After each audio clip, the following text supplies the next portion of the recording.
CEO, Dr. Tony Mwansa, to take us through the initial welcoming remarks. Thank you.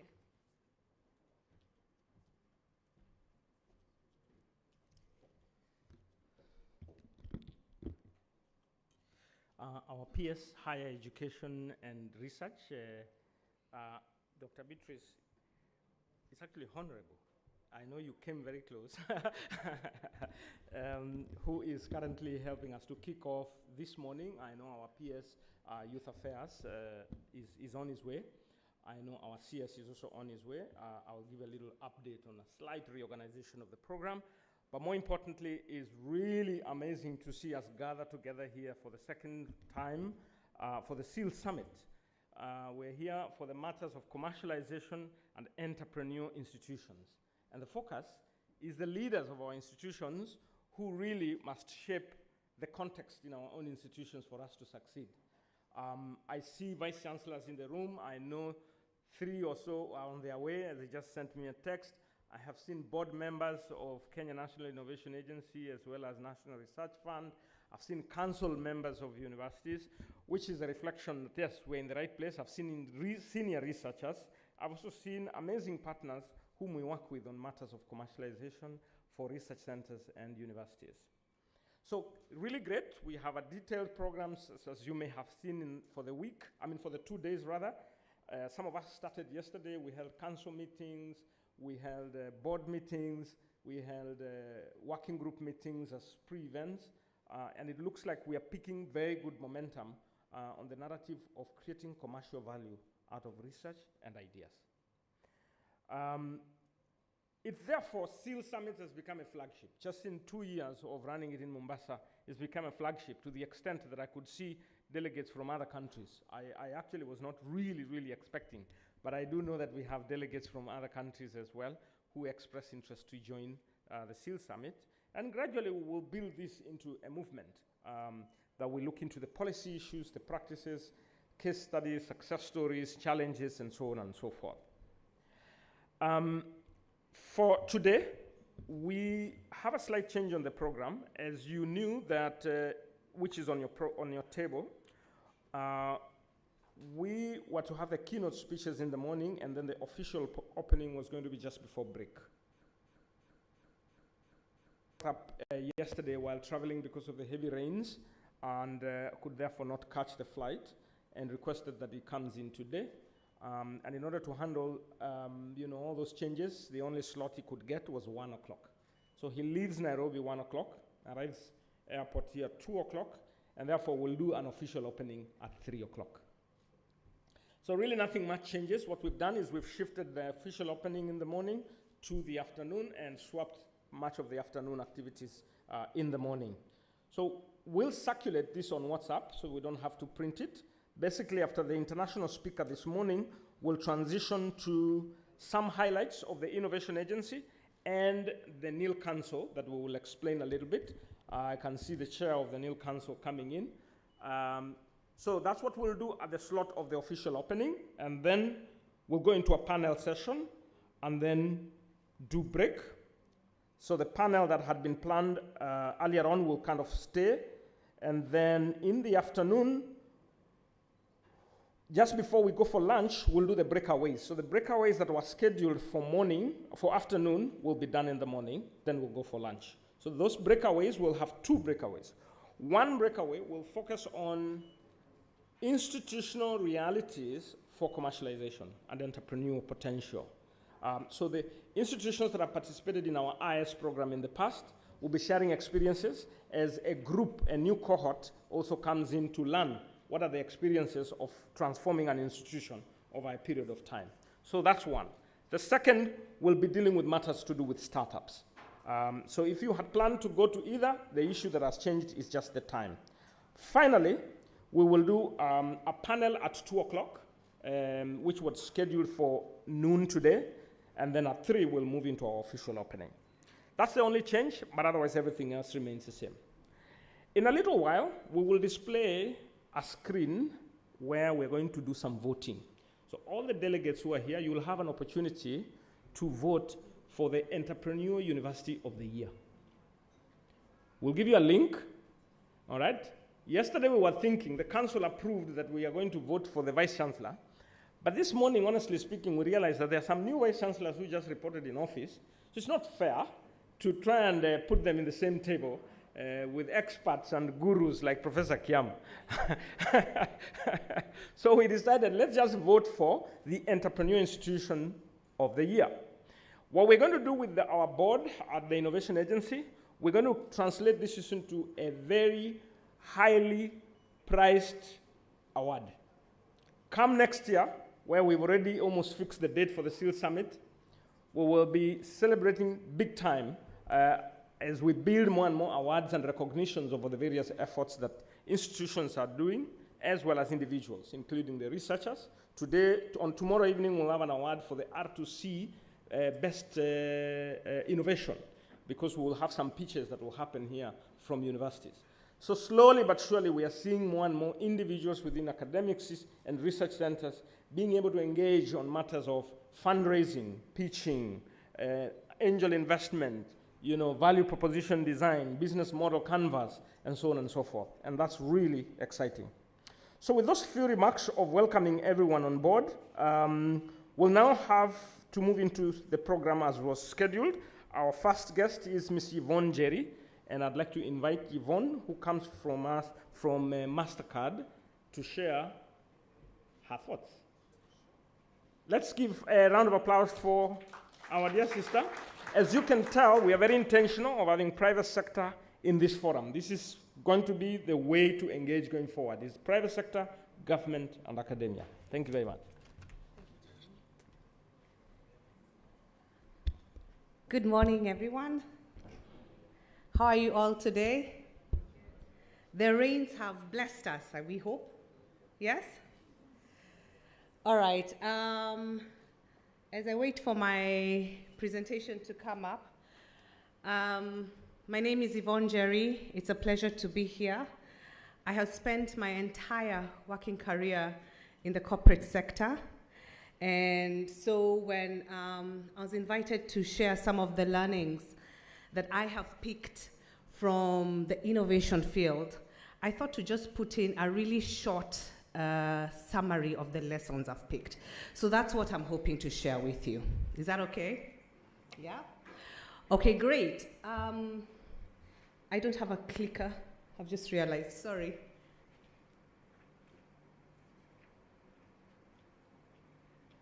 Okay, so I'll just keep saying next slide. Okay, there you go. So let me introduce myself.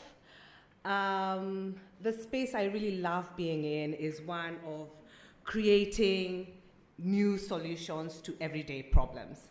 And I think in Africa, some of us feel we have some of the biggest problems in the world, on the globe, right? So I have been in technology and financial services for a really long time. And what I specialize in is thinking about creating new products and solutions, but then thinking about how to scale them. How do we move from 10 to 10,000 to 10 million? I think it's lots of fun, I must say, creating new products. But the tough job begins when you start thinking about how to scale and how to grow them and how to move from one customer to 10 and to keep it that way. So it's also one thing to grow, it's quite another to try and keep it that way. I have worked also with startups and lots of entrepreneurs. I have been coaching and mentoring startups for about 8 years now. And I've also worked with a number of institutions. I can see many of you guys here, done lots of training on innovation management tools, and also just talked with a lot of startups, especially in a university setting. And hopefully as we continue talking today, I'll share a few examples that hopefully you'll be able to pick a lesson or two. Next slide. So I'm feeling very tall today, so let me stand here. Let me see if I can hold this. Yes, yes. No. Sorry, I'm struggling a bit. Okay. So the theme for the session today and for the CEIL Summit really was how do we get it right with commercialization of research and output of ideas. So because I was asked to speak, yes, this is so much better. See, Masaibus of being the first speaker. So what does it mean for private sector? And I want to share the lessons I know from private sector. Let me know if it resonates with you. One of the things that corporates always ultimately focus on, and I've used a very strong word here, being must, is solutions must be repeatable and scalable. Thank you. And what that means is, from a corporate organization, including where I work at the moment, which is MasterCard, and at MasterCard, we're always coming up with e-commerce solutions and digital platforms. We technically go through the whole innovation process, meaning, we come up with concepts, we do design thinking workshops, we come up with ideas, and then we take them to test and we pilot them. And when we do market tests, we actually don't move from market tests to commercialization unless we've proven certain points.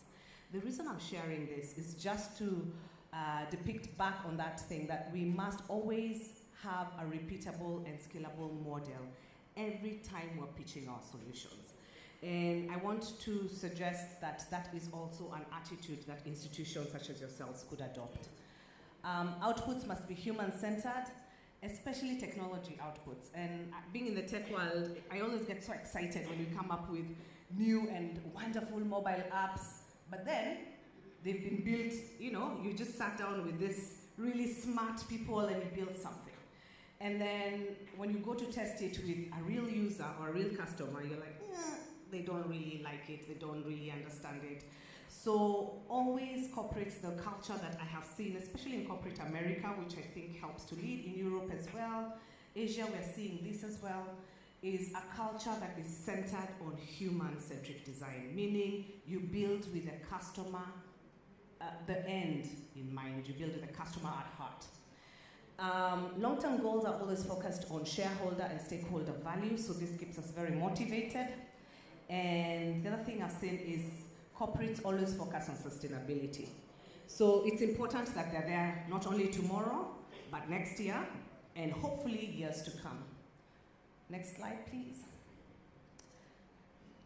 So I think there's quite a number of lessons that we can glean from private sector.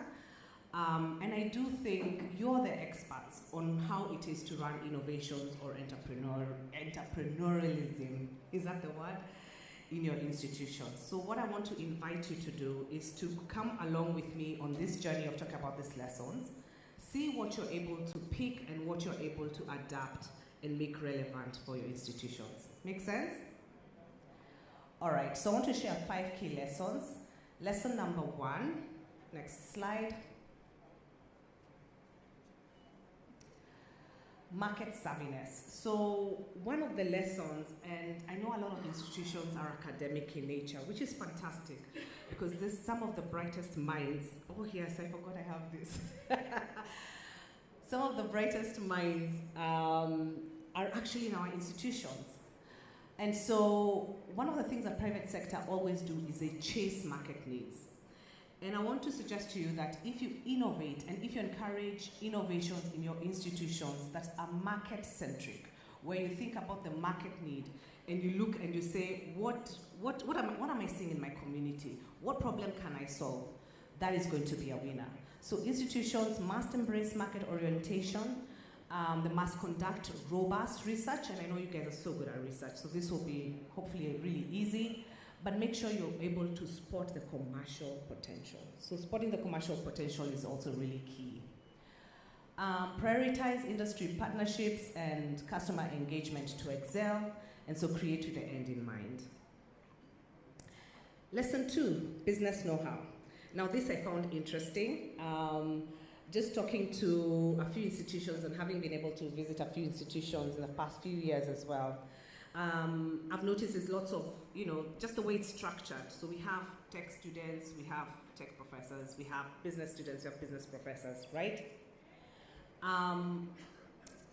One of the things I want to suggest as a lesson that I have seen is whenever we are innovating, and I'll give an example of, I was at the MasterCard Lab for Financial Inclusion, and what we were trying to do at the time, which is now about 6 years ago, was create solutions to tackle some of Africa's biggest problems. We were funded by the Bill and Melinda Gates Foundation.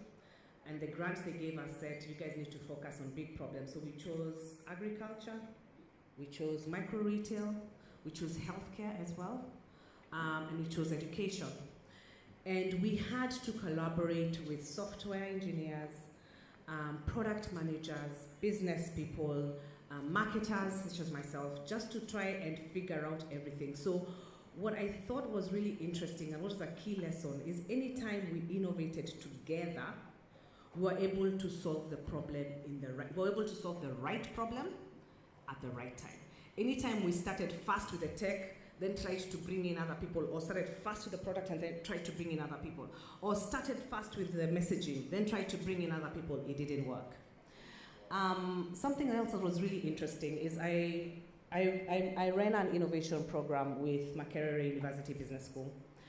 And initially when we were running it, we had a lot of the faculty and students from the information technology part. And then we realized that we actually needed to co-opt the business school, which was even somewhere different. But when we did, it became such a beautiful partnership because the startup ideas, even when they were pitching, you could see the strength of the solution because the two of them came together. So bringing in a business know-how is absolutely critical.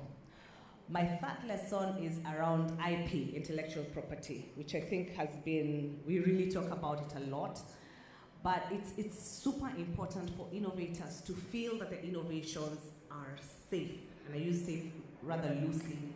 So institutions, you need to have effective IP strategies. I know some of you are thinking about that. I know others are at initial stages and you're trying to build. But it's important to establish, if you don't have already, tech transfer offices, clear IP policies, licensing arrangements, so that you can successfully commercialize, and so there are no things that are hindering you from moving forward. Lesson number 4, collaborative edge. I think this one is critical. What you will find as you're trying to build innovations wherever you are, whether you're solving an issue around water, sanitation, around health, around providing clean food, or clean vegetables, or climate change, you need to partner with people who can help you scale. This could be financial partners, this could be experts, people who are experts in that subject matter that you might not be. And when you collaborate and engage together, then you're able to win. And the 5th one that I'd like to share today is around agile innovation. So this one is a tough one, and I'll tell you why it's tough. Because as human beings, we get attached. We get attached to the things that we're building. Just normally, you can get attached to the things. If you're building a chair at home, or you're making a meal, you're like, this is my ugali. I totally understand that. And one of the things we had to do, and we had to learn even at MasterCard, was how to kill things that are not working. And how do you know what to kill? How do you know what should not progress? How do you know what doesn't make any sense in terms of commercialization? It's important that you're agile. And what that means is you need to experiment, run the experiments, fail. When we say fail, sometimes we use the term fail negatively, but what it actually means is learning. So look at what went wrong, pick that learning, and put it right back, and then repeat. So the thing about this is it's very time sensitive. So don't spend a lot of time in an experiment because you're trying to prove certain things. You're trying to prove, is your innovation going to work? Is it viable? Are there real customers who can pay real money? Even for social enterprises or social solutions that you're coming up with, it's important that even as institutions, you think about the commercial viability of it. Because that commercial viability, I have come to learn, is what continues people, it brings a continuation of people continuing to work on that product. It means also interest will always be there. If you have a product that's dead and it has no customers, not bringing any money, all it's doing is sucking life out of you, what you need to do is learn to fail. And then come back, jump back, adjust, see what has the market shifted from when I started this. And if it's shifted, where is it going now? Can we adopt? Can we change? So, in summary, I want to urge you to do a couple of things. One is push boundaries. I think as institutions, I know it is structured. I understand that it must be structured, but innovation also has a strong element of experimentation. So you need to be ready to fail, you need to be ready to learn. You're already learning institutions, so that should be okay. Use a lot of the innovation processes and tools that are out there. You can use lean product management, for example. Even though I'm throwing these words around, you may have seen them. You can even Google them. Lean product management just means you build the smallest, most minimum viable product you can to quickly test and learn. You need to foster a culture of experimentation within the institutions that encourages quick testing, learning, even if failure is a possibility. And related to that is don't overinvest time, don't overinvest money. It's tricky because sometimes you wonder how much is too much. When you use some of the innovation management tools, they can help you figure out that piece. Don't hesitate to seek valuable partnerships. If you need to go talk to a bank, then the bank doesn't work. Go talk to a SACCO. Go talk to a chama if you're trying to come up with a fintech solution or something in financial services. See innovation as ongoing, iterative process rather than a one-time fix. So now that you've come up with your amazing innovation, don't sit back and say, hey, nimeweza, I'm done. Absolutely not. And continue working on it, continue iterating, continue learning, continue getting feedback from the customers that you are having even as you test, and keep the feedback loop going. And then lastly, I'd say place a strong focus on commercialization and long-term sustainability of your innovations. So I really do think, okay, I don't know what has happened, the last slide. I really do think there's incredible and amazing potential for institutions and research organizations to actually move this continent forward. So I'm hoping that you will be able to take this. This has just been a snapshot. It doesn't by any means capture all the lessons that private sector can lend. But I also want to invite you to collaborate with private sector where you can. Do not be afraid. I know sometimes corporates can be a bit driven because they're driven by shareholder value, so patience is not a virtue that sometimes is extended. But on the other hand, come up with your innovations, come up with the proposals, let's meet together. I like that I'm speaking on behalf of private sector, but I'm really just one person. I'm just trying to encourage you all to collaborate as much as you can and involve private sector. Involve them in your ideation workshops. Involve them as you go to experiment on your innovations. Bring them to school. Bring them to talk to your faculty. Bring them to talk to your students. And I believe you'll be able to move the needle. Thank you very much.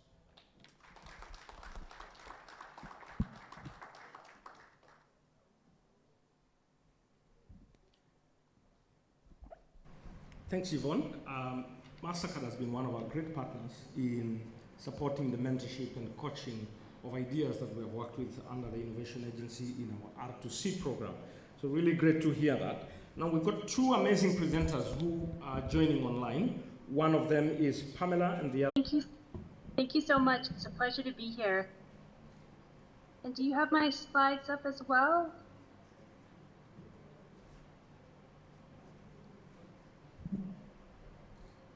I'm not able to see my slides. Are you able to, do you have the slides up on your end?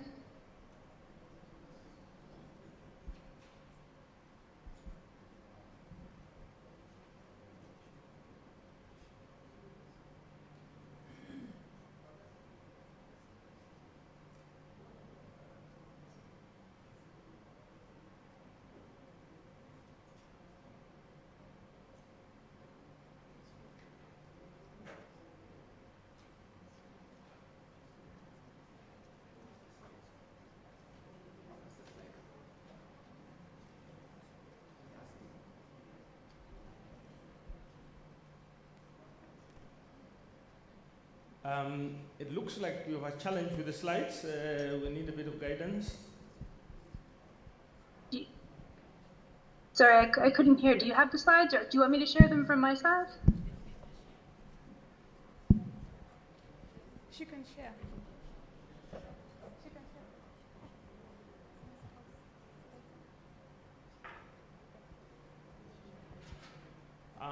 Do you have the slides with you? I do. I can share them if that's easier. Let's see if, are you able to see my slides here? Yes, now we can see. So Okay. proceed. So you can play full screen for you. There you go. There you go. Are you able to see them? Yep. Okay, perfect. I will get started then. Thank you so much for the invitation to be here to speak today. I'm coming to you from Boston in the United States, where it's currently about 2 in the morning. And I'm following an amazing talk from Ms. Najiri, where I'm actually going to be speaking to her lesson number 4 a little bit, where we're going to be talking about one step earlier in the process about how we take some of those early ideas and turn them into innovations. And so just a little bit about myself. I am a senior director at AstraZeneca, and I'm going to talk to you a little bit about the work that I do. So just for a little bit of background, AstraZeneca is a global pharmaceutical company where we focus on delivering innovative treatments to patients, aimed at driving through science and innovation, focusing on our core disease areas around non-communicable diseases. And all of this is underpinned by ensuring that we commit to providing the best that we can for people, for our society, and for the planet in a sustainable way. Now, I'm sure I don't need to tell anyone in this audience about some of the challenges we face in healthcare right now. We are coming off of a global pandemic, which has really had a significant impact on our global economies, our global health, and the way that those all rebound. And in the process, what we're seeing is some unprecedented challenges that we haven't seen in the past, which I'm sure all of you are very much aware of as well. And so I'm part of an amazing team at AstraZeneca where our job is to help catalyze new ideas through collaboration, to drive innovation, to help address some of these challenges that we see coming in the future. We do this through 3 core capabilities, and my role is to head the Open Innovation Program, where we engage in collaborative science to help foster innovation. And I'm going to talk a little bit about how we do that. So how do we achieve this ambition? Well, we have 3 guiding principles that we like to follow. One of them is around accessing diverse ideas. It might seem like a pretty obvious concept, but when we get right down to it, we really need to understand about how the diversity of ideas really impacts the quality of innovation. And we know that the more input we get, the greater the innovation is going to be, because innovation is additive, right? And so it takes the ideas that come and each person builds on them. And that's one of the things that we aim to do through our program. So here's a great example of what can happen when ideas are combined. And you can think of something like Uber. 20 years ago, Uber couldn't exist because we didn't have all the pieces in place for it, right? We didn't have the cellular data networks that we have today. We didn't have mobile phones capable of accessing it, nor with the size and convenience and the accessibility where everyone can have a mobile phone in their pocket. We didn't have the GPS availability globally where that would enable kind of anywhere you are, a driver to find a rider and meet up. And we didn't have the benefits of social media that help spur adoption and actually encourage something as revolutionary as Uber to be able to take off. And so this example really highlights the importance that innovation, as Mr. Jerry pointed out, it's not just a one-time thing, but it's part of an iterative process. And it's when you combine those different ideas that we really see the bigger innovations happening. And in order to find these innovations and to combine them together, we really truly need global collaboration, which a lot of people say they have global collaboration, but it's often not. What we often see is people collaborate with people that they know. And here's a great example. So these are scientific interactions that we've had with external partners through our innovation programs. And while we say we're a global program, what you can see is that we have the majority of engagements that we have are with people in Europe and the United States, which is ironically where AstraZeneca has its largest presence, right? And so we need to do better. We're not really engaging in global collaboration. And that's what we really need in order to get those ideas to innovations that are really going to be the solutions of the future. So one of the things that we do to help promote this is we support emerging companies and emerging technologies to build those innovations. And I'm going to talk about a couple principles that we kind of work by in order to achieve this. So we believe in open science. We believe that the technologies that we're creating as a company really are going to get the most benefit to society by being publicly available. So we openly share a lot of our tools and technologies with external partners so that we can help drive innovation and support the innovative activities that other scientists are doing to really help enable developing those treatments for the future. We seek out the right partners. We want to partner with where innovation is happening. And this is just one example that I had the pleasure of participating in the CEIL Africa program last year, which was so incredible to engage with these healthcare innovators who are starting taking really novel ideas and driving them to commercialization. And it really gives us an opportunity to provide support with tools and technologies that we might have that could benefit an entrepreneur.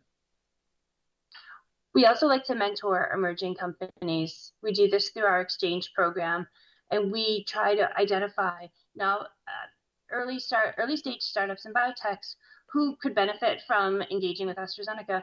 People come to us, they ask us questions, and what we do is we pair entrepreneurs with AstraZeneca scientists so they can have an open sharing of expertise. And what we find is that through programs like this, we all benefit. You know, an emerging company is able to ask a question that they may not have experience in, but a large company like ours, we might have that experience and we can share that with them. And similarly, our scientists get tremendous benefit from engaging with entrepreneurs because they really get infused with that entrepreneurial spirit that tends to get lost in a large organization. And it helps us become a more entrepreneurial and innovative organization. And I don't have a separate slide on it, but along with our exchange program, we also have our A-Catalyst network, where we engage locally in innovative ecosystems and help drive healthcare solutions along with entrepreneurs to really address healthcare needs in different economies around the world. And I wanted to end with just to share a program that we've just launched earlier this week around increasing our engagement in regions where we want to be partnering more, because we know that innovation doesn't happen in isolation. And so we have opened a new call for proposals to enable connection and collaboration with researchers in Africa. Our goal is to support early career researchers, and we provide seed funding and mentoring to support innovative collaborative projects. So our goal is to help develop early talent, so young career researchers who are looking for the future. We want to catalyze innovative science and generate unique insights, and we want to build new networks, both for us and for the people that we work with. So you can check out the QR code or the web address that I've shared there, and you can submit a proposal to access funding, mentorship, and collaboration with AstraZeneca. And just going to end with a message around, we really feel that in order to deliver the next generation of medicines, we want to combine our science with the incredible science that is being done by researchers around the world to really drive the next innovations for patients. So I hope you've been able to get a little bit of insight about what we do, and looking forward to hearing the rest of the program. And if anything AstraZeneca could do for you, definitely reach out to us, because we want to collaborate with innovative researchers. And I'm going to stop there. So thank you so much for your attention, and it's really been a pleasure to be here.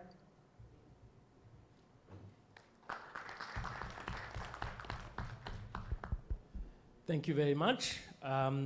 That's great. We'll transition to Goops. Professor Goops, you can hear us?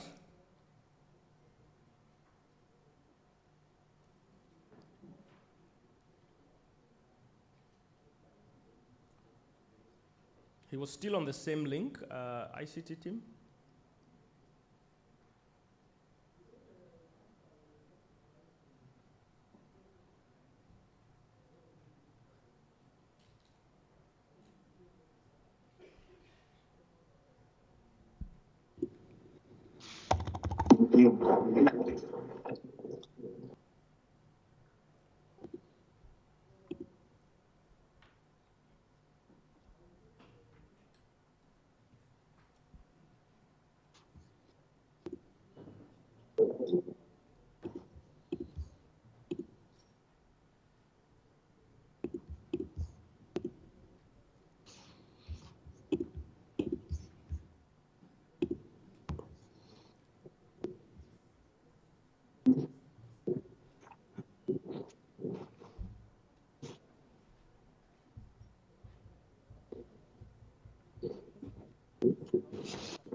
Are you able to put on your camera on? We can. Yeah, my camera is on. Can you hear me? We can hear you very well, but can't see you. Oh, my camera is saying it's on. I can see myself, so can you not see me? Okay. Can you see my presentation? Are you able to display your slides then? At least we hear your voice so we can. I am sharing the slides. Can you see them? Not yet.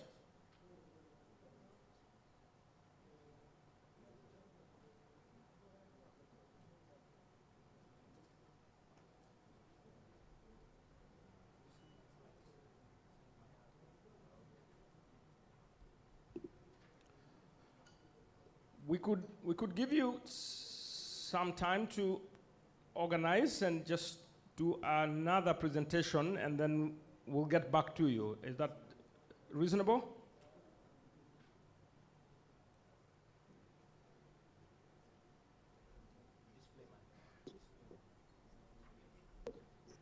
Okay, technology doesn't always favor us, but I'm going to take a little moment and tell you a little bit about Kenya National Innovation Agency and some of the initiatives that we've put in place that are supporting our efforts towards greater contribution of our university ecosystem to the National Innovation Agency.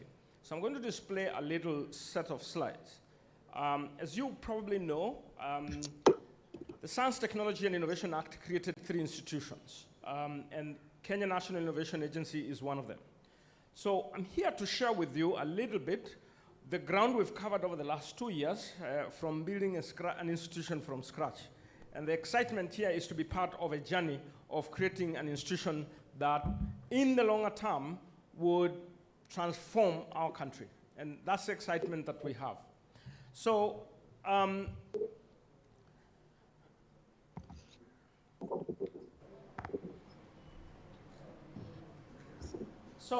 what you see on your screen is the 3 institutions, for those who may not know, who are created through the STI Act, Science Technology Act, under the Ministry of Education.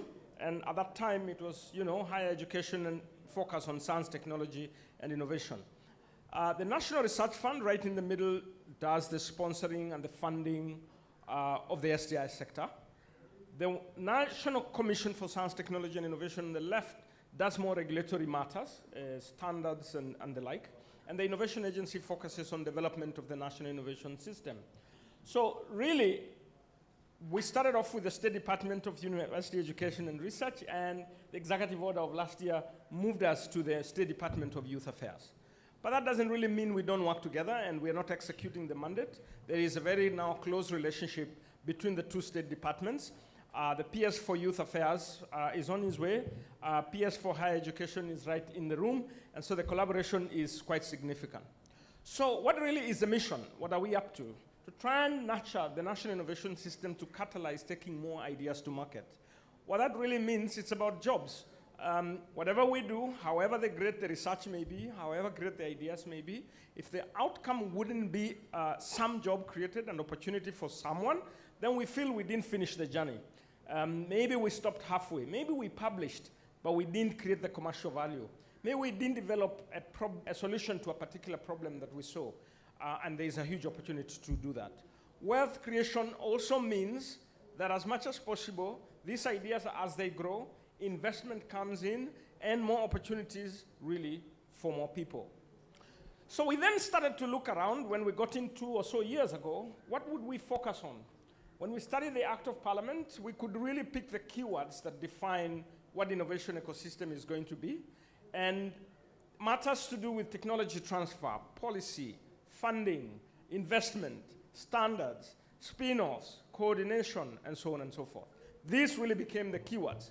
And what stood out most is matters of commercialization and matters of startups. In other words, at the end of the day, what do you want to see? You want to see new enterprises emerging.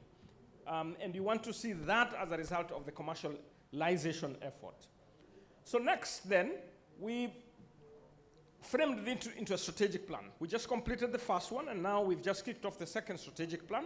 And what you see on screen is our 2 key pillars, is commercialization systems and the startups.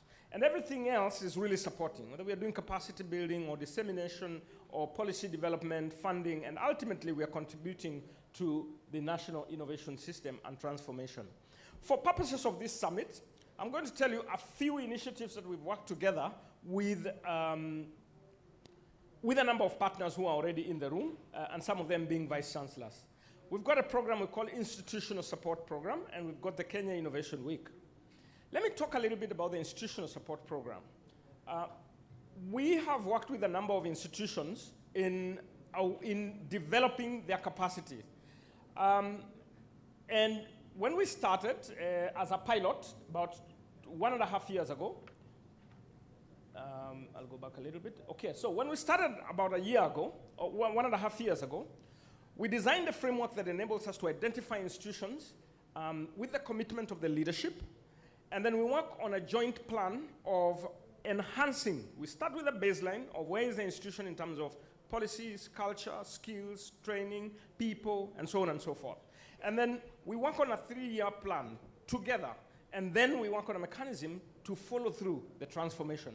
So far, 5 institutions have participated, and I see Jaramogi Oginga Odinga is in the room, the Vice Chancellor, University of Kabianga, Calro, Kirdi, and that journey has been amazing, as well as Moi University. And today, we will move on to the M&D phase of that program. Then also, we'll be unveiling 11 institutions that are joining the next phase of the IS program. The second bit is the Kenya Innovation Week, and we realized that that's a great opportunity also for us to connect more with private sector. So you'll feel here the bulk majority is academic, and that's okay. But how we connect more to private sector is through the Innovation Week. And I'll talk a little bit about 2 summits that are very relevant for us. Let me talk about a maturity framework, which is a way that we are going to translate our M&D of the institutional support program. So if we kick off the M&D phase, how do we know we're progressing? Our interest is not to rank. Our interest is not to say so-and-so is doing better than the other. Our interest is to kind of nurture the transformation at institutional level. And so what we've designed is a maturity framework, not yet operational, but by the end of this year, we will be activating it. So think about a maturity framework for an institution of higher learning in terms of its entrepreneurial potential. We will probably start with your traditional academic research, and you move all the way to a world-class entrepreneurial institution. And that journey requires you to look into various kind of indicators and constructs and variables and measure your way up. And the direction that I may take may not be the same direction as someone else, and that's perfectly fine. So with this maturity framework, we've got a number of elements that we're going to be working together on. So if you are part of those 11 institutions, or the 5 institutions that I spoke about, that's where we're going to start. By the time we gather together at the CEIL Summit, we'll be trying to present reports of transformation that has happened in how an institution organizes itself to cascade more and more commercialization and creation of innovation outputs. Think through leadership, academic programs and research, industry and collaboration with the community, infrastructure and technology, policy, alumni alignment, and so on and so forth. But then we also realized for us to be effective in the way we evaluate and assess, it is important for the institution to be part of the evaluation. So we'll do a self-evaluation, a peer evaluation, and then we'll do some kind of validation as an innovation agency. Let me take you to the Kenya Innovation Week, which is another flagship initiative that we have as a way of celebrating the efforts of an entire year. Between 27th and 30th of November, we'll kick off the Innovation Week of this year at the EDGE Convention Center in Nairobi. There are close to 22 summits that will be part of it, things to do with creatives, things to do with arts, things to do with commercialization, entrepreneurial institutions, frugal innovation, agri-tech, health tech, youth innovations, student-led innovations, and now we're working with various partners. But of interest for us here will be the Commercialization Summit and the Entrepreneur Leaders Masterclass. The Commercialization Summit will be on the 28th, and that's the second day, and we're working together closely with FCDO and other partners. And for those who have participated in our Commercialization Summit, the researchers have opportunity to dig deep on what really are the practices, global standards, experiences, and so on and so forth. And then on the Entrepreneurship Masterclass, and I think this is more for Vice Chancellors, we've begun a process of how do we systematically also help, support, and learn from one another on building strong entrepreneurial institutions. So we'd like to spend time to illustrate the various models, inspire leaders, share insights, and address specific challenges that we could be facing. This will happen on the 30th of November in the afternoon at the Edge as part of the Kenya Innovation Week. This will lay a foundation for what we want to build on as a continuous program that supports efforts of deans, deputy vice chancellors, and vice chancellors. These are going to be our two facilitators. One of them was actually coming online, but was unable to make it. And we'll give him another slot a little later. We hope that this will be our contribution towards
I'll take your hand. What we've set up is a NIL Council and a NIL network. And Professor Kiama will be highlighting the council in the afternoon.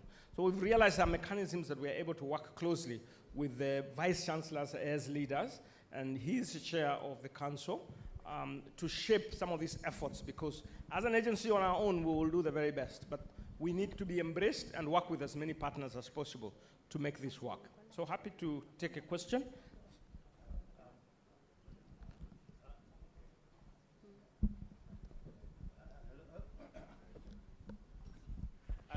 I've had, maybe I'm not from the ecosystem or I don't understand it very well. I've had the amazing progress you're making and also really good program. What I've seen, what I don't understand is, we as startup, we always ask, how do you fund this? Do you have funding, and how much do you have to fund all these amazing programs? Okay, funding. Anybody else? Question, comment? Thank you, sir. My name is Mwema Wambua from Department of Industry, Machakos County. The question would be, we've seen several counties putting up innovation hubs, even regional agencies coming up with regional hubs. What programs are you having for them as far as the commercialization is concerned, and perhaps helping the innovation hubs come up? Thank you. Okay, next question about the hubs. And then the third. My question is, how do you select these participating universities? Hi, can you hear me? Can you hear me? How do we select the participating universities? Okay, so I'll Can you hear me? check through those three, and I don't mind inviting a board member also, now that I have about 3 of them in the room. Collins? Yes, I hear we're getting ready. So on the participating institutions, we just run an invite for institutional leaders to apply. So like this now, we received about 18 applications within a certain period, and we evaluate using an independent team and a criteria. Then we pick those that are connected more with what we're trying to do, and because at the end of the day, the outcome of this effort is a real function of a collaborative engagement. So we have to feel that, yes, for sure the institution is going to be able to run with what we are asking, because we can't enforce too many things at the institutional level. The institution has to be willing. So we've got a set of parameters that we'll look into. In terms of funding, when we started the Innovation Agency, we barely had any money. But we've grown over the last 2 years or so. First, from the government allocation, government grant, which is Exchequer. Second is that we do mobilize from partners who are also interested in this area, and we become more of conveners and executors or implementing agencies. And thirdly, we also do write proposals and attract funding in different forms. But as we move forward, we are also laying our own foundation for stronger funding from private sector and as well as government. So it's a gradual process of mobilizing resources. So currently, we do have resources to run all the programs that we are running, either from the government allocation or from mobilized resources. As to county governments and the various efforts that are being set, we first recognize that innovations that will emerge from our institutions or even from private sector will need to be supported to scale. And that happens in incubation hubs and innovation hubs and accelerators. And so it's our encouragement that as many institutions as possible, as many governments, county governments as possible, to actually set up these facilities. We do have some little funding. We support some of the efforts in terms of the programs. We develop guidelines. For example, we developed commercialization guidelines. We've worked on incubation guidelines, curriculums for capacity building of people who are going to run certain programs. And we're moving towards even a way of standardizing so that then we ensure that programs and facilities are built with certain minimum standards, So for a young institution, we've kind of laid that foundation. And we do interact with a number of county governments, especially in their programs. And as we scale, we see that we'll contribute more and shape more. And we work with a number of partners. I've seen Konza in the room, who are also very active in that area. Kenya School of Government, who are also very active in that area, as we continue to strengthen that system.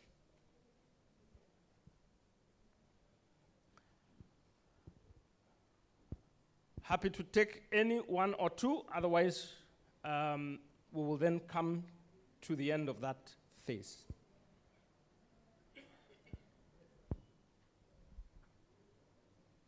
Yes, Professor Boreidi from Desta University. I wanted to, a question here on the intellectual property. How do you have a policy framework on protecting the IP protection at institutional level? I'll be very happy to call a board member. I see, Chair, while you engage, you have been very effective in supporting the IP policy development in close relationship with WIPO and worked with a number of institutions through NACOSTI. I think there is a sense that the audience wants to get a feel on the support for IP policies. We agree, from the Innovation Agency standpoint, we've seen challenges to do with IP policies in terms of their maturity levels, but otherwise that must be managed at national level and institutional level. So what do you want me to say? I would like you to say a little bit the work that you have done and the effort around development of IP policies for institutions. I don't want to give a major speech in the morning, but I'm delighted to say something about the work we have been doing on supporting universities and research institutions to put in place intellectual property policy. It is important to note that intellectual property policy is a key enabler for commercialization. It addresses several issues, but the two critical ones, the first being the issue of ownership of intellectual property assets that come out of research. And the big question is that a researcher has sweated and came up with an innovation. You, university, you have supported to have it protected. The government definitely provided the funds for the research. Who would then own that intellectual property assets? This issue is important to be addressed so that it becomes very, very clear, because without clear clarification of ownership, it becomes very difficult even to engage the private sector for the purpose of commercialization. But the second issue is even most important, and that is what is in it for the key stakeholders that are involved in the process of commercialization. The issue of benefit sharing. In the event of successful commercialization, and suddenly you are brought in 1 million, what is the need for the inventor? What is the need for the researcher? What is the need for the student who worked with the professor to come up with this innovation? What is the need for the university who provided all the infrastructure for you to enable you to develop your solutions and come up with the inventions? These issues, like we say, where money is involved, you are better off if they are clarified before the money comes onto the table. And there are several other issues.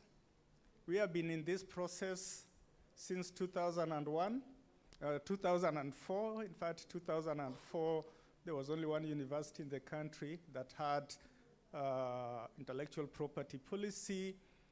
Since then, today, we are talking of over 15, 16 universities having intellectual property policy. But we have realized two things. One is that the initial motivation for intellectual property policy was to drive protection. So we are keen on seeing the numbers of application for intellectual property increasing, the numbers of grants increasing. But we soon realized that that was not good enough, because the promise that there will be benefit sharing could only be accrued if actual commercialization took place. And that is why we quickly moved to what we call the second generation of intellectual property policies within our universities and research institutions. And I'm delighted that the first generation universities, and most of them are here, have since revised their intellectual property policies to put emphasis on commercialization. And today, we are moving to the third phase, which now emphasizes on the need to have a framework to enhance coordination of commercializations within our universities and research institutions. And we'll be talking about this later, particularly in the breakout session number 1. But for those who may not attend, I think what we are trying to address, and that you know this, that yes, commercialization is taking place, but it is uncoordinated. It is being implemented in the department. It is small scale. We are talking about small animal feeds. The level of production is small scale. And like the lady from the private sector said, we hold on this small scale. But we want you to go big. And therefore, we are today saying that it is important that universities and research institutions come up with what we call commercialization master plan that would then enhance the coordination of commercialization efforts within our universities. But more importantly, focus on upscaling what we are currently doing by involving even the private sector involving people that can bring in resources and money to help you upscale. And that is what the third generation of intellectual property policies are currently addressing, and we are encouraging all those universities that had revised their intellectual property policies that now you move to that first phase, that third phase. Of course, we recognize that we have more than 80 universities and research organizations in these countries, and therefore talking about 20 universities that have this is a small percentage. So there are definitely those universities that still don't have intellectual property policies, and we are available through the Kenya National Innovation Agency, but also through the National Commission for Science, Technology, and Innovation to support those who are interested to do this. And I'm delighted also to mention that there is already a guideline that was developed both locally in Kenya, but also internationally by the World Intellectual Property Organization, and that guideline can also be able to help you to develop your policies. Thank you very much.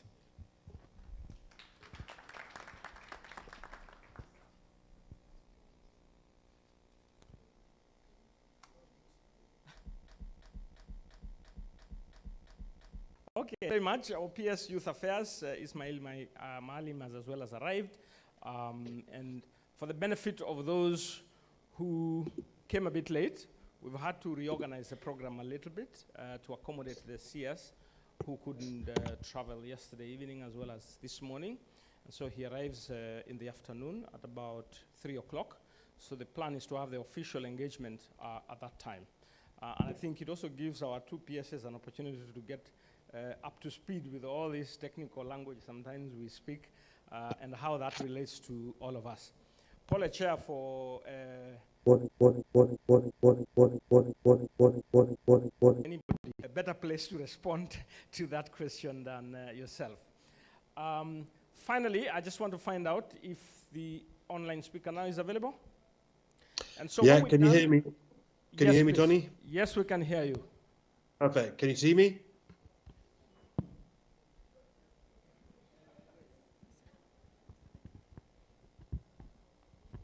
Excellent. And you can hear me okay, and you can see the presentation. I can't hear you now. So I'm going to make a start, if that's okay. Yes, we can see the slides. Okay, so I'm going to make a start, if that's okay. Please proceed. Thank you. So good morning and welcome, and thank you for having me. I'm Gups Chakpal. I'm the Pro Vice Chancellor for Business and Entrepreneurship here in the UK at the University of Suffolk. Alongside that role, I have a number of other roles, including sitting on various advisory boards around the world and also running a couple of my own businesses as well. So I live and breathe what I talk about. So I hope that gives me some level of kind of credibility and legitimacy to talk to you all this morning. And before I kind of delve in, I just wanted to extend an invitation to you all. If you are ever in the UK, I'd be delighted to host you at the University of Suffolk. Indeed, this is actually the view of the University of Suffolk. We are very privileged and honoured to be on a marina. And the two buildings that you can see, the grey and white, are our kind of main buildings, and then the rest of the campus kind of spirals off that. So if you are ever in the UK, please do reach out, and I'd love to host you at the University of Suffolk.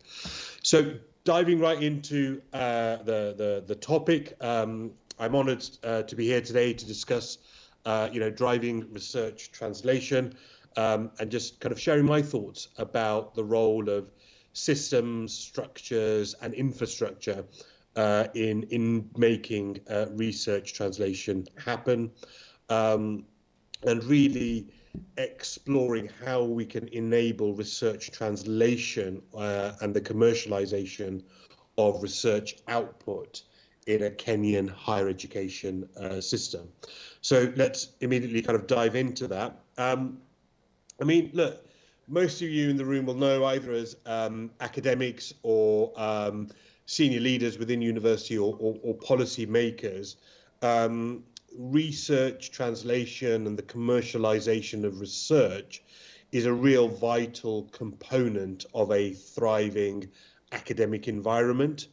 And certainly what we're seeing in the UK and Europe now is a lot more focus from government, from funders, on commercialization and research impact in universities and education ecosystems.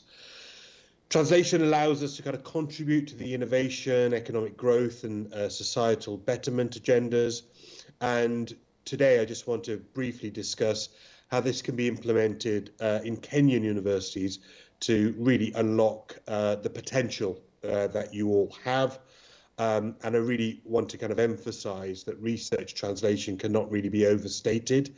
If we can take academic research and transform it into practical application, into products, universities and Kenyan universities can really become drivers of innovation, catalysts for economic growth, and really have a direct impact on society. And therefore, for me today, the transformation of research as knowledge discussion. So there's effectively kind of probably 2-3 areas that I want to cover in terms of research translation. 3 areas of systems, structures, and infrastructure. And in my view, these are kind of the 3 critical elements for creating a real thriving ecosystem that facilitates research translation.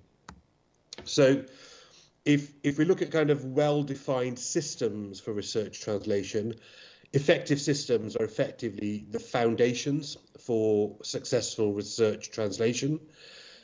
By having effective systems, you can streamline some of your processes, you can enable efficient management of your intellectual property, and you can ensure that research findings are making their way to the marketplace.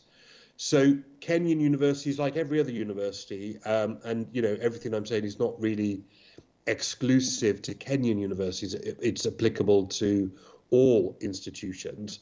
But in order to facilitate research translation, universities need to establish systems that support the commercialization of research output. And the previous speaker mentioned, but this includes areas like, what is your intellectual property policy? How is commercialization of research rewarded? How is it recognized? How is it brought to the fore in your institution? But also looking at technology transfer offices. So academics are great at the research, not necessarily the right people to lead on their own the translation. So they need the support of a technology transfer office to help take the research out and move it up the technology readiness ladder. And also the third thing around the systems is, how are you as institutions going to develop partnerships with industry?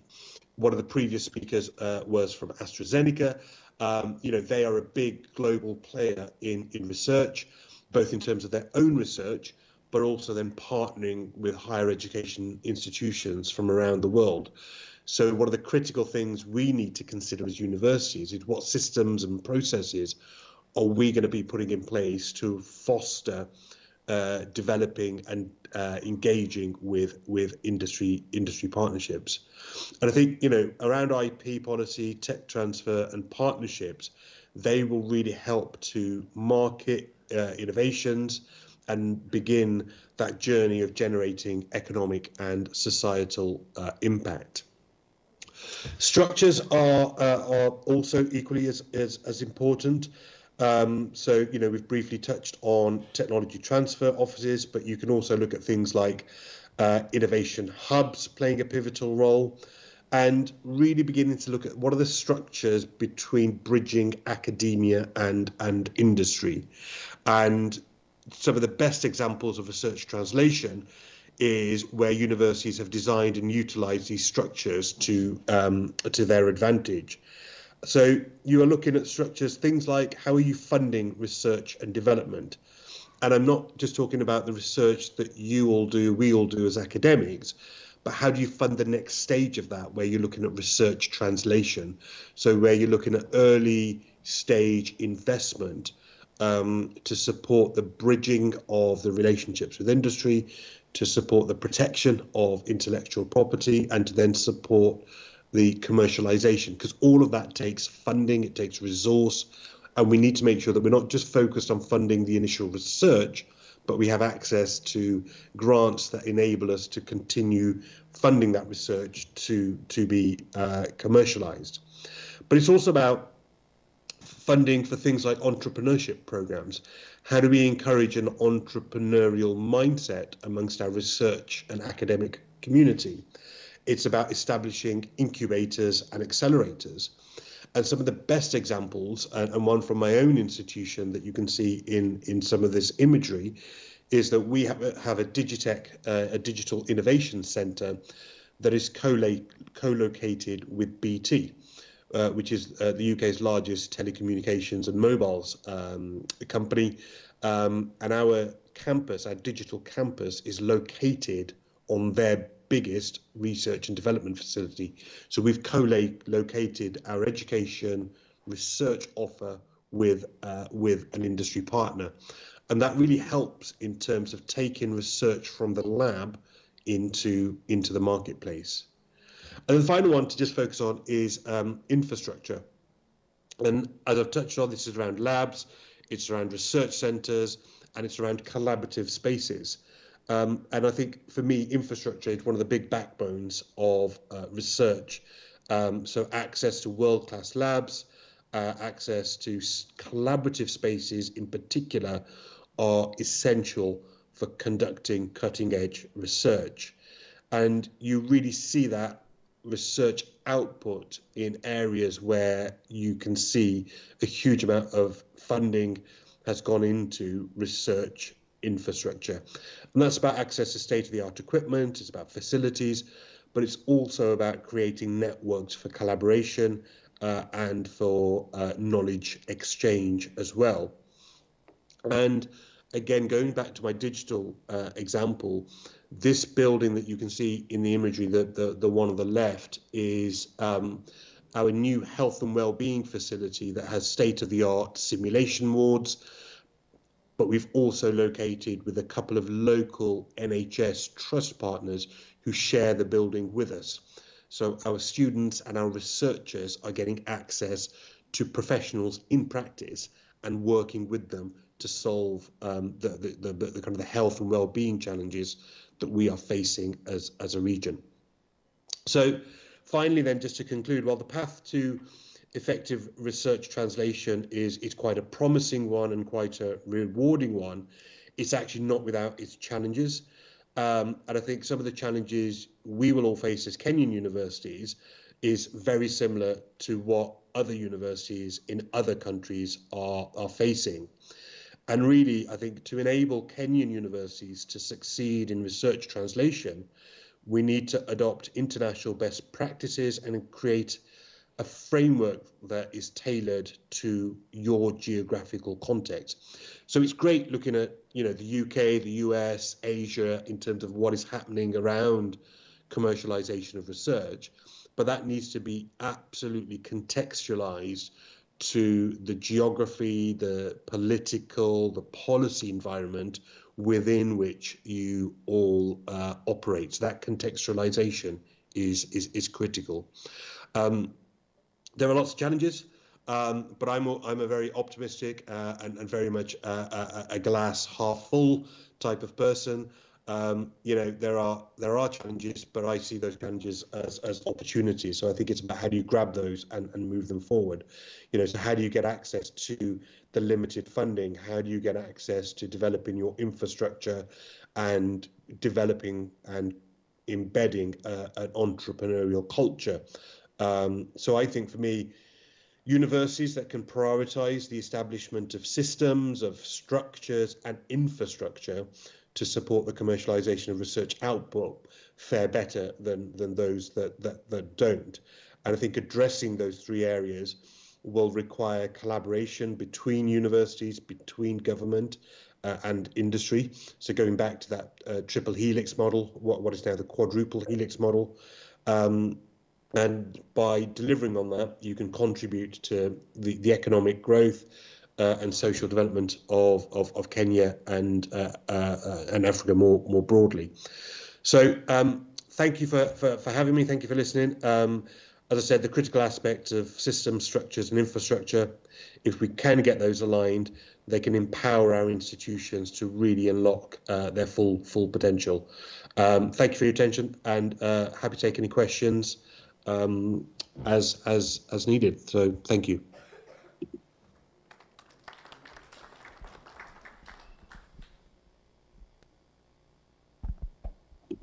Thank you very much. I guess with the morning sessions, we've had some little reflections on the international context.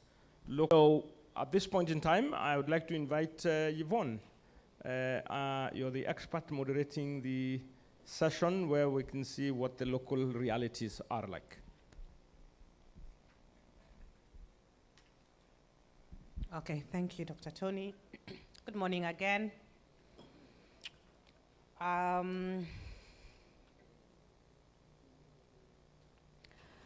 So this next session we're going to have is entitled Enabling Entrepreneurialism and Research Commercialization in Our Institutions. I'd like to invite Dr. Jordan Kiongo up to the stage, please. I'd also like to invite Professor Ndirangu Kioni as well to the stage, and Professor Andala.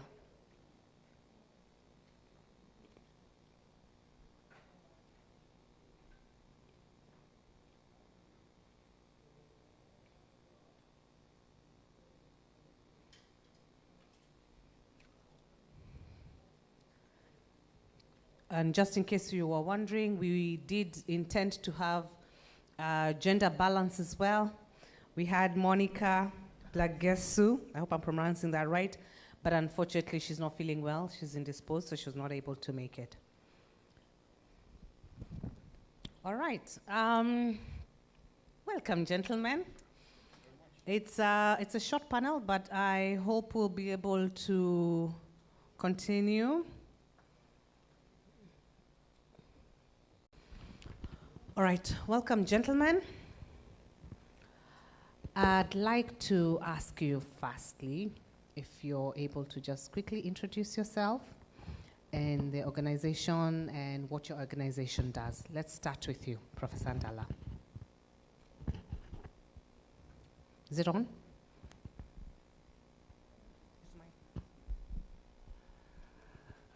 Good morning. My name's Dixon Andala. The CEO of the National Research Fund, and as already been told, we fund research and also we fund innovations in the country. I'm happy to be here. Thank you. Good morning, everyone. My name is Jordan Kiongo. I work for the UK Foreign Commonwealth and Development Office. So based in Nairobi, we have the East Africa Research and Innovation Hub that focuses on just those two things that I mentioned. So research and innovation, supporting the ecosystem in country, but also across the continent. And it's good to see a couple of our partners here from Ethiopia, Ghana, and other places. Yeah, good morning, everybody. My name is Ndirangu Kioni. I'm the former Vice Chancellor of Dedan Kimathi University. And now I'm still working for Dedan Kimathi University, but as the head of research, innovation ecosystems, and entrepreneurship education. And after that, we have also a new initiative by the United Nations Economic Commission for Africa, the Origin Research and Innovation Labs. And the CUT is hosting the the hub for the East African region. So I'll be talking a bit about that. Awesome, thank you very much. And I'd also like to introduce myself for those who are not here earlier. My name is Yvonne Jerry. I work in digital e-commerce, online acceptance at MasterCard. I was at the Lab for Financial Inclusion as well. And I also do coaching and mentorship for startups, so I'm heavily involved in the entrepreneurial ecosystem, having been in the technology space for quite a bit now. And I'm always happy to support Kenya and Dr. Tony. I'm also on an advisory committee that helps think through commercialization inputs, and we're a bunch of folks in private sector mostly, just helping think through around commercialization and innovation. So it's also a pleasure for me to be here. And so, gentlemen, today we are talking about enabling the entrepreneurial culture, if I may say so, or the spirit of entrepreneurship and research commercialization in our institutions. I'd like to ask you a couple of questions so that we can hear your views based on your experience. And of course, you know, if you want to chime in after one of our colleagues has spoken, you're most welcome to. I'll kick off with you, Dr. Jordan, if that's okay. I want to ask this question specifically around donor partners and governments and academic institutions. In your view, how can they work together to ensure that there's sustainable funding? Everyone is always excited about money, yes?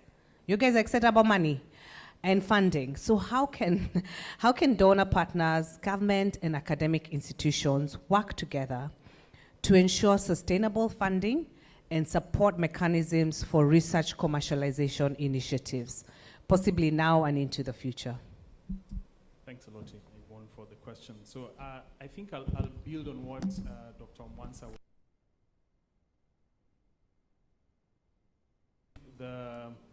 The key thing here is around the working together bit, acknowledging that the fiscal situation is tight across, not just for the country here, check, but also globally.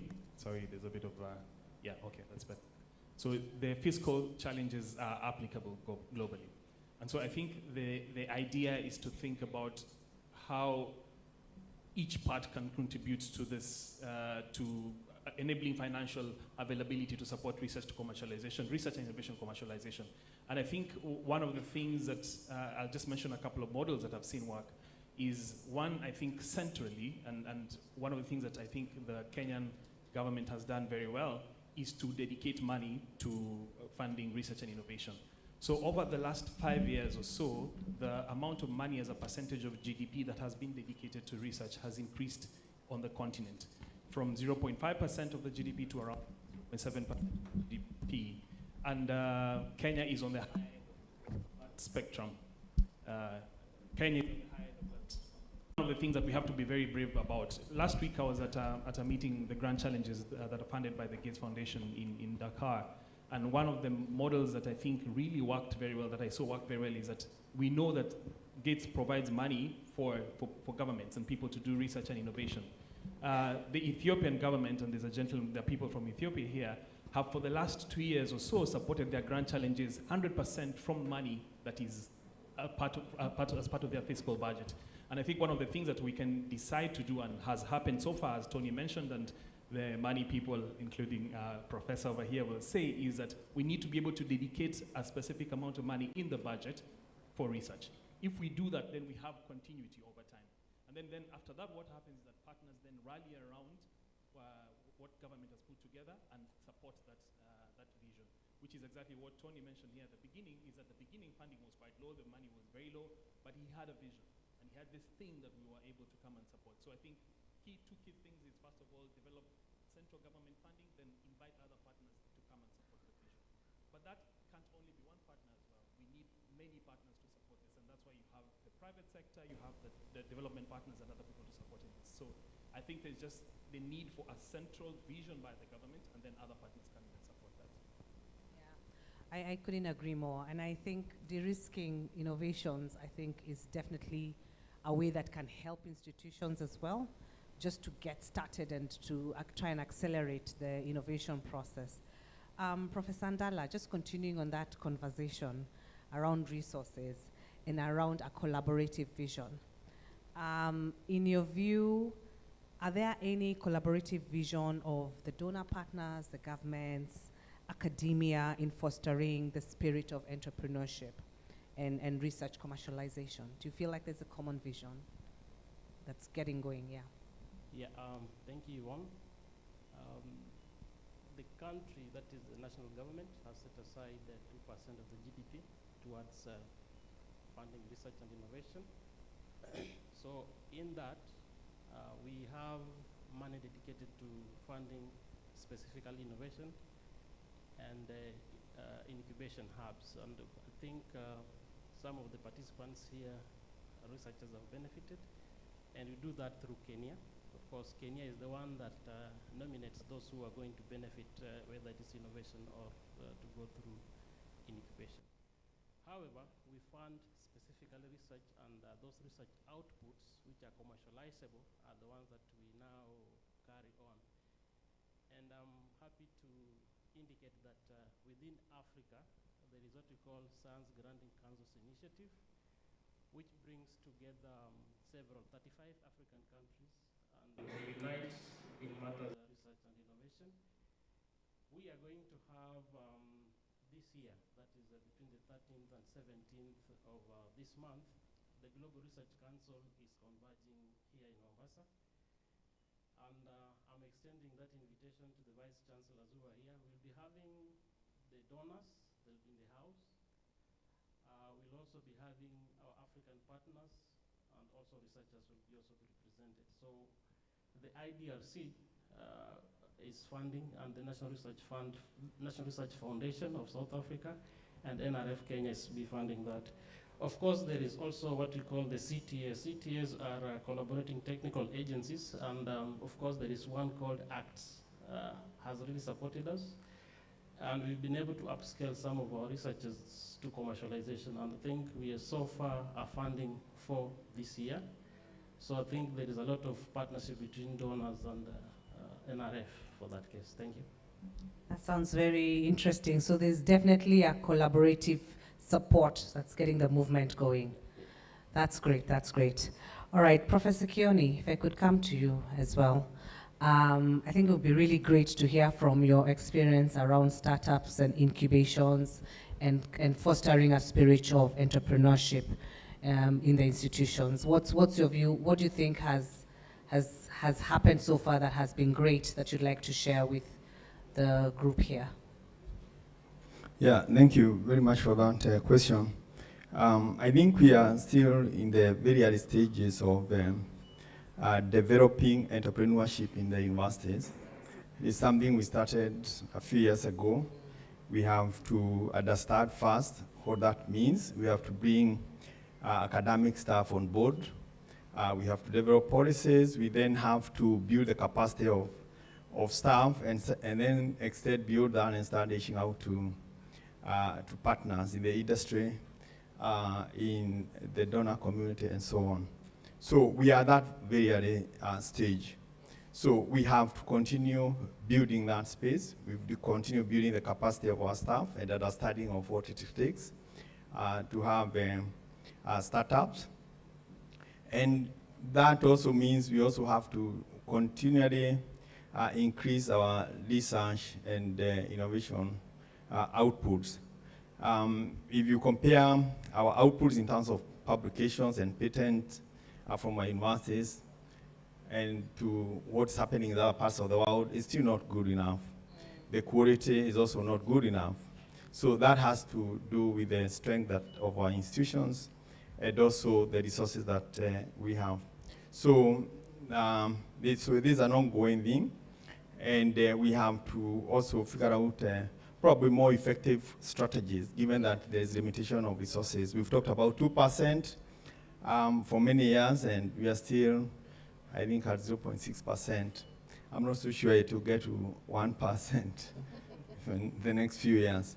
So the question then is, what strategies can we adopt to make better use of the resources we have?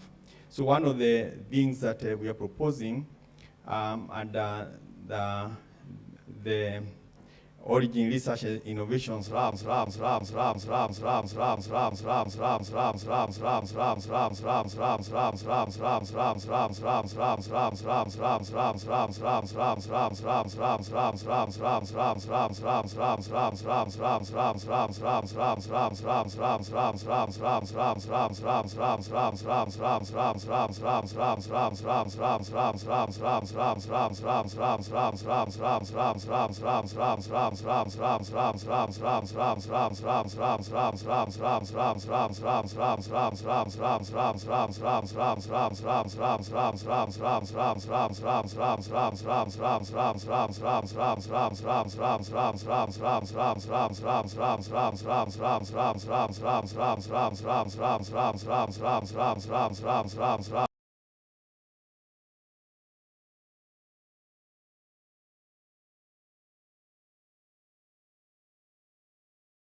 development of a bigger master plan. So I think that's one of them. The second thing is that as a UK government, we are also supporting the development of a national research policy, which is something that we did not have before.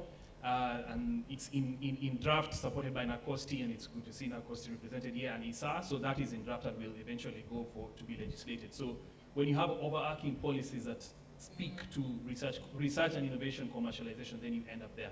The third thing is something that I'll just mention, but Professor Andala will be better placed to speak to, is the development of a research repository. So all this research and innovation that's being done, where is it and how can people access it?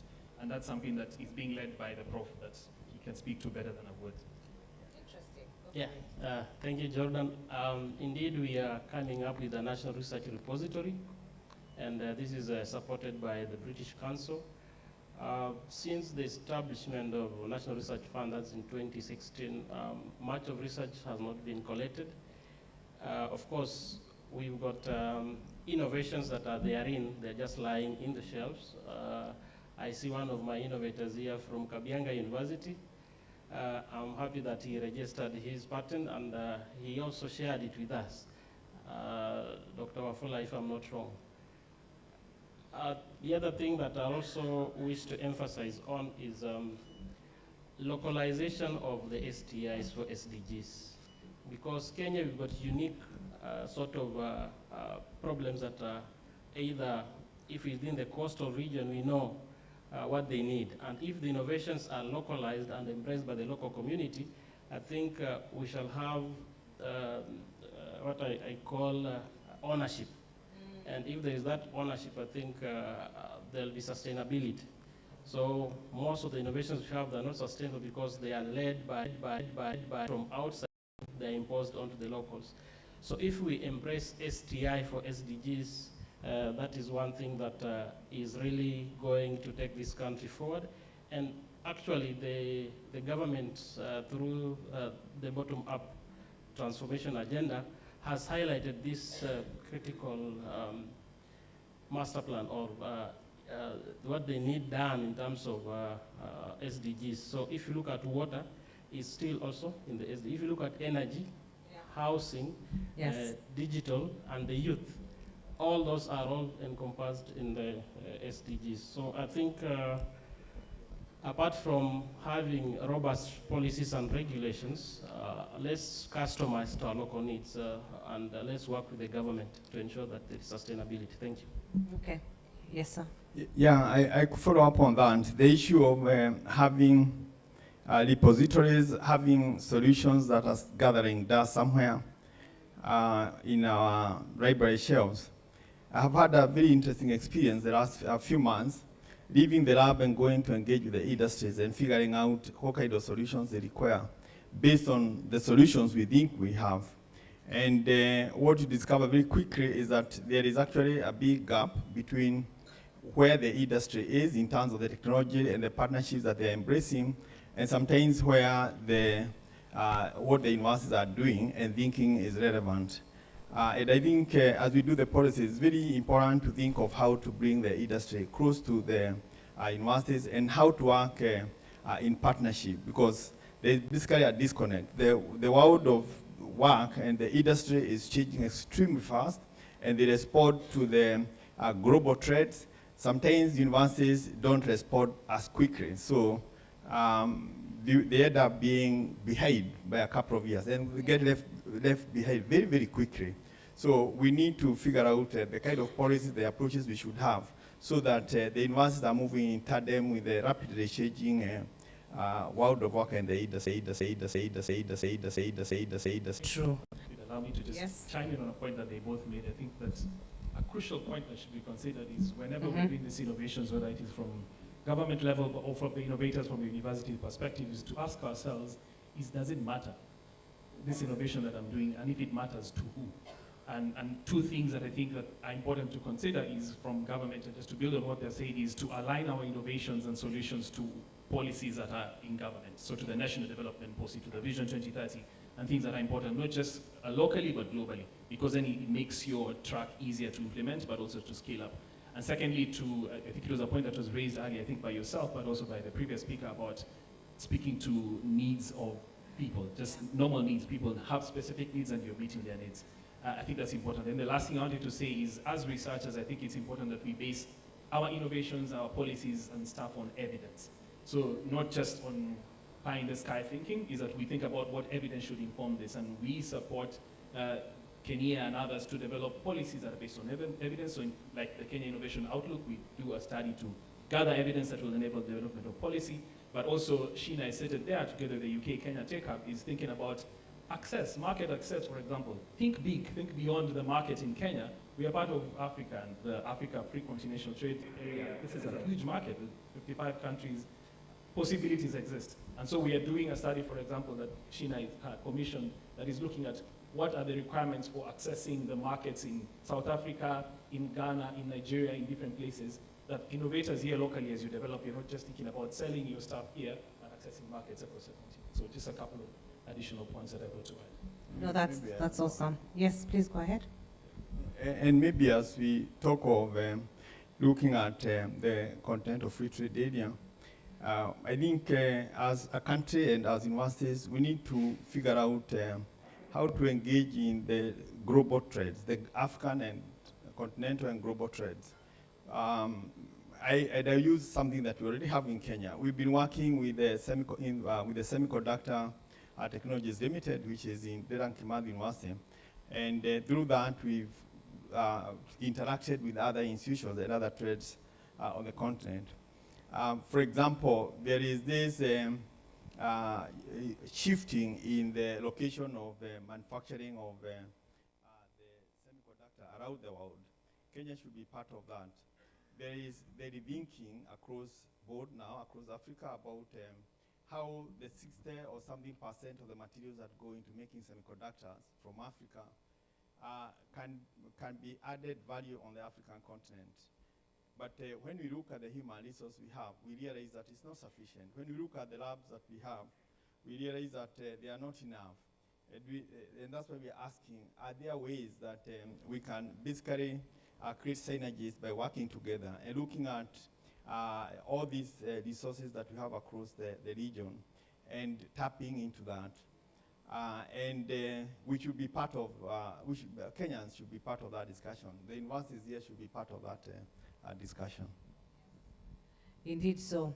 And we have also some colleagues from our neighbors over there, Ethiopia as well. So I think it's interesting what you were talking about, Jordan, around how can we cross-pollinate our innovations across different countries. And I think one of the things that's always bothered me personally is the fact that Africa has such huge potential, but it is indeed 55 different countries, 55 different currencies, the languages are all over the place. You know, when we have innovation scaling in the US, for example, I don't think you can compare it apple to apple with innovations on the African continent.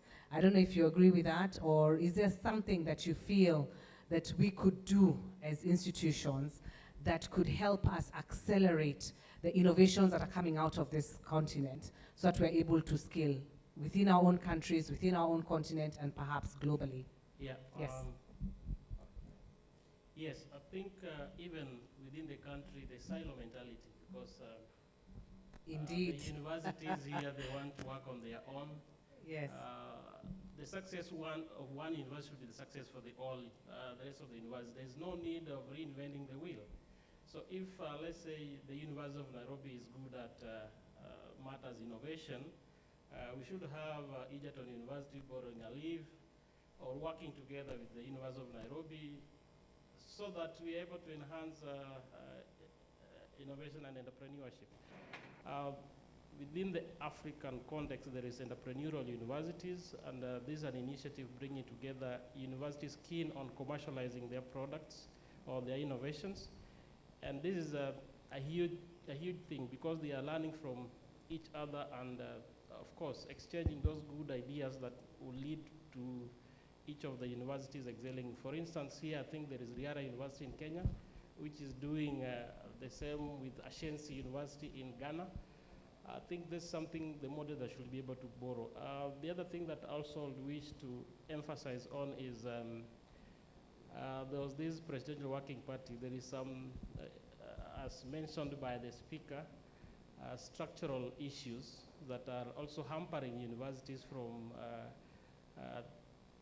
commercializing, because I think they still operate with the old laws to do with procurement. You still find that if you have to buy an equipment, they have to undergo, of course, to pay the VAT, and that becomes very expensive. So if we can be able to clear up and have a very good systems in place, I think the sky is the limit. Thank you. It would indeed. Yes, Professor Ken. There are two initiatives.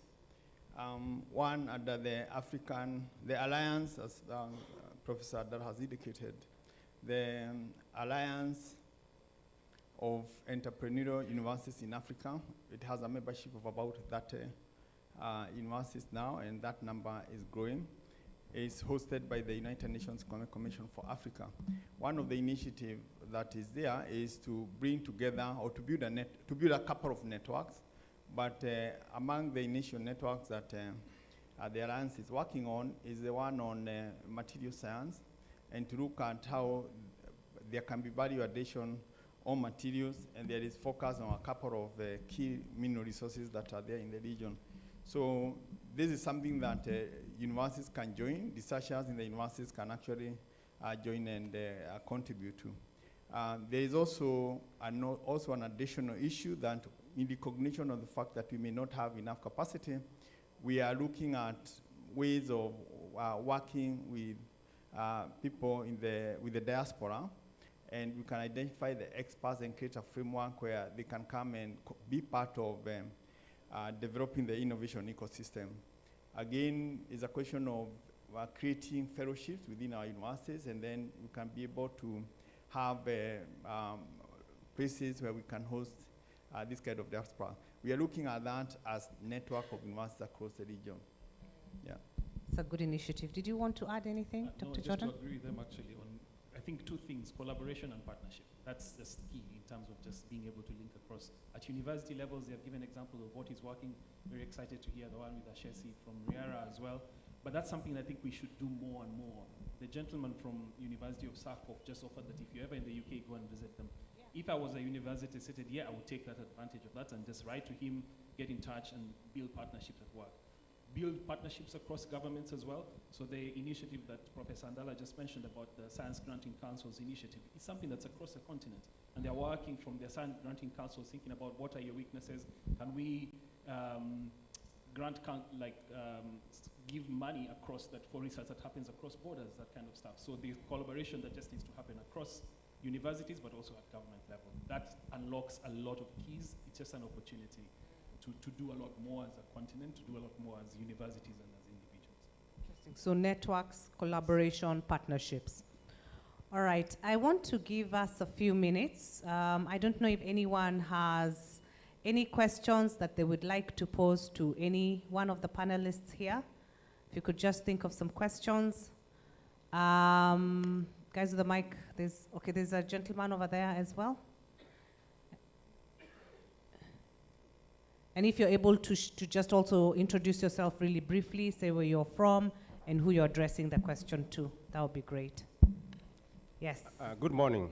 Morning. My name is Professor Paul Ndakani from University of Embu. I have one question probably directing to Professor Kioni and one for, I think, Kiongo. One, the person from UK talked about the technological transfer. And today we are going to knowledge-based economy. When you use technological transfer, you realize we are marketing somebody's technology. What is your opinion on why the technologies are not adopted? Because I think the way to go now is technology transfer. And on top of that, I think in the universities where the problem is, especially where there is that collaboration, is we emphasize on the final product. But we have not developed the framework of knowledge value chain. And I think Professor Kioni mentioned about the value chain. So that at each knowledge value chain, there is a reward, especially for the land-wide institutions where the technology is not very well developed. The other item is we are always talking of the technologies not responsive to industries. Where is the link? I think either one can be able to answer that. And the CEO, NRIF, there is issue of funding has come in, and I think sometimes there's a good job done in that. However, the problem is that we fund research outputs. Commercialization is forgotten. How do we take it from there, moving it ahead? Thank you very much. Awesome, great questions. I think let's respond quickly to that, and then we'll take, 3 questions, that's fine. Okay, let's respond. Yeah, I think I have the benefit of having retired only recently as a vice chancellor. But after that, I took off to figure out how we can get commercialization done by industry. What I realized that it's easy to say you have startups, you have ideas, you have publications, you have patents at the university. But there is a very big gap between that and what the industry requires. And that gap requires a lot of time, a lot of work, and a dedicated human resource. So if you're looking at the organization of your university, you must provide for that kind of structure, to provide resources, to provide the people, and to allow them to have the time to be able to work with the industry so that you can figure out what the industry wants. That's one. The other thing is that if we are going to be successful in commercializing, we must continually build the capacity of our staff and also our students, and we must link the kind of products and knowledge that we think we are generating for the industry. Does the industry want them? Does it need them? Usually, often they don't. They are looking for something completely different. So we must create a system where we are in touch with the industry so as we come up with effective solutions. Thank you. Thanks. I'll answer the question from a budgetary perspective and speak to something I think one of the earlier speakers mentioned is the dedication of funds for research uptake and research commercialization, including specific grants that are just dedicated towards ensuring commercialization of research. When many of you are researchers here, so you know when you're developing a proposal, you have a budget that's been set up, and rarely do you find a sufficient budget that is at the tail end of it that speaks to research uptake and commercialization. It's rarely there. Most of the times, from a donor perspective, it ends before at the time the contract ends, and you're left with these products that you don't know what to do and you don't have the money to take forward. So I think we need to be creative in terms of how we think develop our budgets to be heavy on that uptake and transfer bit. But also from the side of the funders to be brave enough to be able to know that this is not just about producing outputs, but what can be done to be able to fund actual commercialization of research. And then the second bit about the industry, you asked where are they? They're here. She mentioned, Jerry, when she was speaking, she talked about the fact that many of the things that they developed, they only were successful when they started working on them together. So identify partners, develop frameworks at university levels for industry collaboration and take advantage of them and actually use them to do that jump off from research into commercialization. So. Yeah, I'll be brief because part of what I was to say has been answered. I think we're on the third cohort of training the innovators, and Kenya does that. So reach out to Kenya. They'll provide that mechanism for you to be trained if you're an innovator and to be able to commercial. To be entrepreneurial is not like natural you'll be, because if you're a professor like me, I'm not thinking business, but you have to have that mind shift to be able to now become an entrepreneur. The other thing is technology is not responsive to industry. It should be the other way around. You should co-create with the industries, and I'm happy to, when Elgon Kenya with the University of Nairobi, they are having an incubation center. So it is the Elgon Kenya that went to the University of Nairobi, and they created one. So from there, we'll have now the needs of the industry being met. So we know we do research, which are blue sky research, for the sake of doing it. If you want to engage the industry, work with it, co-create and solve problems with them. On NRF funding commercialization, yes, we are trying. This year alone, we funded 6. So I know you might have not been lucky, but there is always next time. Thank you. I like that. All right, let's take the 3 questions from there. Thank you. I will go first. My name is Dave. I work at the Ministry of Youth Affairs and the Sports. Just a question for you and the good basis I've seen around. Where are we on AI? It's disrupting everything, services, efficiency, the way we deliver goods and services. There are AI experts in Kenya. If my boss, PS Ismail, asked me, can I get 3-4 contacts of AI experts? Where do I go? Where do I begin? About 3 days ago, I needed to get a copy of my endorsed master's degree certificate, and I spent a whole day at the University of Nairobi. Sorry, Professor Kemp. Why can't we take these services online, and then I can get my endorsed copy if you verify that I am the holder of that certificate, and that would be stream for the university. Why do we wait too long to do it? Thank you. Okay, awesome. Let's take some other questions. Good afternoon. One of you will respond to David. I'm Professor Muraya from University. But I still have one question for CEO NRF. Sorry, we can't hear you. You might need to start again. Hello, I am Professor Moses Muraya from Chuka University. Yes. And most of the questions has been answered, but I have one question for NRF CEO, Professor Adana. The question is, who is funding the basic research? Because I have seen where we are moving, and problem is I have also worked with donors' money. Since people's varieties, etc. Who is funding the basic research, and why is it the basic research is not being emphasized in this commercialization and enterprise? Okay, thank you very much. Yes, last question there. Thank you very much. My name is Philip Langat from Ole Source Technical in Nandi County. My question also goes to Professor Dixon of NRF. I think if I'm not wrong, last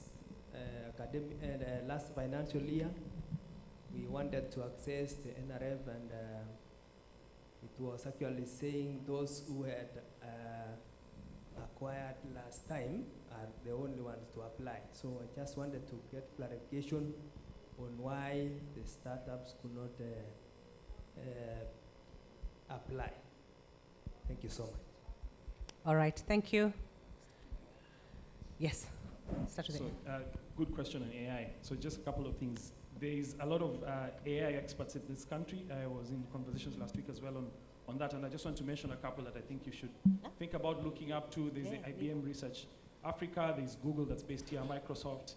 The Science for Africa Foundation has been doing a continent-wide consultation on AI and what opportunities exist for us to plug into. So if you need contacts for the same, I can link you up with that. Juliana wrote issues with M-Pesa and Safaricom as well. Does a lot of work. And there's many researchers, I'm sure even in this room, there are a number of people who are working on AI. So there's that opportunity there. I think the biggest gap is around regulation. Well, two things. There's the data. All the large language models focus on data that we do not have. So AI, even as it's being developed, it's excluding us as Africans and Kenyans. So we need to think about how we can make that inclusive. And two is regulation. And His Excellency, the President of Kenya, during the launch of the 10-year anniversary of the IBM Research Africa Lab, mentioned the need to start developing regulations around AI. So that's something that I think we should collectively think about, how we can plug into that space and support each other to come with regulations that are useful for us. Then the second thing I just want to mention, because Professor Ndala will jump into it, is I think sometimes when we speak about, excuse me, one track, so commercialization, we tend to think that it's exclusionary and it takes away from the need for basic research, which is a mindset that can be a bit tricky, because I think there is space for publications. Because as we were discussing here last year, I remember there was someone who asked about the fact that I'm a researcher, I just want to publish, and those are the metrics through which I develop in the university, I get my promotion. So I don't think one excludes the other. I think we should continue. The best example of basic research, I'm a basic researcher myself by background. I spent 10 years doing work on HIV prevention in the lab, working with viruses and stuff. But I think the best example is the mRNA vaccine that was developed for COVID. That lady and the people who worked, they did background research for years and years and years until the right moment came. Then it was able to be translated.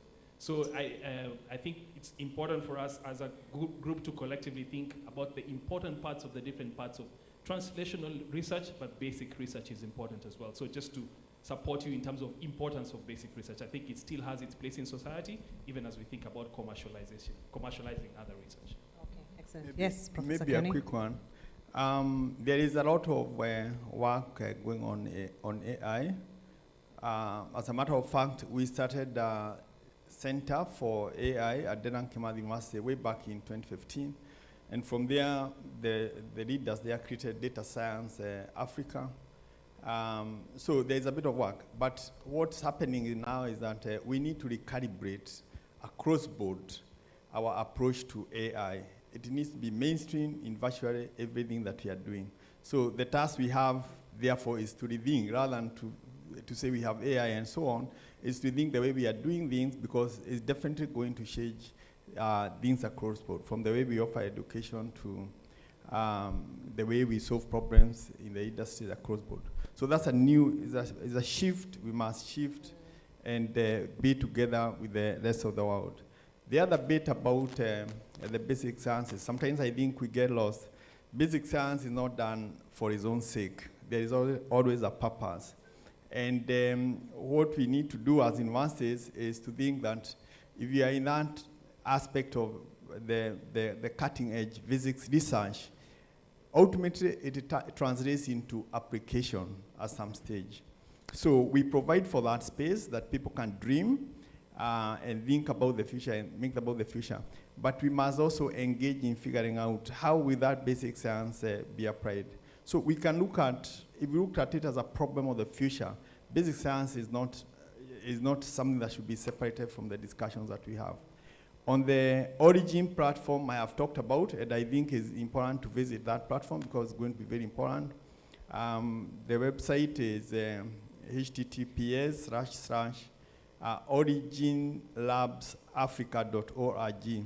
We have provided for that kind of futuristic thinking, that people can come together and try to address what are these things that we'll be looking at 20 years from now. And that's still part of problem solving. Thank you. That's great, Professor Ndala. Yeah, I'll be brief. I have to admit that the crafters of the STI Act 2013 were visionary, and they saw in it space for regulation or regulatory aspect, which is done by NACOSTI. We've got the funding aspects done by the National Research Fund, and then there is the innovation space, which is where we are now. So we are going to have a forum, Global Research Council, SGCI meeting. We'll focus on matters research. So I think let's admit that we are in the innovation space currently, and basic research will be dealt with, and I invite you to at least attend that SGCI, GRC, UKRI will be present, National Science Foundation will be present, National Research Foundation will be present. We've got Asia being represented and South America. So please, I encourage you to come and be able to attend. So I'll indicate that basic research is also funded. It's not excluded, but for purposes of today, we are in the innovation space.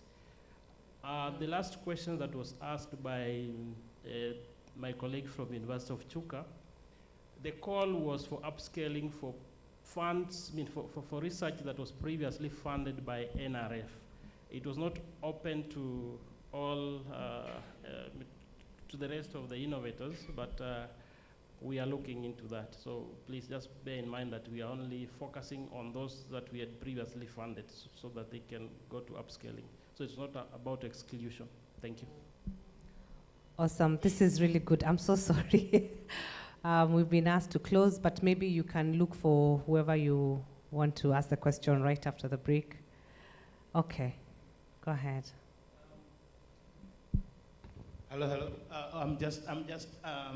I think I'll ask it very quick, just not to waste time, because I think I really like the idea of the entrepreneurial and the funding idea, and that is coming really handy because what you see here is researchers, and they're really sometimes into their work, and their work costs time, energy from the basic even to commercialization. The only point that I fail to understand, and also think maybe the researchers will agree with me or disagree with me, is like when it comes to like what can they expect in terms of funding? There's never transparency from whichever body you have here. Like, do I have 2 million to research on this, 3 million to research on this? So it's always like, nah, just do real research, we take it to commercialization, and then we will see. This we will see never, and then that creates a gap. I come up with a good infrastructure idea, I want to build on something that will cost me even $500,000, I end up with 500 bob. See, even I take that one for coffee. What is just important is just the transparency part has to come. I think it will encourage researchers, and I think that aspect has to come out very strongly. Maybe I'm wrong, maybe I'm right. Right, thanks, Odak. Does anyone want to? I guess you're not being specific. Mention your specific research that you are funded or not funded so that we can deal with that from that angle. And I want you to mention specifically what do you have, like let's say, which amount of money can you offer? Sometimes that also instigates researchers to know what they're talking about. If you say we can offer up to this, that gives time interest. Yeah, we have got research funding guidelines, and I think have a look at that. Thank you. Okay. All right. I think let's bring this to a close. Hey, Dr. Tony, it is not my fault. Let us give Professor. Professor Kiama can get the mic. You also just wanted to commend you. Since as far as I think recently the University of Nairobi professors, one from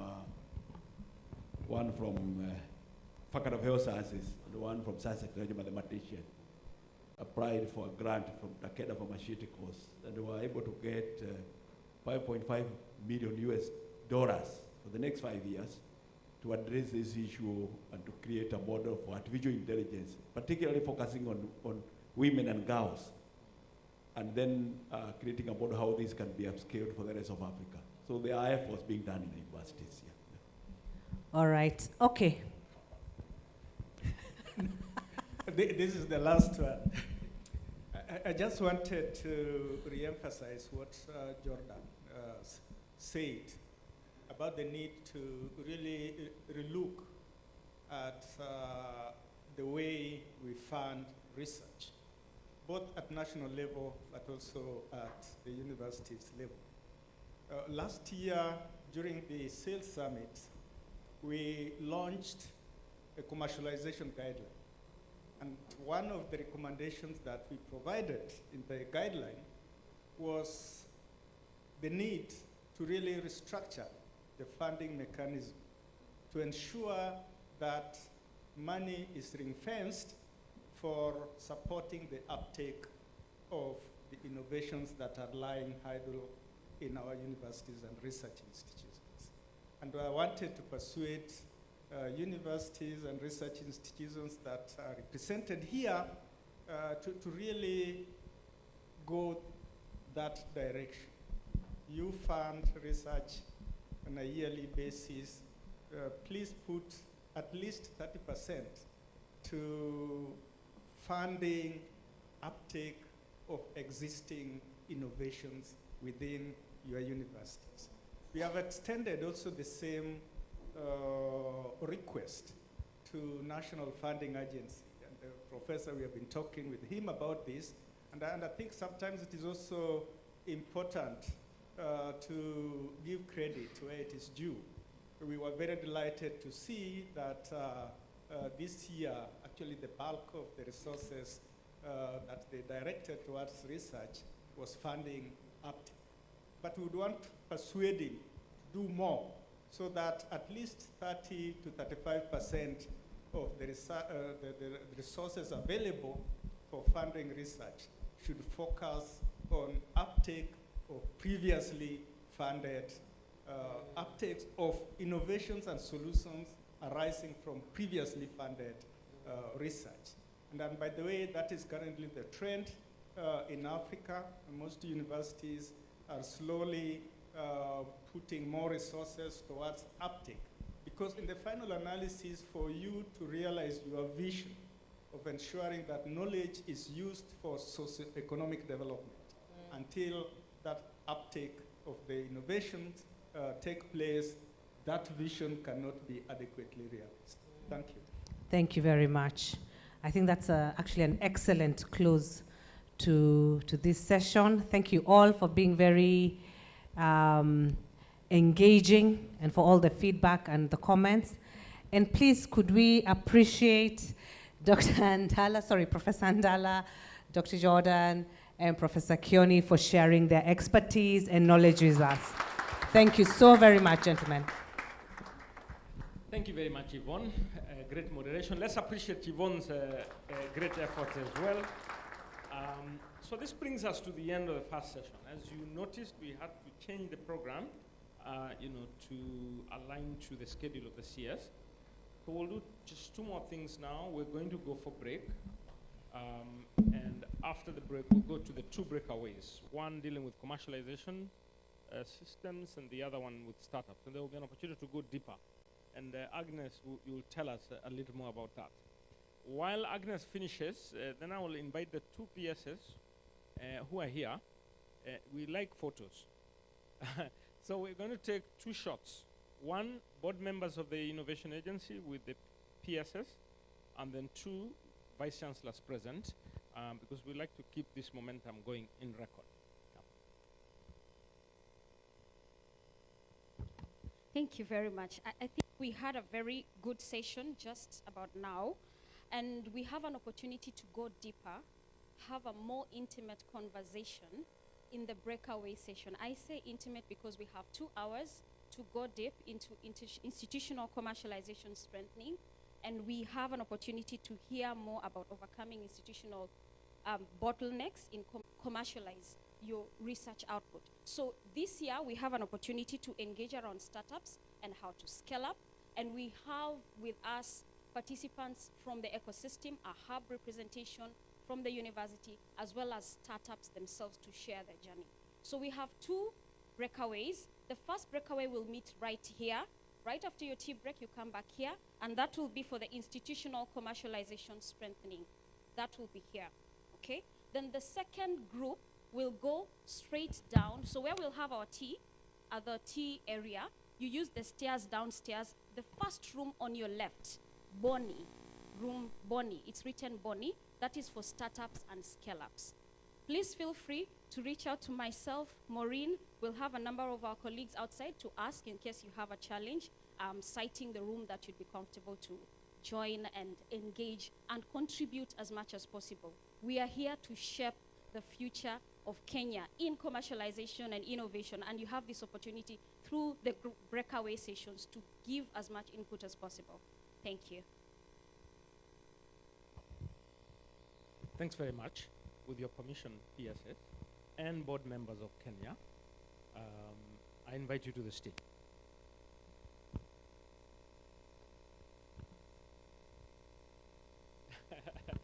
Sorry? Yeah, we are all going for break for sure. It's just that we like these moments because that's what we remember. Let's go to the stage, please.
I've taken notes.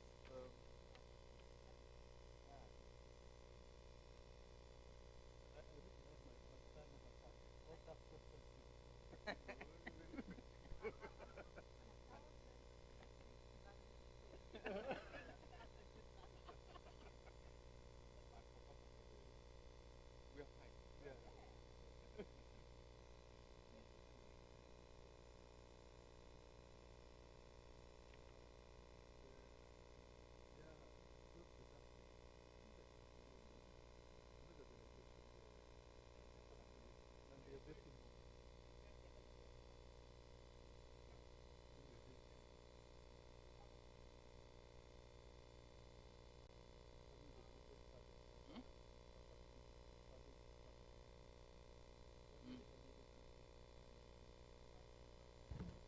Yeah. So we are free to take our tea break. We meet in the breakaways at 11:15.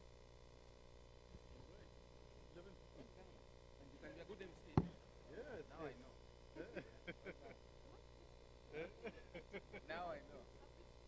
Yes.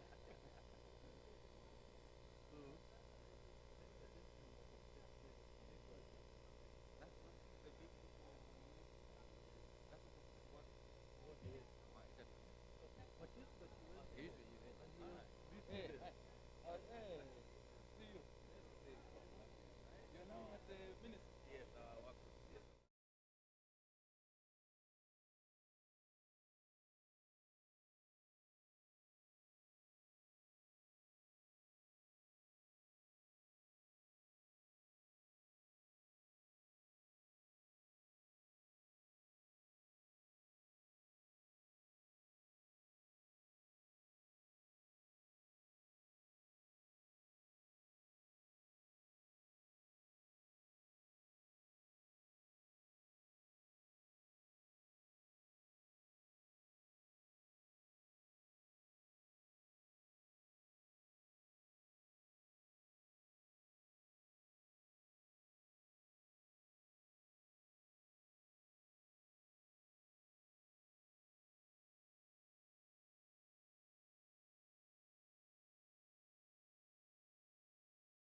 move closer.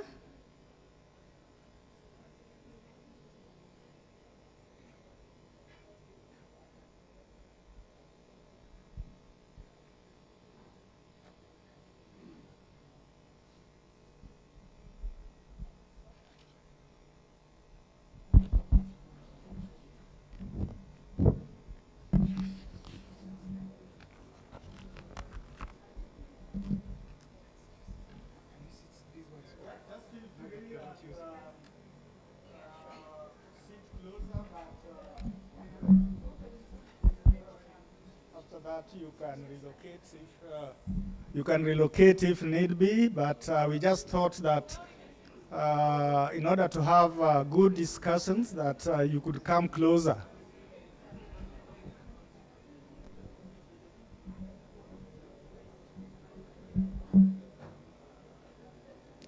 Let's kindly move forward so we can start. We don't want to run out of time.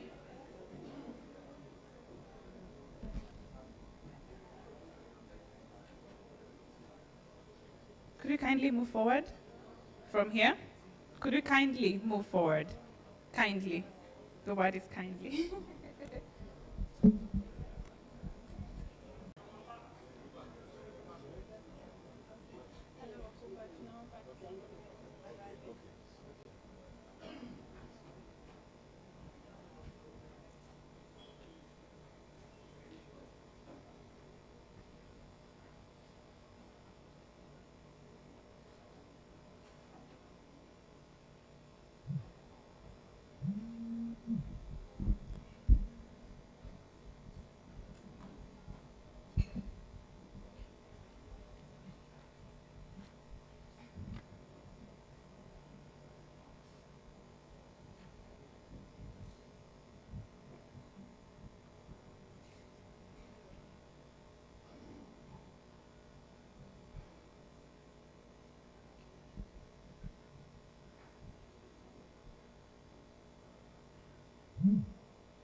Good morning. Good morning again. Thanks very much. Yeah, allow me to start by thanking you for having selected to join this breakaway session that is going to focus on commercialization. And I thought before I introduce the panel, just to be able to give you some brief background. You'll remember in the morning I mentioned that last year we launched what we call the commercialization guidelines for universities and research institutions. And to enable us to do that, we interacted with quite a number of you trying to understand what were the challenges that our universities and research organizations were having with respect to really spearheading commercialization in Kenya. And quite a number of gaps and challenges were identified. I just want to talk briefly about them. The first one was lack of funding and resources that can support commercialization within our universities and research institutions. Two, it was appreciated that some universities were already having in place technology transfer offices, but these TTOs were not adequately resourced. They were not strong enough. They were not effective enough to really promote commercialization. There were issues also with weak intellectual property protection practices. You remember in the early session, the issues of intellectual property was mentioned. And even where there were potential with the innovations that could be protected, capacity within the universities and research institutions to do that was inadequate, and more importantly, even the numbers of innovations that have been protected compared to the quantity of innovations that your universities are generating, small. There was the issue of inadequate entrepreneurship and commercialization training. There was the issue of bureaucracy and regulatory hurdles that the process of commercialization of research outputs, and there was the issue of limited industry academia collaboration. We are here today to really discuss some of these issues. We would want this session to be as interactive as possible, and I've agreed with the panel that is going to lead us in the discussion that will spend about not more than 15 minutes or so, getting some highlights and provocative suggestion on how these issues could be addressed. But more importantly, we would want to hear your feedback, share your experiences, give comments and suggestions that can enhance commercializations within our universities and research organizations. So we'd want the session to be structured in a manner that we are dialoguing. We are not just asking questions to the panelists. Of course, we'll want to ask them some questions to provide clarifications, but we'll want also to really learn from each other. And therefore, to start us up, allow me then to the panelists that will be supporting us to invite them. One being Professor Robert Gatero, who is the Vice Chancellor of Riera University and a member of the CEIL Summit, and has been really very, very supportive on the activities that we are doing. Can we give him a round of clap as he comes up? Thanks very much, Prof, for availing yourself today and being with us today in this session. The second one is the Vice Chancellor, Dedan Kimathi University of Technology, Professor Muchiri, who has just recently been promoted from Deputy Vice Chancellor to Vice Chancellor. So we need to give him 2 rounds. The first round is for congratulating him for his promotion, and the second one for agreeing to come and be with us this morning. The last one was Professor Elijah Omwenga, who, again, we have been working very closely with when he was in Kabianga, and is currently the Vice Chancellor of Open University of Kenya. And I'm told that he was not able to make it today, but I don't know if there is anybody representing him from the 2 universities. Then we start, and as already indicated, I would want to give you a microphone just to reflect on issues,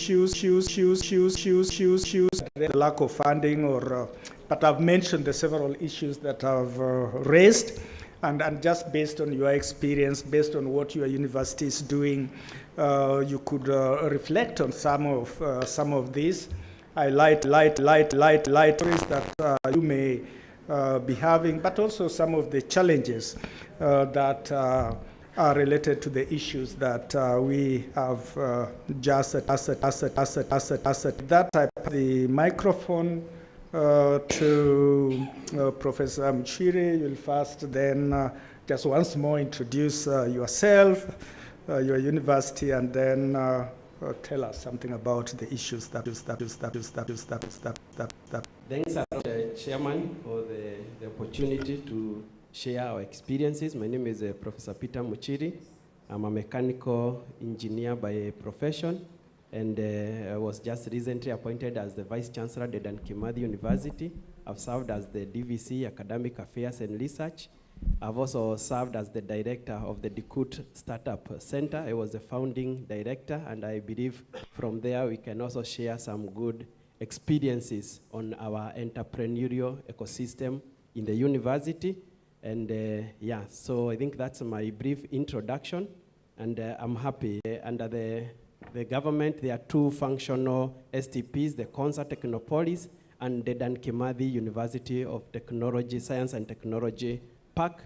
And we had to do a lot of thinking, because if you want to encourage more entrepreneurship in Science and Technology Park, you need an ecosystem. And the entrepreneurial ecosystem is very important, because we said, well, you can have the structures, but if you do not have ideas and people working on entrepreneurship, then it will just stop there.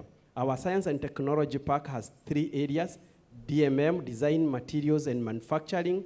We have ICT and Big Data, and we also have food bioprocessing and the technologies involved in bioprocessing, and again, informed by our environment. We are in an agricultural zone, and as a University of Technology, issues of value addition are very critical to the region. So we had to look at the kind of framework support that would support that, and we realized that we needed a technology park that is functional at the university, and then an incubation hub. So I think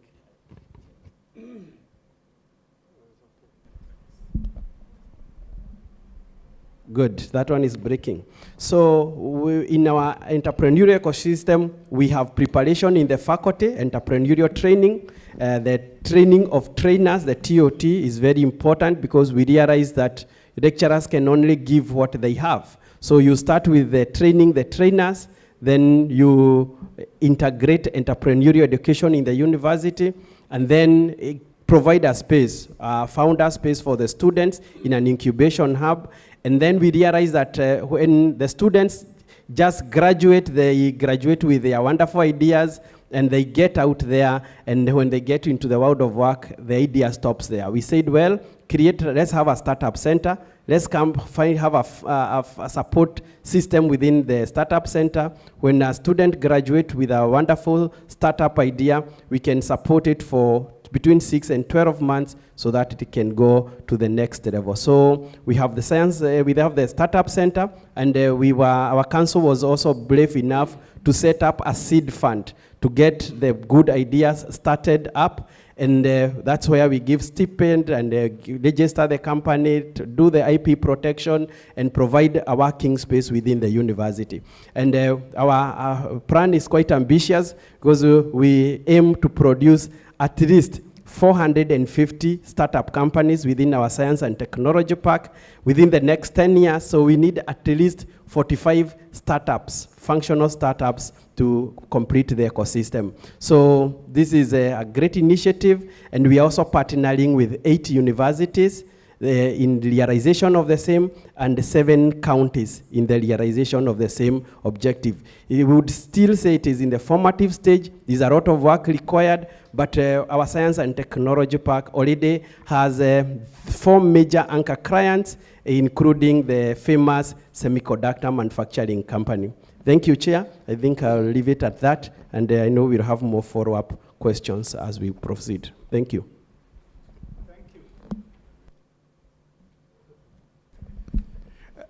I will not allow you to go, but wonderful what you have presented, very interesting ideas, and with a very, very powerful target of 450 companies. I just wondered whether you could be able to share what is it are you putting in place that will address the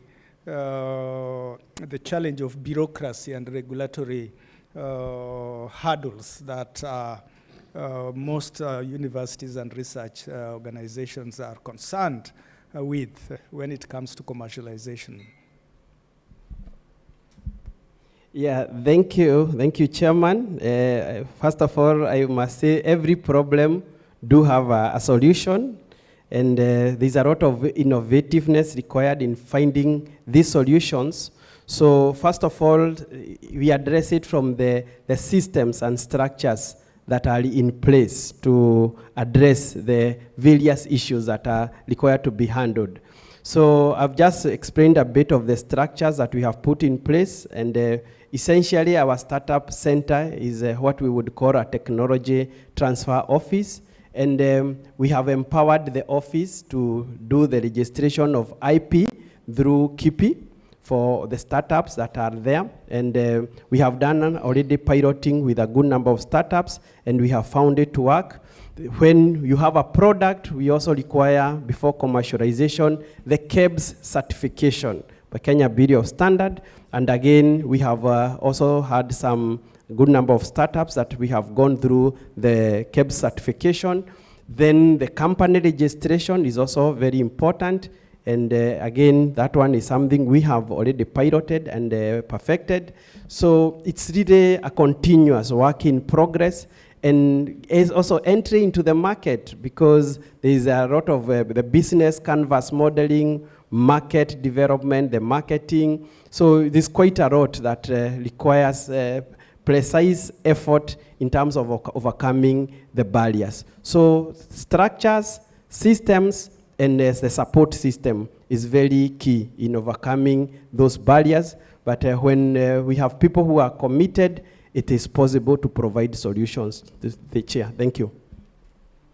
Thanks very much. Thanks very much.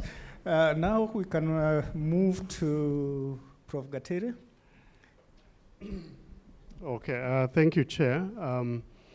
So my name is Robert Gateru, Vice Chancellor, Riara University.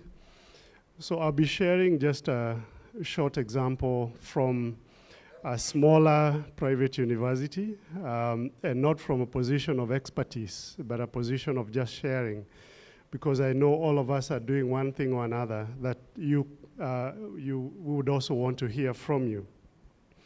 So Riara University is about 10 years old, and from the foundation of the institution, our motto is nurturing innovators.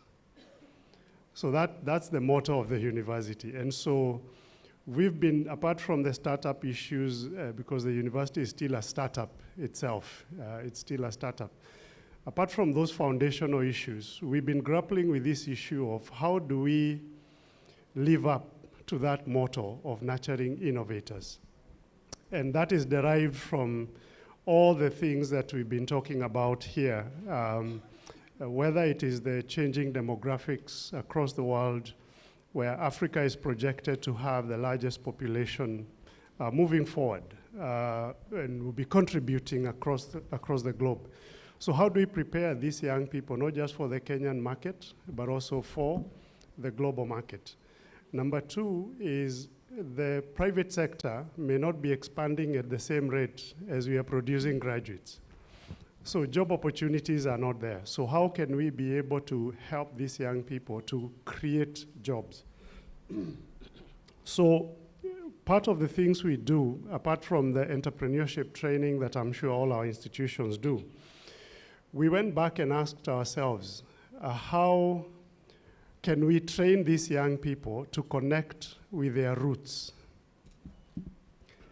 as Africans? And many times we lose that aspect. So part of the common courses that we teach within the university is indigenous, innovative African practices, helping our young people to connect with what we were doing as Africans, either to resolve conflicts, to do business, and those other things. And now helping them to create solutions and to see how do you commercialize some of that knowledge. Then we have an innovation center where we have monthly forums with industry who come to give talks, critique students' ideas, entrepreneurs to come and share their journeys. So we run it every last Wednesday of the month, and these are usually fully packed with students, really to spur that innovativeness. Then beyond that, through funding from the British Council, we've been able to establish an accelerator for student businesses, and I want to recognize Professor Mary Kinoti, who is in our presence from the University of Nairobi, who was instrumental in working with us in the Innovation for African Universities program by the British Council. So that accelerator, we launched it last year, and it brings together an ecosystem of mentors, coaches, entrepreneurs who work with the students. We started with a 9-month program, and now it's a 1-year program. In the first cohort, we mentored 11 student businesses, and these are doing very, very well. In the second cohort, we were able to attract 40 students who had business ideas, but after going through the program, those have been trimmed down to about 20. And so we also have a target of reaching at least 30 or so student startups per year. And we are progressing very well on that. But also, beyond that is to inculcate an entrepreneurship culture within the university. So we know our students are probably hustling out there, so they may not have an innovative business, but they're doing entrepreneurship. They're selling clothes, they're selling perfumes, they're selling what to try and earn a living, and that must be encouraged. So we have what we call RU Market Days, or Riara University Market Days, where we allow any student with a business to come and exhibit for a whole week, 3 days to a week, on campus, to all the staff, to all the students, and we go around and support each other and create those networks among the students, and we are seeing students really benefiting from doing business with each other. Then in class, we've transitioned our training more towards project-based learning and design thinking.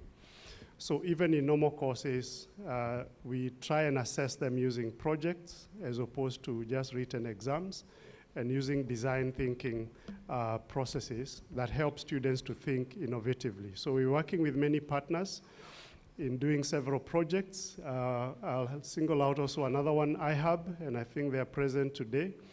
With iHub, we are running a project on innovations in agriculture, climate, and health.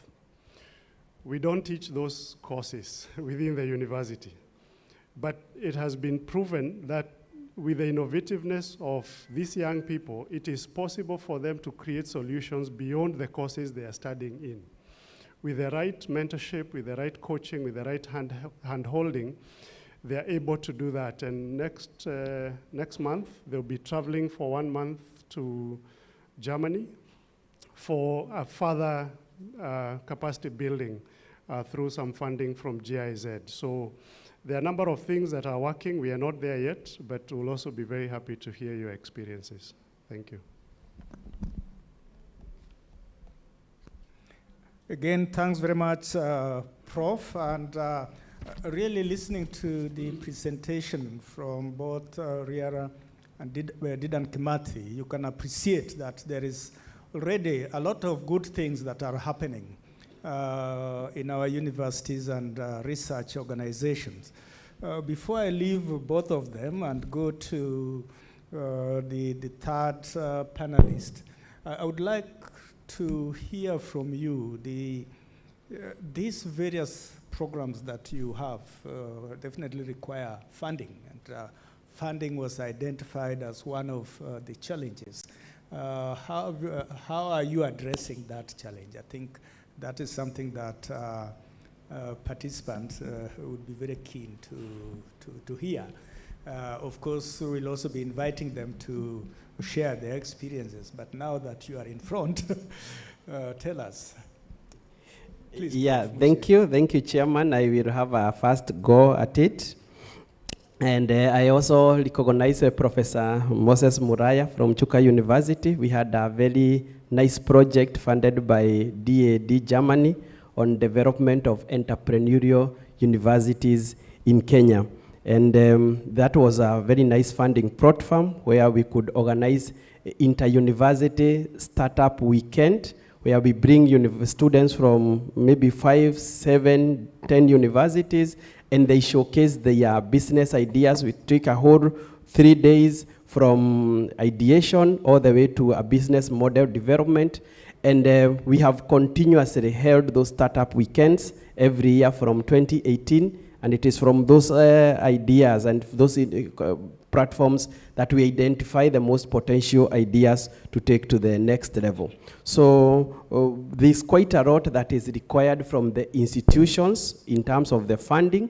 And that together with an idea storming night, we found that is a little bit simpler to organize a whole night, bring the students with ideas together, they brainstorm, they pitch, and they present. And the institutions have a very important role in funding those activities in the most simplified form, because what is very important is inculcating a mindset change among students and staff on entrepreneurial thinking. So I've mentioned about seed fund, and certainly from the institutional level, even from the budgetary allocation, it's very important that institutions individually start with a seed fund, which will promote all areas of entrepreneurship. There is also the area of strategic partnerships, and this is, again, one area we need to look out, like the partnership we had with the DAD, British Council. And when you have a good idea, you will be supported. We have realized that organizations funds good ideas. You're not just supported because you are Dedan Kimathi University, you are supported because of the good initiative you are able to develop. Other funding platforms that are important in entrepreneurship, in Kenya we still need to build more angel investors. We still do not have people who are interested in putting a coin in a good idea.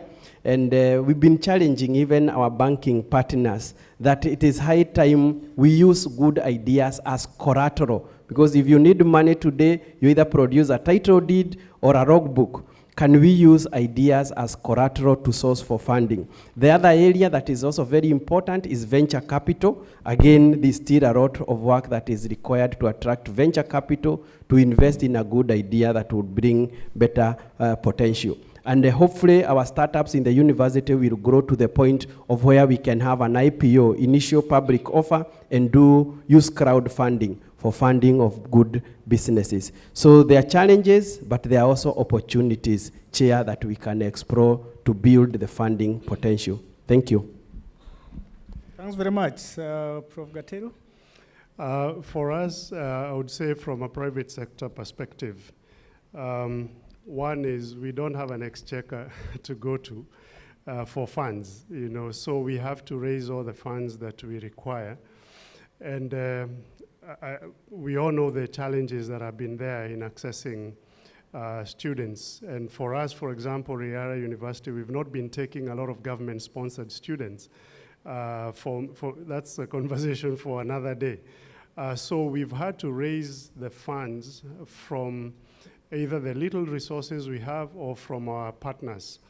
And we've realized that also many times, even the funding we require is not, or the resources we require are not necessarily money.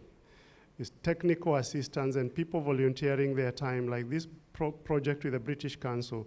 We have fantastic entrepreneurs, mentors, and coaches who are not paid, but they come and they infuse all these skills and coach these students without asking for any money. So these are some of the partnerships we need to build.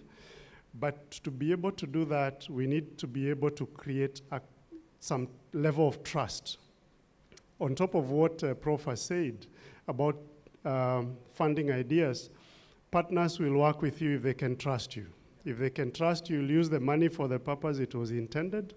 And even a perennial issue that we've had in our institutions where researchers do work or consultancies, and they never see the money. The money came to the university, but it never got to the people who did the work.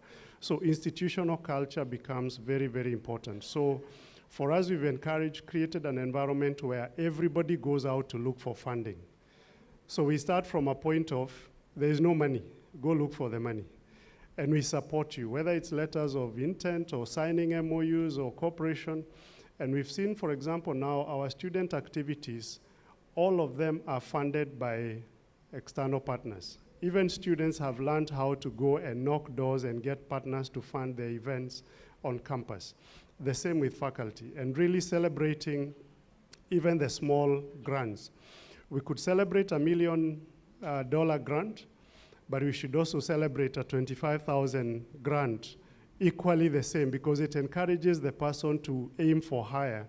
And that is something we have seen work very, very well for us. So governance, culture, motivating people, and really living up to what people expect of you as an institution. That level of trust, both from partners externally and also internally from staff. So those have really worked quite well for us. And some of the grants, I would say, are very small from, relatively speaking. We are part of another collaborative across Africa called Education Collaborative, which is headquartered at Ashesi University in Ghana. And I know other institutions here like University of Embu and others are part of it, including DECUT. So even $5,000 for somebody to try out something. And they access those grants, and we have a number of those going ahead. Then now we are able to scale up when we have been able to get some proof of concept. So start small, scale up, be trusted, and have the right culture. Wow, thanks very much. The two panelists have mentioned possible routes or sources of funding. They have talked about crowdfunding as possibilities of mobilizing resources for commercialization. And I'm delighted our third panelist, we specifically invited him to address the issue of angel investors. Barbas Atluntas is actually the chair of the board of directors of the World Business Angel Investment Forum. I wanted to request you to briefly introduce yourself, introduce your organization, and you have heard the challenges of funding as expressed by the two panelists. What do you see the role of angel investors in this, and how could we strengthen a network of angel investors in Kenya? Thank you very much, dear Chair. The World Business Angels Investment Forum is one of the 8 affiliated partners of the G20 Global Partnership for Financial Inclusion, GPFI. This committee is chaired by the Queen Maxima of the Netherlands. And we are advocating for main issues: easing access to finance for entrepreneurs, enhancing digital inclusion, increasing financial inclusion, and promoting gender equality. We are trying to reach these goals through our different institutions like Global Startup Investment Promotion Agency, WBEF Financial Inclusion Center, a publication house in UK, and our fund, WBEF Angel Investment Fund. We have 10 country offices in almost every continent. 3 of them are in Africa, in Tanzania, in Ghana, and in Nigeria. And we have 1,652 members from 132 countries. So this is a brief about our organization. Now, regarding to the angel investment issue, I think before moving to this issue, it will be good to clarify the difference between entrepreneur and startup. Because sometimes I hear we say entrepreneur, sometimes we say startup, but what is the difference? Startup founder, what is the difference between these? Let's say I am dreaming to establish a company to sell these papers, a paper company, and I am dreaming my daughter, my son, my granddaughter, my grandson will do the same business. My business plan, my business model is to make profit by selling paper. That's it. But let's take another kind of entrepreneur who is a smart entrepreneur, let's say. He is or she is also aiming to establish a company to sell paper, but he is not dreaming his grandson will do this business. He is also dreaming to sell the company he established to sell this paper in the next 5 to 7 years, which means, very shortly, his business model is different than the traditional business model. His business model is including an exit strategy before establishing the company. So this is startup founder. So this means 450 startups in the center of Professor means they have exit strategies. So they are not dreaming their grandsons will do the same business. But these startup founders, of course, have a different business model than the others. The first traditional business owners generally fund their business, the growth of their business, through customer finance. But the second one, startup founders, need more than customer finance, because their aim is to make an exit within the next 5 to 7 years. They need more than money to grow their business. They need network, mentorship, and know-how. Entrepreneurs of today are lucky because there are many different sources of finance available for them, from ICO to IPO. Crowdfunding platforms, VCs, co-investment structures, wealth management institutions, banks, private equity funds, angel investors, stock exchanges. So there are different, but one of them is very valuable for them: angel investors. Why? Because they are putting more than money. Others are only putting money. But angel investors are also putting their know-how, mentorship, and network in the businesses they invest. OECD statistics show that 1.2% of entrepreneurs, startup founders who pitch to angel investors are able to get money from angel investors. And one entrepreneur in every 10 invested entrepreneurs are able to create a success story. Success story means making an exit with 20 multipliers, not later than 7 years. 20 multipliers means I am putting 100K and receiving 2M, 20 times more than I put in the next 5 to 7 years. But unfortunately, one entrepreneur in every 10 invested startups are able to create this success story. 2 of them are bankrupted, 2 of them are flowing, 2 of them we don't know what will happen, 1 of them is. So this means if I am a qualified angel investor, this means I know these statistics. And if he needs 100K, I will never put 100K to his business. I will put 10K to his business. And 10K to other startup, and because I know that one of them will be successful. So I will, as a matter of fact, aim to create a small portfolio of startup investors.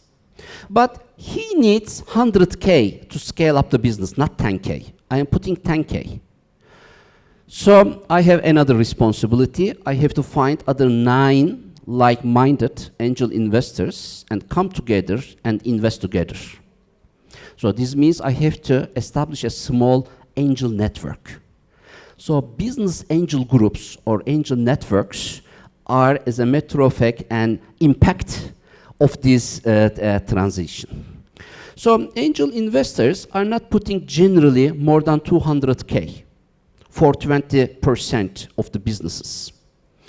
When you talk about research projects at the universities, 200K is not enough. It is a small amount, to tell you the truth. So in the morning, the sessions in the morning always included funding word. Funding is something like grant, is something like donation. And funding is, as a matter of fact, must for research projects. Because investors, to tell you the truth, will never invest if they don't see an exit strategy and if they don't see the demo on the table. So until creating demo, then it is a great responsibility of the public finance to support this process. This is 2 + 2 is 4. It is a must. And you cannot expect this seed funding generally from the angel investors or VCs or private equity funds or wealth management institutions or family offices. They will not put even $1. So converting public finance to smart finance is important, because otherwise you cannot commercialize, you cannot show the roadmap how you are going to commercialize these projects to attract these investors. So Commercialization and Entrepreneurial Leaders Summit is, as a matter of fact, very important the summit, because the next step is how to attract the global investors or investors. But when you, if you are aiming to attract the investors for these projects or startup funders incubated in the centers, unfortunately, governments around the world are thinking if they have qualified entrepreneurs in the country, then they will be able to attract more investors, which is not the case. Why governments around the world started in the last 15 years focusing on the innovation issue? 2 reasons. Invention is not creating new jobs, new wealth, new tax, but innovation is creating new jobs, new wealth. This is the first reason. And second reason, all governments around the world are losing FDI numbers. Foreign direct investment numbers are going down in the last 15 years. So having a unicorn from the country, which means with minimum $1 billion company valuation, is a good way to compensate these loss. So focusing on the quality of entrepreneurs. But now I will say one sentence and give microphone back to you, dear chair. But investors are not focusing on the quality of entrepreneurs first. They focus on the exit strategy within the market and availability of quality co-investors within the market. Thank you. So what do you advise the university vice chancellors, deputy vice chancellors that are here on what they need to do to access investment funds, particularly angel investors? Yeah. Now the new trend in Europe is each university is establishing its own business angel network. Let's say Harvard's business angel network, H-BAN, or MIT business angel network in the States. So they are inviting their graduates to be the member of the business angel network of the university and inviting them to invest in the research R&D projects of their universities and also in the startup businesses of the students of their universities. This is a new trend. Yeah. Thanks very much. Ladies and gentlemen, I think we have heard, we were supposed to be provoked, but also to be given some success stories, and we have really heard the success stories from the 2 universities, but also the huge opportunity that is there for us as universities and research institutions to tap on private funding for the purpose of commercialization. We now want to open it up to all of us so that you can raise questions, but you can also share experiences. Indicated that the panel here was just supposed to provoke us by addressing some of the issues that are raised, but I'm suspecting that these are the same challenges that you have in your universities, that you are striving to address. So please, now it is opened. Who is going to be the first to give a comment? Now I know. Can I have three hands so that I do one round? So that will be number 1, you are number 2, you are number 3, you are number 4. I need number 5 so that I close the first round. You are number 5. And please make it brief. to the point. Of course, you need to introduce yourself and then share or ask questions. Good afternoon. Is it morning? Good afternoon. It is now afternoon. My name is Paul Dakanio from University of Embu. I have three things to ask here. One, the panel has talked about the design thinking, and of course, it is a mental setup change, and then the aspect of money. I think, in my opinion, where the question we need to ask is that we have got a lot of research done in the universities, and all this research, by the end of the day, if it's a PhD, we say new knowledge needs to be created. If it's master's, maybe we may say like some idea needs to be seen to be work. If it is undergrads, we need something is being tested, is working. Now the question is, why can't these ones be converted to product? Are we addressing the wrong thing or the right thing? Because I think that's the conversation we need to engage in, so that then, since institutions, our work is really to create knowledge and knowledge product the industries must consume. And the morning I did say, like, the industries say, like, universities train and then go they train. Why is then the link? And I think until we get that, then you'll be able to have industries buying our product, and then the commercialization becomes real. And number two, this aspect of the crowdfunding and the money come and all that. I think also the industries will put the money where they get the value. I find like something like, let's say, M-Pesa. M-Pesa, where are the creators of the M-Pesa? Does it mean we have really become bankrupt knowledge-wise? Again, I did mention, like, today we are going to knowledge-based economy.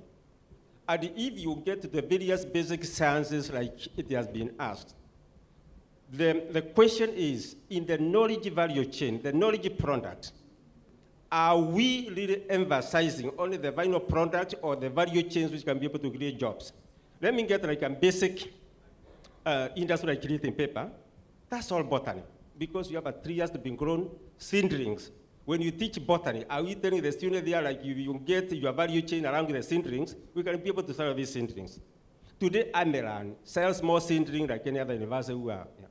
When you come, the value chain, the people who are selling timber and all that. Again, I think those are the things we need to do. Now give me number 3. So your number 3, last the question. Number 3 is what was mentioned about the resource mobilization and the equity. I think, again, in the morning we said we need to align ourselves with government policy and what is happening. Today we are accelerating the realization as SDGs. Are we able then to align our policies within the SDGs? Thank you very much. Thanks very much. Number 2.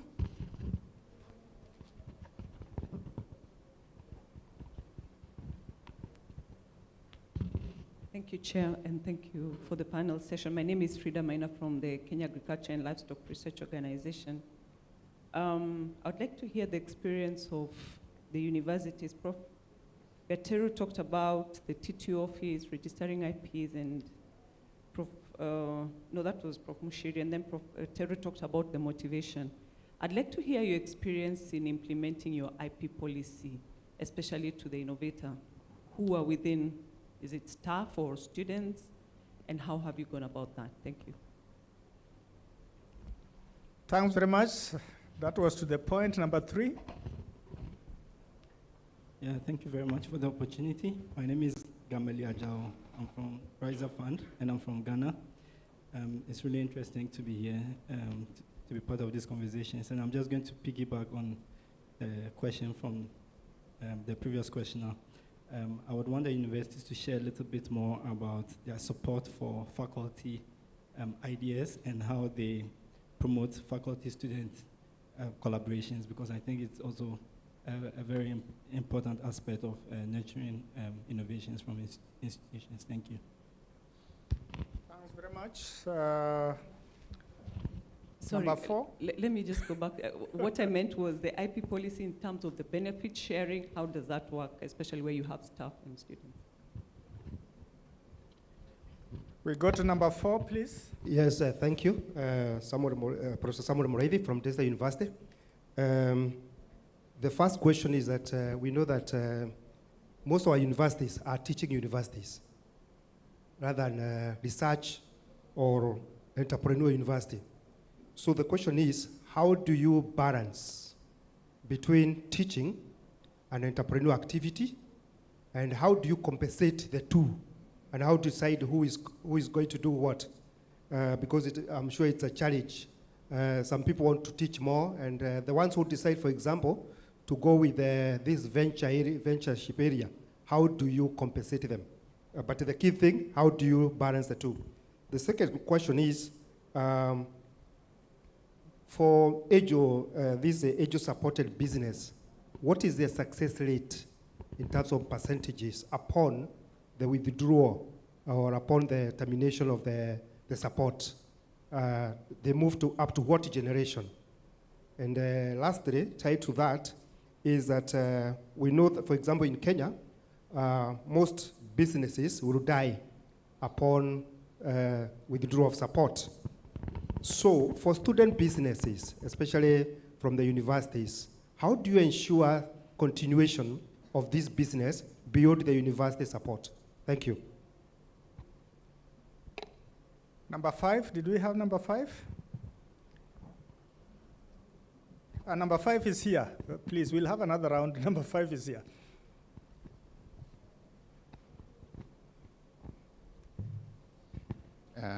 Thank you. I'm Professor Mwamzandi from University of Kabianga.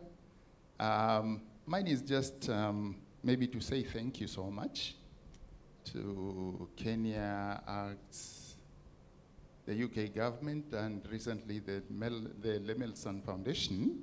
I think it all boils down to mindset, to the desire to know more, because I think when we started this journey last year, as one of the institutions that were welcomed into the ICS, I think we have made good strides so far. We have seen ourselves at least grow. I can say that I think we need more of the partners to come in, share with us.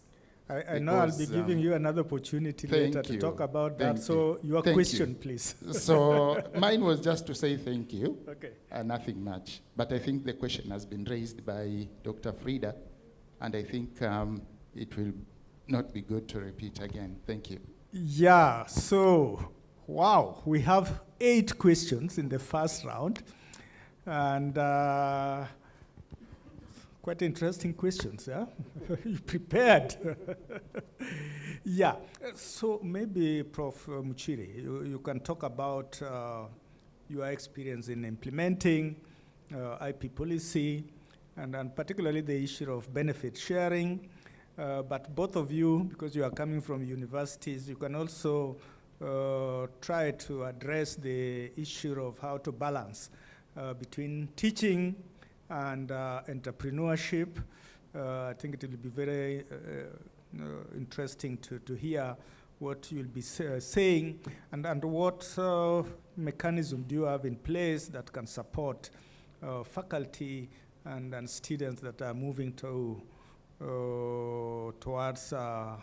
commercialization.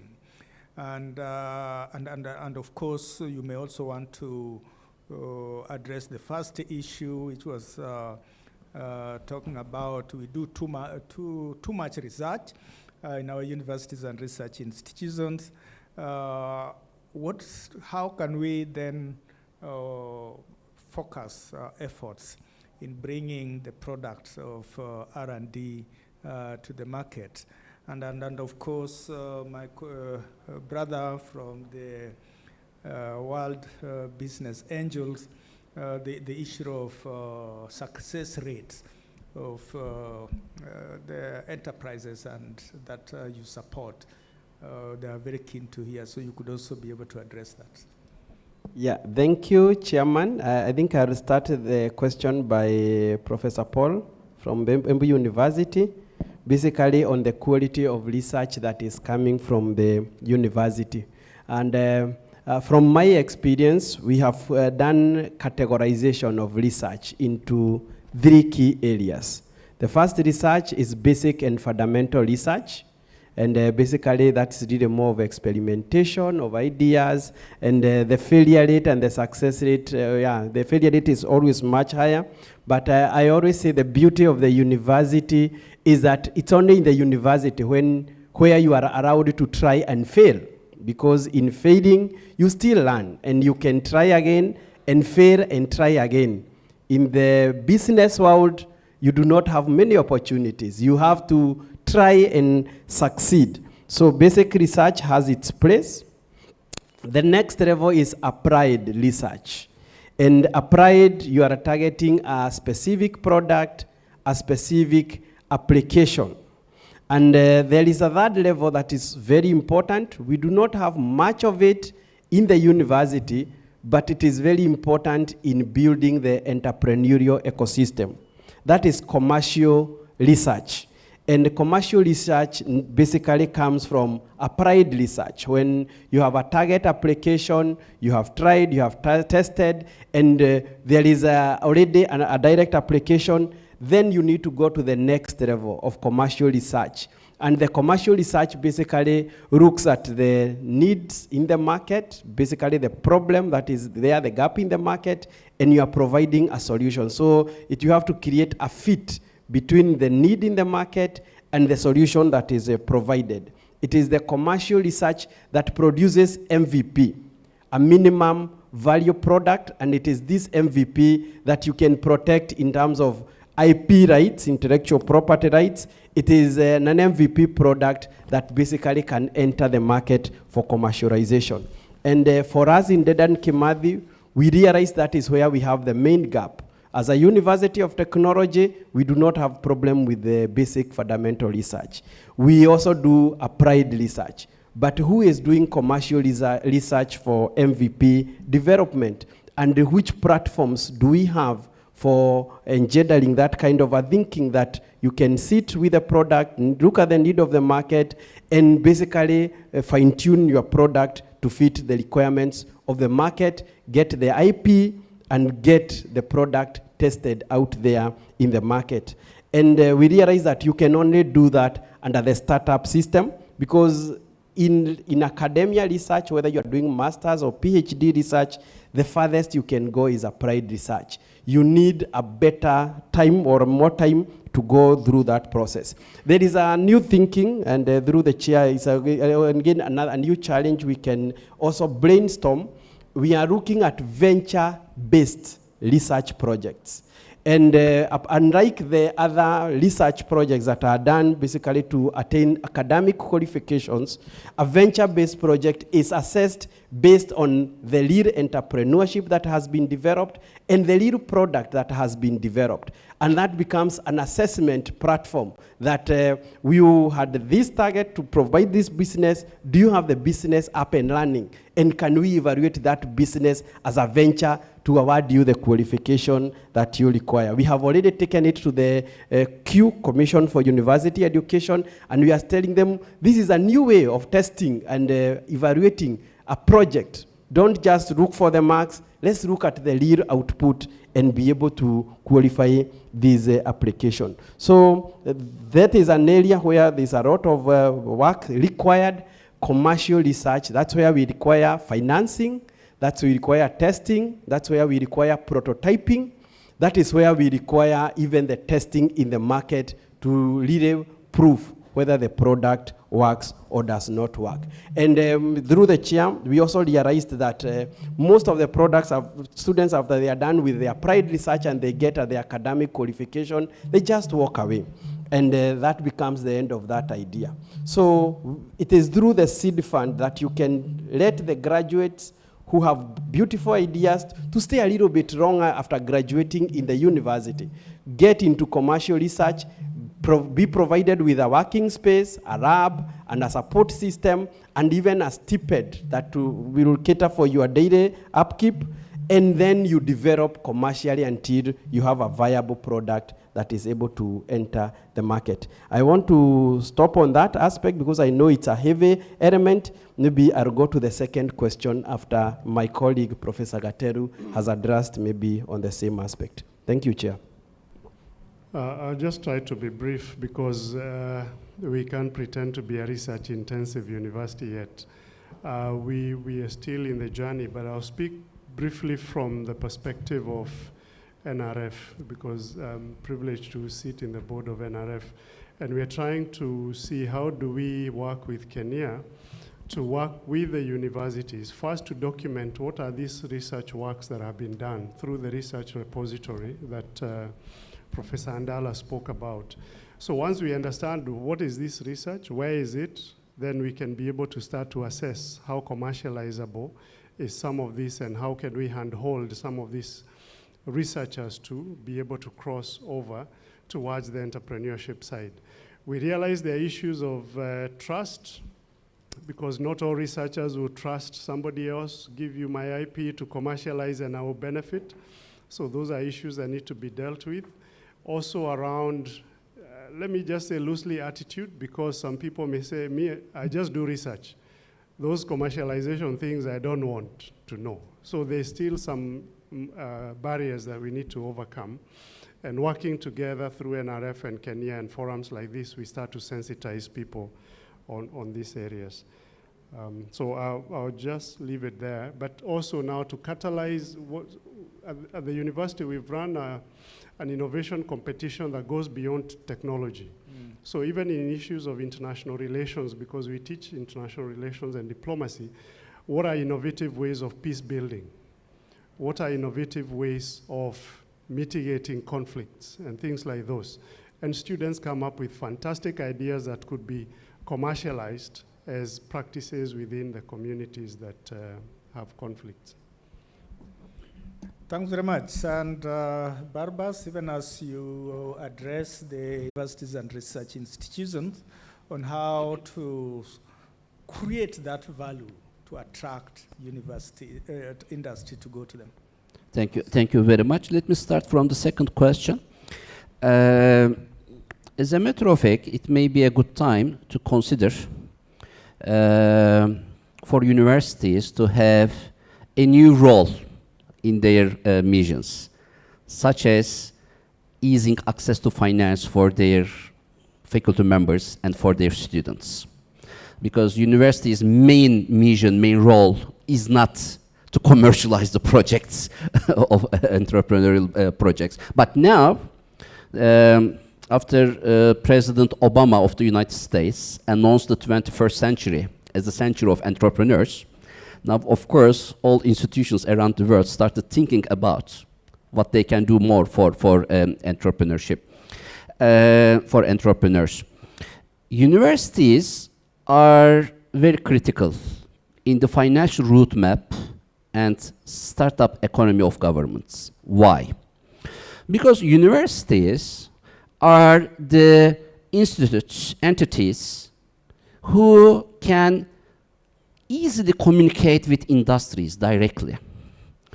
The important part of this communication for investors, for the economy ministries of governments is how we can include an invitation to this communication to industries to create more corporate venture capital to invest in startups and R&D projects.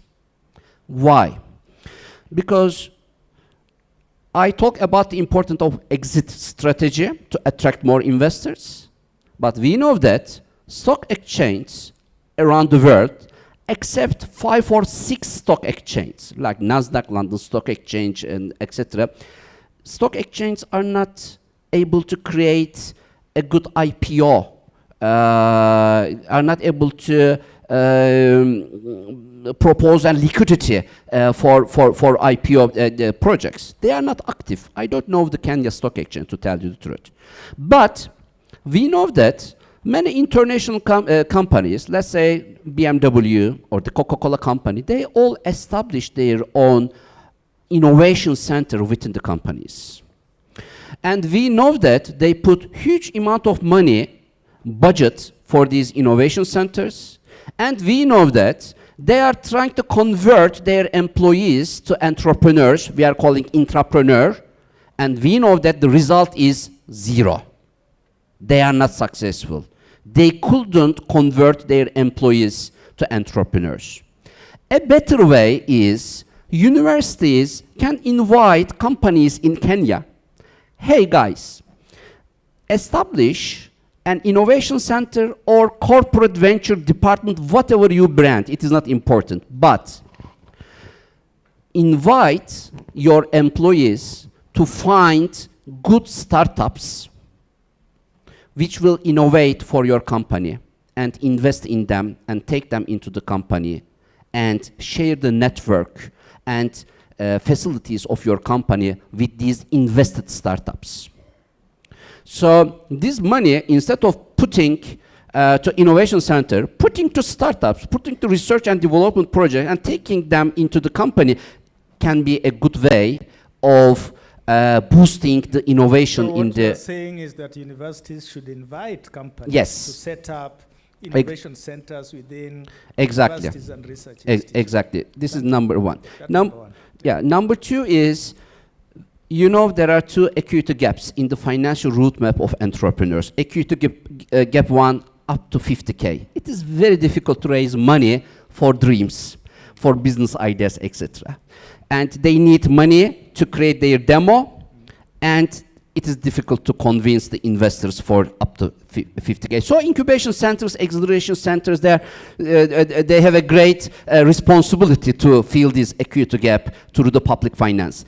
Equity gap 2 is from 500K to 3M. Scale up, growing the business phase. Why this is very important? Because most of the startups, most of the businesses die when they need between 500K to 3M, to tell you the truth. Why? Because they go to VCs, and VCs say, hey, we cannot invest less than 10M. They go to angel investors, hey, we don't invest more than 500K. Sorry. So these two equity in the European Union, they established a commission, a commission have to focus on how to fill these equity gaps, especially the equity gap 2, where most startups die. So public finance can be instrumental, and corporate venture capital can be instrumental in these two gaps. But out of these two gaps, VCs and angel investors and private equity funds are the main players to fund these businesses. Thanks very much. We are almost coming to the end of this session, and but I wanted to allow one or two questions or comments or reaction from, and I can see the hands are more. So you are number 1, you are number 2, you are number 3, and you are number 4. And interestingly enough, it is,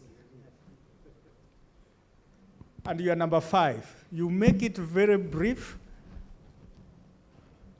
Okay, thank you very much. My name is Caroline Yanoti from the British High Commission. I know research and innovation should go hand in hand, but from the conversations today and also in other forums, that doesn't really seem to be the case.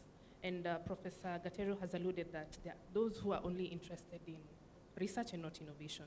So I just wanted to find out from Dedan Kimathi's experience, is there funding set aside to purely support innovation that could potentially support activities under the applied research and commercial research?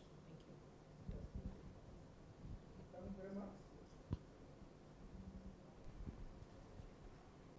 you. Good afternoon. My name is Charles Wawero from Mathare National Teaching and Referral Hospital.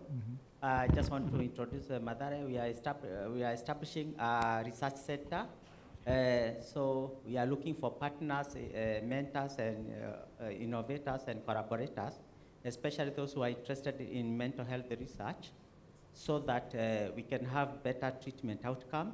So the question here is really,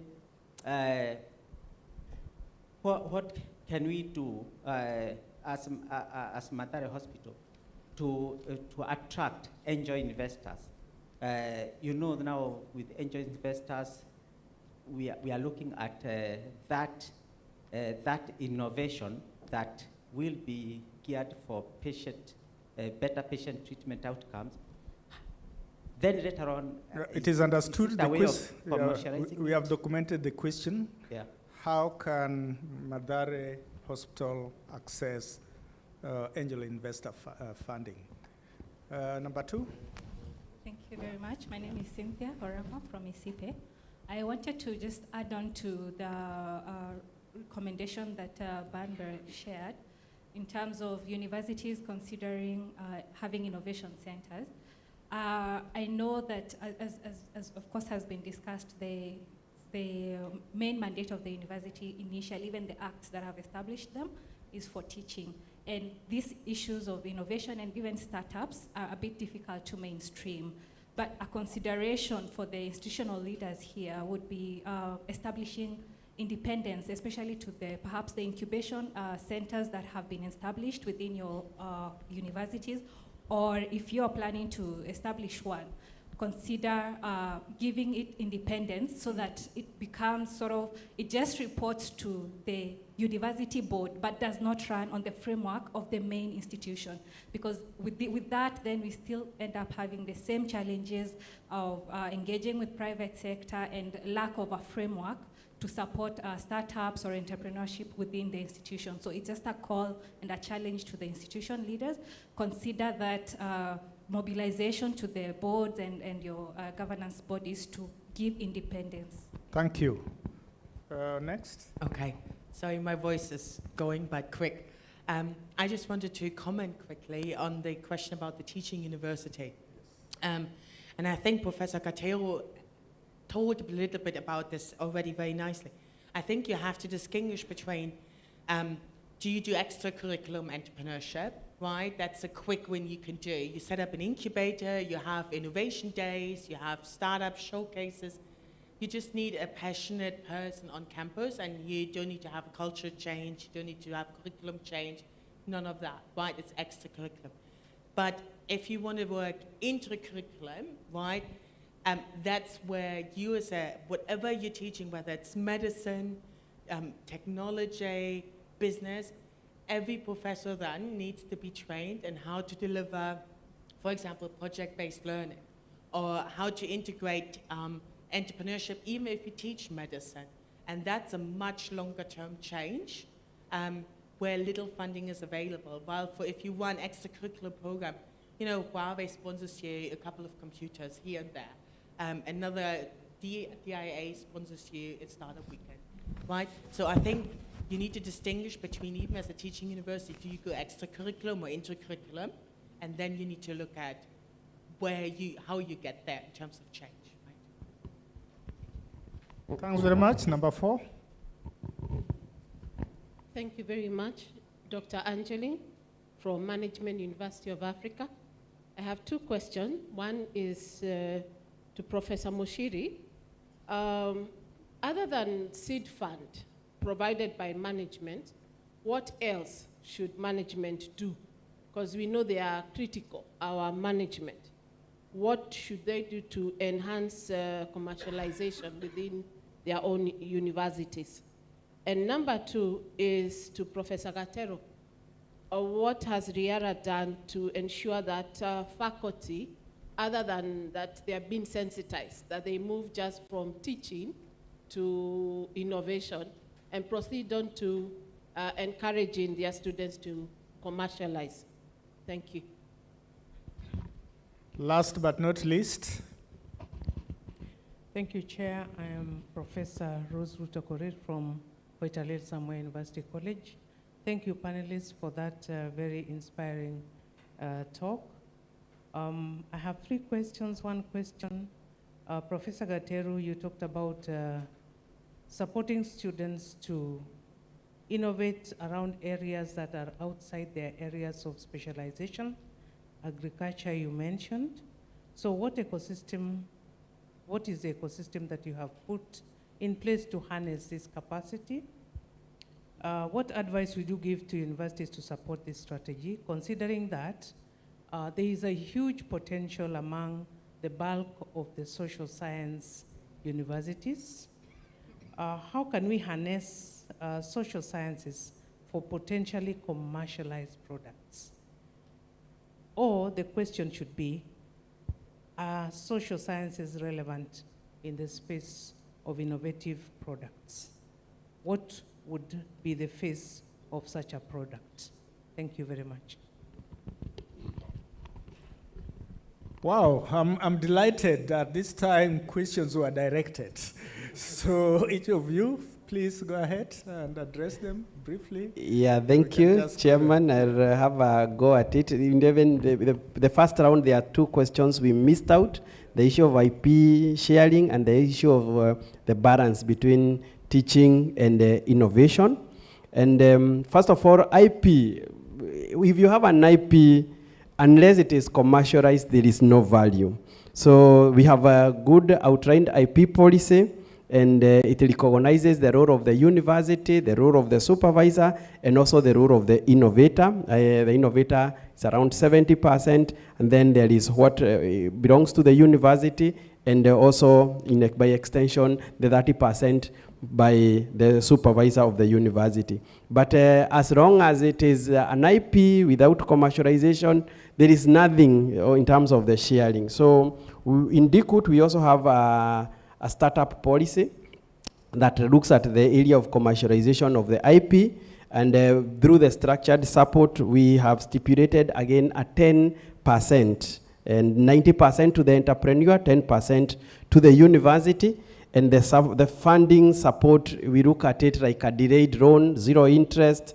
This is really a good way, a small fund to get started up. But as we look at more partnerships to build on the success of the startups. So hopefully when the startups are fully established and they want to buy out their shares, they can return 10% of the share to the university and continue. But the key issue is not the money here. It's really entrepreneurial thinking that is very important. That there is an entrepreneur there who knows that I can be supported, encouraged, and really somebody walking through, and you see which kind of mindsets you're able to provide. There are people who get the idea, they're able to start something today, but maybe others 5 years down the line, with the same entrepreneurial thinking, there will be successful entrepreneurs. So the key thing I would advise the universities, we keep supporting, we keep encouraging, we keep mentoring. We do not know which kind of entrepreneurs we will develop going forward. In terms of teaching, balance between teaching and innovation, that's very important. Basically, you need innovation, entrepreneurship cannot work within the teaching environment. And our example, again, is like something we are working on. We realize that we can map expertise and people with different areas of offering based on the academic qualification and create centers of excellence. We call them fixed, financially independent centers, which can consult with the industry, they can co-work and co-create with the industry, and it is basically the problem owner who finances the co-creation and co-development. In DCUT, we have 24 centers of that kind, which are actively engaging in developing solutions with the industry, and indeed, it is the problem owners who have been financing. But the key thing, it's really passion, because it's not really pushing people. You know, there are people who are oriented towards the classwork and just supervision, and they stop there. It is the people who need to go an extra mile. It's the passion to innovate, passion to commercialize, and we have realized that when you have passion, you're able to attract also like-minded students, and you can build teams within the universities with masters and bachelor students, and indeed you can co-create and co-innovate and provide something. And when you find these kind of stuffs, they are valuable, they add value, and that is the kind of people we need to develop, the kind of people we need to motivate, and provide opportunities. And I have one of my lecturers who is an innovator here, Dr. Tanui. I don't think he's with the other forum. And he has already developed a nice product. It is selling in the market. And I would say it's the passion that has driven him, not the incentive or a payment from the university. So there is quite a lot that we can do in that area. What else can management do apart from the seed fund? Basically, to engage the faculty, I would think really we have a lot of expertise. Whether you go to computer science, go to the IT, go to the engineering, the knowledge that your staff have can solve really industrial and the societal problems. These are people you bring together, you motivate them, and you encourage them to engage and create a center that can provide solutions. And we have realized that with this kind of structured support, you can go far in identifying, motivating, and empowering staff to be directly engaged in co-development, co-creation. Thank you, Chair. I think I will stop at that. Thank you, Chair. I'll try to be brief because of time. So on the issue of policies, I think somebody asked about policies. That was Prof. Dakario, I think, from University of Embu. And I think Cynthia has mentioned some of the things. As we do our policies, we need to think entrepreneurially, not academically. I think I'll leave it there. Think entrepreneurially as we do the policies, not academically. Because if you think academically, we'll stifle innovation. We need to think differently, as she said, in a way that we can be able to have different structures that work. So the goal is to have systems that work. On the benefit sharing, that goes together with that. So we've seen cases where an institution could be very, let me use the word greedy. You want to take a very large percentage of the IP to a point where you kill innovation completely. Nobody wants to declare anything, nobody wants to do anything because there's no benefit to them. So let's look at the bigger picture. Balance between teaching and research. What we are doing at RIARA, we have in our faculty appraisal tool, different pathways. So for those who consider themselves researchers, they have a lot more KPIs on the research side and innovation. Those who want to go to teaching, then they also have their KPIs. And I think it's time we also celebrate teaching. Like the late Professor Michelle Mogo, who passed away a few months ago, who was our council member. She was a professor of teaching excellence at Syracuse University in New York. So her area was just teaching excellence. And we need to start to celebrate that within our institutions. But as we teach, let's also teach innovativeness. For us at RIARA, we don't really want to separate entrepreneurship from employability. We see the two as going hand in hand. Because even those students who go to work in companies, we want them to be innovative and entrepreneurial where they go and create solutions. They may not start their own business, but let them start innovations within the companies that they go to work to. And so once we start to look at things from that perspective, it makes it easier to facilitate the students. On continuation of student businesses beyond the initial funding, what we are doing, like now next week, we have, for the cohort 2 that we have a pitching event where we have investors, a few angel investors who are coming to campus to listen to these 15 or 20 student businesses that are going to pitch. And so they'll get the funding beyond what we've been able to give them through the project that we are running. So it's good to, even if the ideas are not fully there, let them get that experience. They'll do another demo day, but first we have to protect the IP so that then they're able to present them with confidence. So it's possible to get investors who can work with the students beyond the initial funding. For the rest of the faculty, I think this Prof. Angeline who asked about that. Again, next month, early November, we have one of our ecosystem partners called Ashoka East Africa. They'll be running a workshop for our faculty on what it means to be an entrepreneurial institution. And entrepreneurial culture is part of our strategy. So something we've identified that moving forward, we want to be an entrepreneurial university. So we have to unpack all of that to everybody within the organization. It's a journey. You'll not convert everybody immediately, but those conversations start.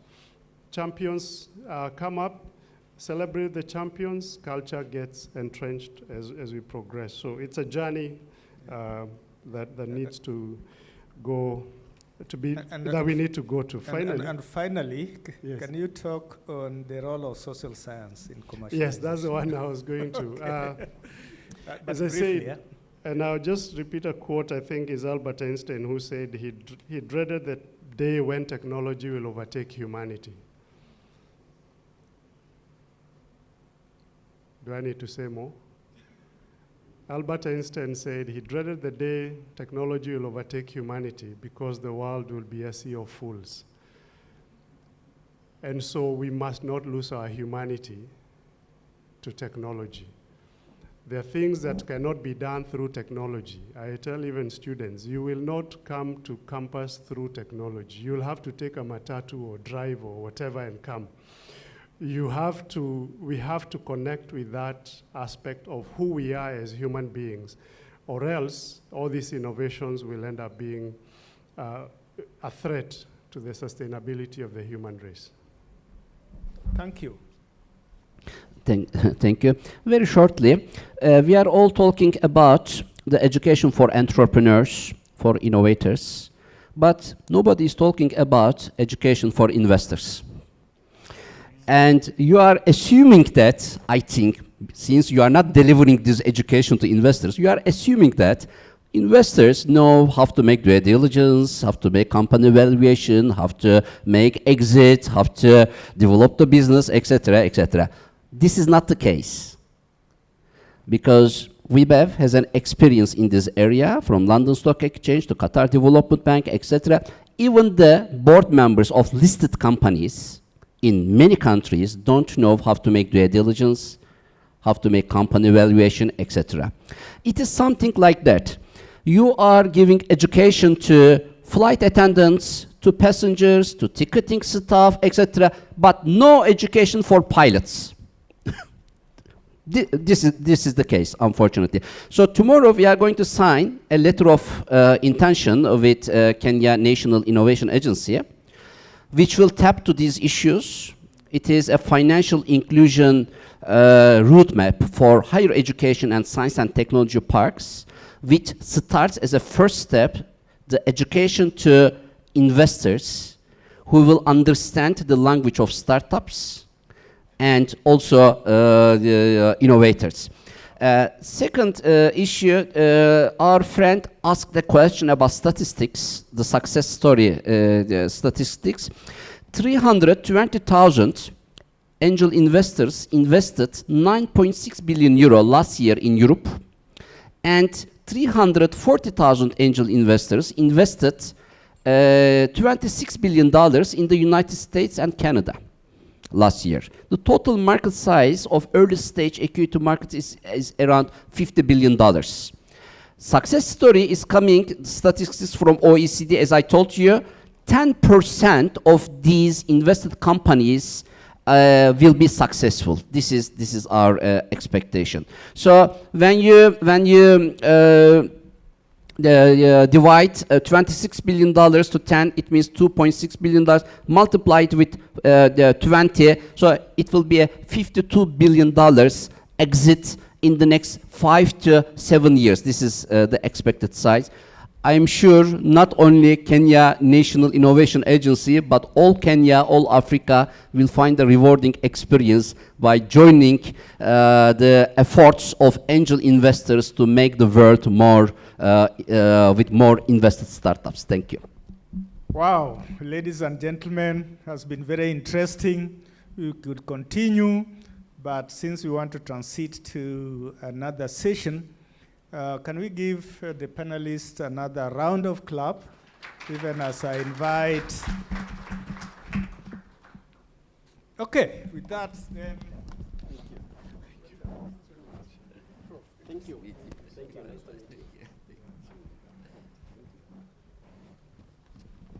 Thank you very much, Chair and the panelists. Those has been a very, very good, insightful sessions. But what I liked more about the session was how practical they were. You know, sometimes we talk about these commercialization issues, and we know the theory.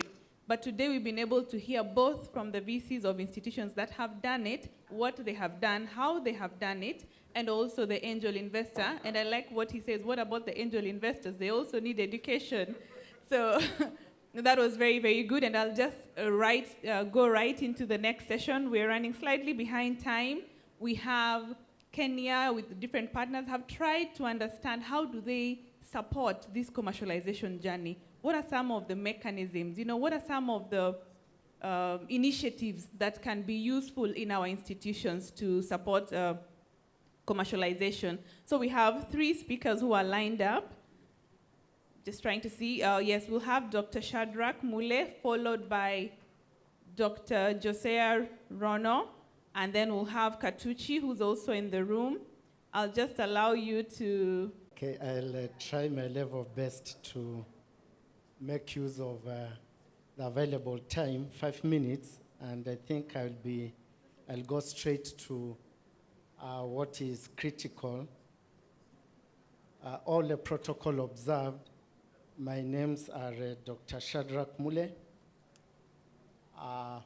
from University of Kabianga, and at the university, I'm the technology transfer officer, manning the technology transfer office.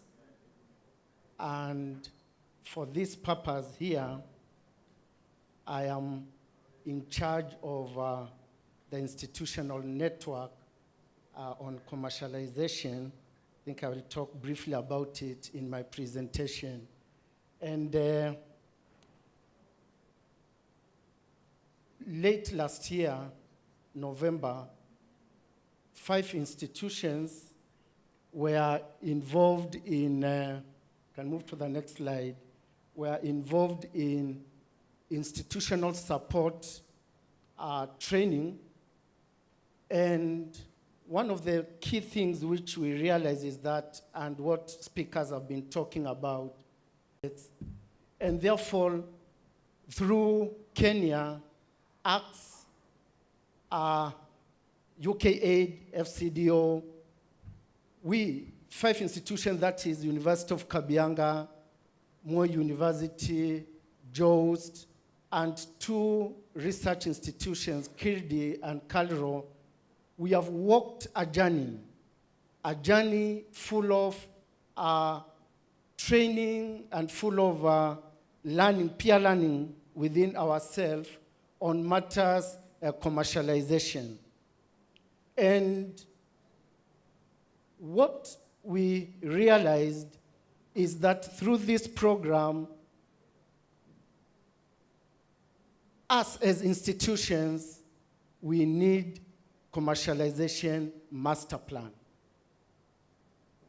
For us to be able to streamline all issues, commercialization in our institutions, we need a plan. Yes, we do have policies in place, but if those policies are not streamlined towards a specific agenda, we may end up failing. And to take you through the 5 institutions during our journey from last year up to July, we began by doing situational analysis where we found that our institutions, we have high potential to commercialize through the many number of staff with PhD and masters, and also students who have been equipped with the skills to pick it up and move with commercialization. Number of publications, we cannot talk about them. They are quite many. Talk of also dissertations, theses, which are being churned out in our institutions are many. And you know, all these come out because there is a problem being addressed in a particular area. We realized that also the level of commercialization is a little bit low. Converting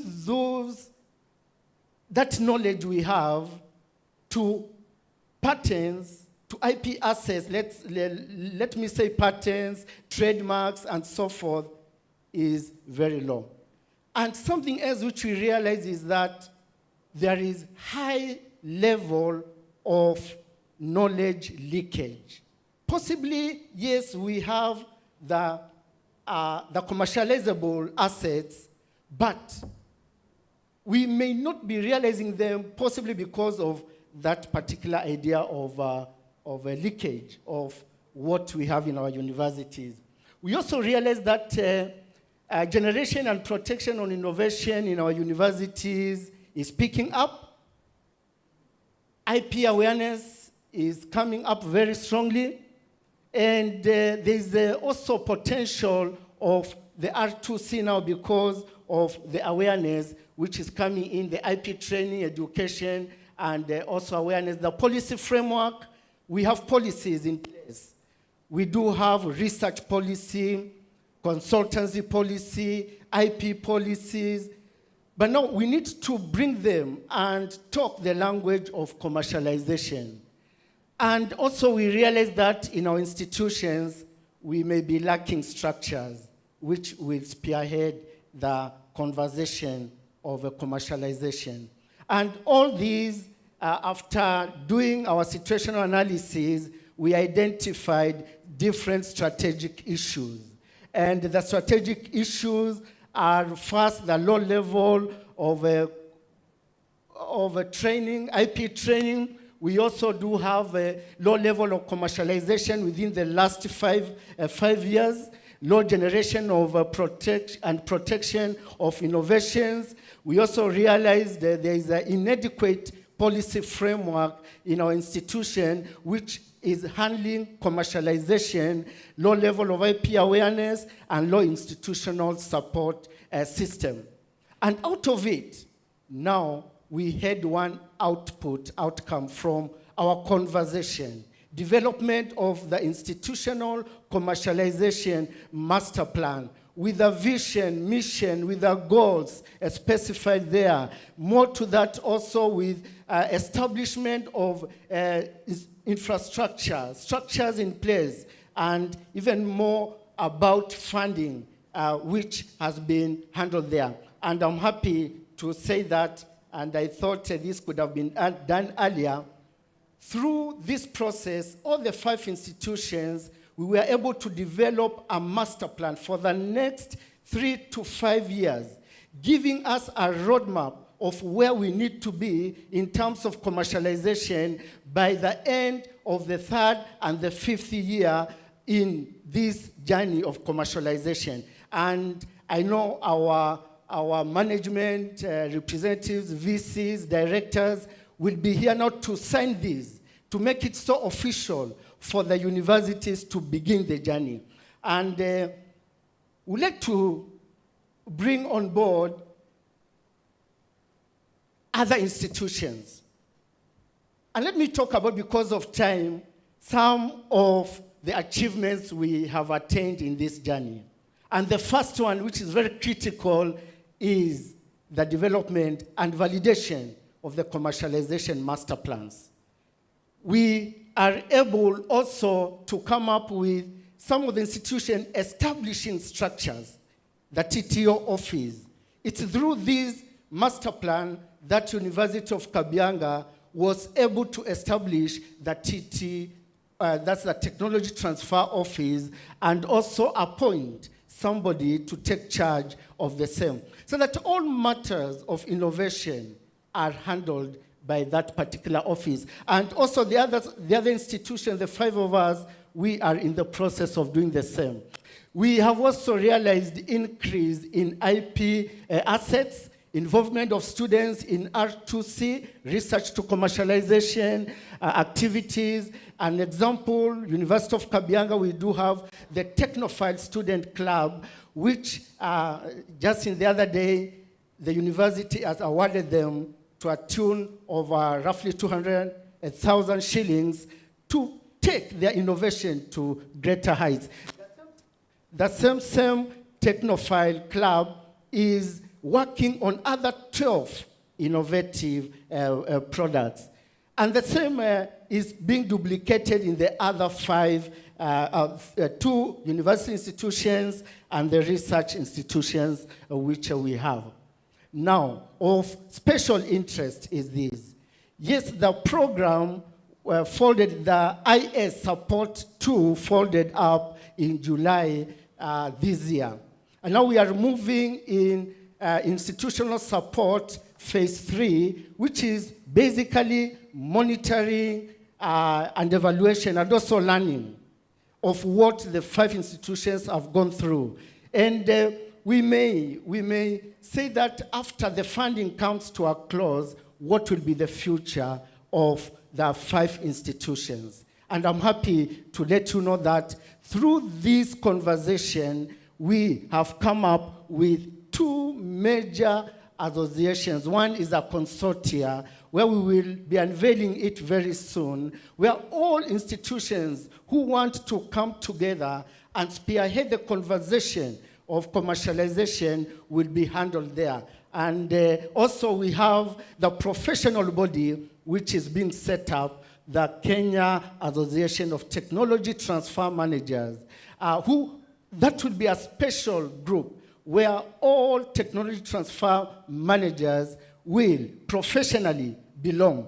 And yesterday when we had our session, Kenya has given us a space to host the secretariat of this consortia and also of the association. And that's a very big milestone we have achieved. We have a newsletter coming in where we would like now to say our success stories, our journeys in the area of commercialization. And a journal is also coming in, which will be specifically dealing with issues of commercialization.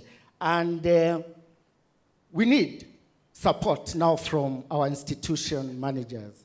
We need support to spearhead the implementation of the ICMPs. We need institutions to establish structures. Let us have TTO office, which is mandated to carry out issues to do with innovation and commercialization. Let us provide, we are seeking for financial support so that we have capacity building, IP awareness within our staff and students, incubation centers, and I know this has been going on in our institution, startups and so forth.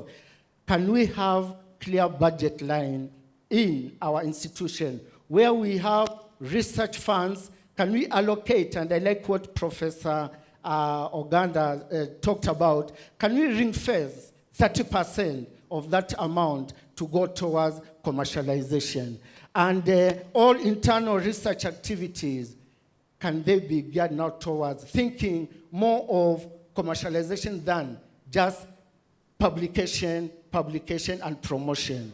We are also seeking to have support in coming up with annual conferences where the institutions which are doing commercialization will be coming in to disseminate their R2C outputs.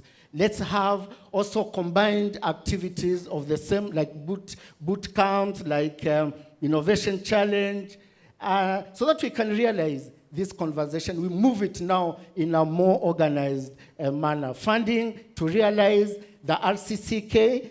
The RCCK stands for Research to Commercialization Consortia. Kenya is the consortia which will spearhead all institutions about commercialization. Will assist also in developing ICMPs to those institutions who would like to get support from us. Even TVETs are welcome into this, together with the KATTM, where we will handle so many things. IS Phase 3 now is beginning, and we'd like to thank our partners, the Kenya Arts FCDO, for the Phase 3, where now we are getting to the implementation. The main purpose is to give us support so that as institutions, we do as we have planned in our commercialization master plan. On board And I'm told that we are going to have cohort 2 coming in of about 11 institutions. We welcome you on board also. The kickoff of the IS Phase 3 was in September, and I believe we will move through the implementation stage very, very well. Let us think about now changing the conversation from what we have been doing traditionally to what we are doing now. As we give out certificates to students, can we base these to what is the innovativeness of the solution which has come out from the degrees which we have? And I would like to say thank you so much, and I would like to welcome you to move now along with us, the other institutions who have not yet done their commercialization master plans will be here and also ready to support that. Thank you so much. Thank you so much, Dr. Shadrach. So we really appreciate the progress that you have made, and we wish you all the best. And immediately I'll just go and call, an entrepreneur, a researcher, an inventor in health science. So karibu sana, Dr. Jose. I think we will have your slides showing up, and feel free to take it away. Sure. Thanks, everyone. I know time has really gone, so I'll try to be brief. My name is Dr. Rono. I'm the managing partner at ENK Consulting Firm, which is a strategy advisory and investment firm working in innovation, finance, health, and climate. And we've had the privilege to work with the Kenya National Innovation Agency with funding from the Lemelson Foundation to map out or develop a guidebook for the commercialization of research and innovation outputs from universities, and with a focus on Kenya, but with a lot of lessons and parallels drawn from other markets around the world. And so I will speak for probably 5 or 6 minutes to give you a sense of how far that work is progressing. It's ongoing work that we hope to then present formally at the Kenya Innovation Week at the end of this year. And so the work is really to develop a guidebook that can more instructively guide universities and researchers towards commercialization of research outputs, but also innovations from universities. And this piece of work is, being done under the auspices of the Kenya National Innovation Agency with funding from the Lemelson Foundation.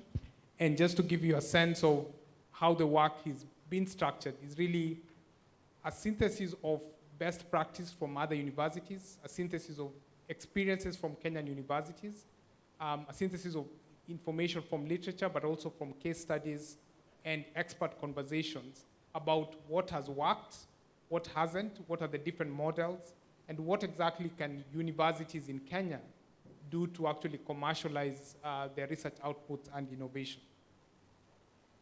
Now, just to give you a bit of background, I think oftentimes when you make presentations like this, there's always a start that, there's very little innovation in Africa. But from our, quite comprehensive mapping of universities in Africa, the picture is quite mixed. There are some universities that are doing really well in terms of commercializing innovation. There are a few universities that are struggling on that journey, but I think the take-home message is that there's enough examples of successes within the continent that can be built on to expand commercialization. Now, here you'll see an example of some universities that have really done quite well on the commercialization process. Whether you talk about universities in South Africa, in Cape Town, or universities in Egypt, in Western Africa, there are numerous examples of universities that have actually done quite well in terms of commercializing innovation. And the message here is that we don't necessarily need to reinvent the wheel on every aspect. There are some universities that have done quite well, and our task is probably to cherry pick what works in our specific context and to contextualize those solutions for our individual universities. Now, again, this ecosystem is not just rife with challenges. There are a couple of very promising successes and facilitators. And I think what Dr. Shadrack had mentioned earlier is one of them in terms of some of the things that have been shown to facilitate commercialization in universities is the establishment of technology transfer offices that are dedicated towards commercializing research outputs. So again, it's not happening by chance. These are dedicated investments towards developing these TTO offices. Industry collaborations and entrepreneurial cultures have been shown to be very strong in terms of advancing commercialization in universities.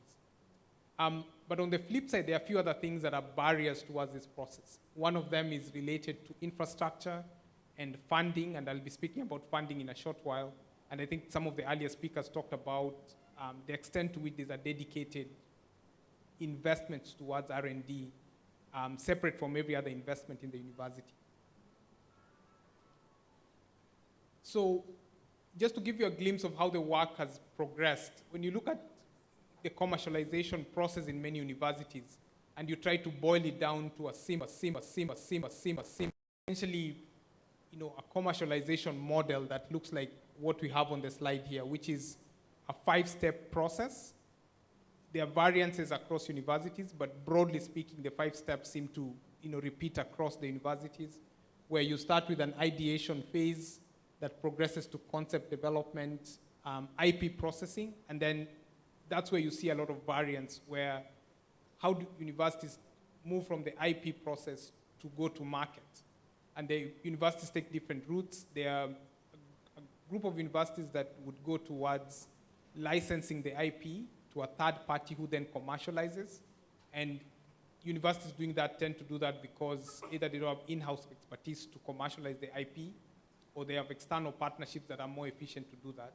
And then there's a second group of universities that would then spin off their own companies and have in-house entities that are either affiliated to the university or external, but the university and the innovators are driving the go-to-market strategy for those individual IP solutions. So these variances become important depending on the context in which your university is in. And I'll talk about a few of the factors that make one probably more favorable than the other. And what you see here is that, across the case studies, you'll see a variation in the examples. And the current work we're doing focuses on case studies from Kenya, looking at universities, many of which are represented in this room. And the way we went about finding these universities to say, let's first start with work that has already been done by Kenya. There's lots of work that has been done on commercialization. Let's identify what Kenya has referred to as tier 1 universities. These are universities that have either commercialized innovation before or have set up a TTO office. And then from that pool of universities, find universities that are representative across different maturity levels, regional balance, and investments or funding mechanisms, so both private and public universities, to then look at what are the different avenues that universities have used to commercialize innovations in Kenya. Now, the take-home message, at least so far from the emerging work, is that there is a concept to market framework. And the whole idea of commercialization is how do you move from the concept to the market in a way that is sustainable, such that independent of any external funding, the innovation is in the market in a commercially viable model that self-sustains itself. And that framework is what we've presented here in terms of the ideation to go-to-market process. And then there are different support systems that seem to really be instrumental to support universities across this journey. And these are what are presented on this slide. So one of them is around the human resource and dedicated resources towards commercialization. So it's important to have human resources in the universities, but the extent to which there is dedicated attention to commercialization as opposed to many other competing priorities in the universities is important. The other aspect is infrastructure related to the TTO office, innovation support centers that universities have set up. Those have been associated with success in terms of commercialization. Again, pointing to the need to have dedicated investments towards this process, as opposed to leaving it to chance. And then towards the go-to-market phase, there are a couple of other environmental factors that are helpful whether these are incubators, technology parks, etc. And I think lastly, the important bit is also around the environmental factors, which we have at the very bottom of this slide, which is to say that there are factors that are useful at the university level and at the national level. At the university level, I think the research and innovation policies are important in terms of to what extent does the university reward or incentivize commercialization, as the same way they would incentivize teaching hours or any other activity done by the university to reward part of their staff. And then at the national level, you have things related to IP protection policies and grant management support that makes Kenyan universities more competitive. And as you'll see, some of the funding opportunities are looking at where do you do the commercialization? Is Kenya more competitive than other universities around the continent? Great. So throughout this framework, they're emerging significant variations across universities, but these variations are driven by a specific set of factors. One of them is the university capacity in terms of their market penetration, their infrastructure. And here it's important to note that universities that have a lot more infrastructure and resources would then prefer to spin off companies and commercialize their IP themselves, whereas universities that have less resources would then prefer to opt to license it out to a third party because the capital expenditure is significantly less in that situation. Input from the novelty of the idea and the innovator preferences. So you find within individual universities, the individual innovators might prefer different pathways, whether to work externally with partners and spin-off companies or license them. And those are nuances that I think is important for universities to have in mind when you're designing your commercialization pathways, to make sure that they are tailor-made and you give your innovators the chance to navigate the innovation space in not a very rigid structure that would curtail innovation. And lastly, just because of time, I will speak to some of the drivers and the barriers that are emerging from our conversations with different universities across Kenya. And this range from a range of areas. On the policy side, one thing that has kept recurring is that the more there is opaqueness in terms of the policies that universities have, the less innovation you have. So the more transparency is provided to innovators about where the university stands from a policy standpoint, what support can be offered to innovators, it becomes important. And then on the funding side, I think this had been mentioned in one of the presentations earlier, that the extent to which you have dedicated funding for commercialization becomes more important as opposed to just having funding to the university, but not necessarily funding for commercialization. And then on the bit about infrastructure, I think that's been mentioned about the TTO offices, and I wouldn't go into that again, but I think that has repeated across different universities, that existing infrastructure becomes an enabler for many of the innovators. So it's not likely that innovation will just happen by chance if there isn't dedicated investment at the universities. So with that, I'll probably pause there, and we'll be open to take questions. But again, the later part of this work will be presented at the Kenya Innovation Week. But I'm happy to take questions and feedback from everyone. Thanks.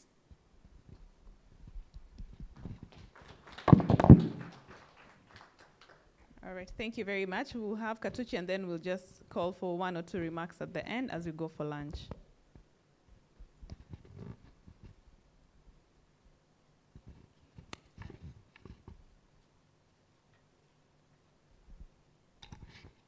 So good afternoon.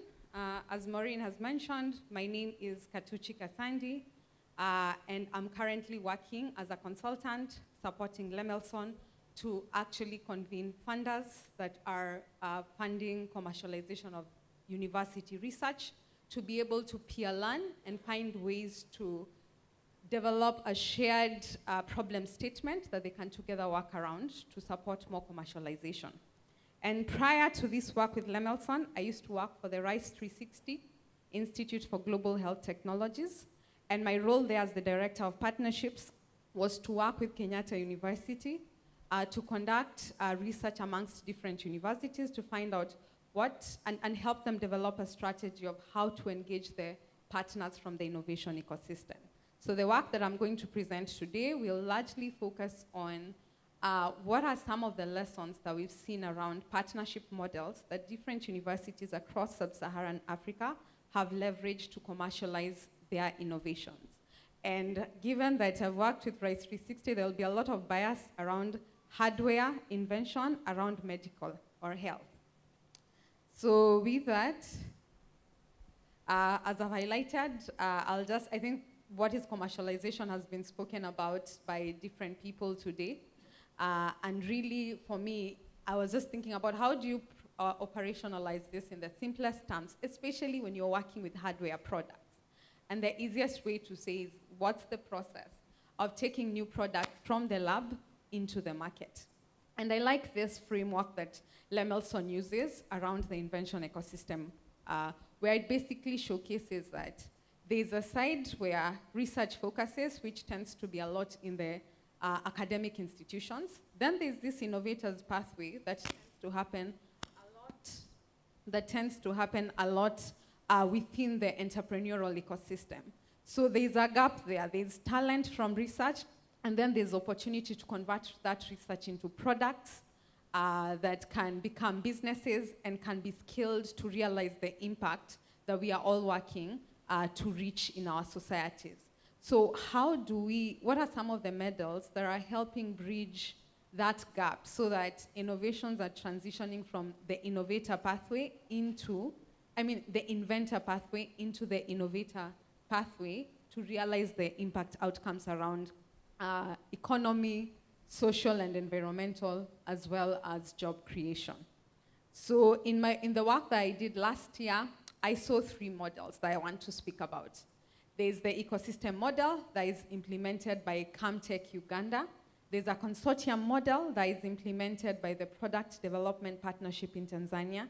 And then there's the model that RISE 360 implements across the globe, where RISE University partners with universities in sub-Saharan Africa to facilitate commercialization of medical technology. So if you haven't heard about Camtech Uganda, you probably need to read about them. Camtech Uganda, as it's written, is a consortium of affordable medical technology. It's led by a very visionary leader called Dr. Data Santorino. And this Camtech is housed at Mbarara University of Science and Technology. And Camtech is a partnership between Mass General Hospital and Mbarara. They've actually commercialized, as of 2022, they had actually commercialized 8 innovations from the research into the market. And these innovations are by faculty and student innovators. I would say that really, I didn't want to get into this because of time, but at pre-lab stage, similarly to what Dr. Rono has presented, their focus is largely around ensuring that the student innovators have ideas that have been assessed by partners from the innovation ecosystem for commercial, technical, and impact viability. And only those that have passed those assessments are transitioned into the in-lab phase. What is interesting around in-lab phase is that the priority at that stage is IP generation and product and business model development.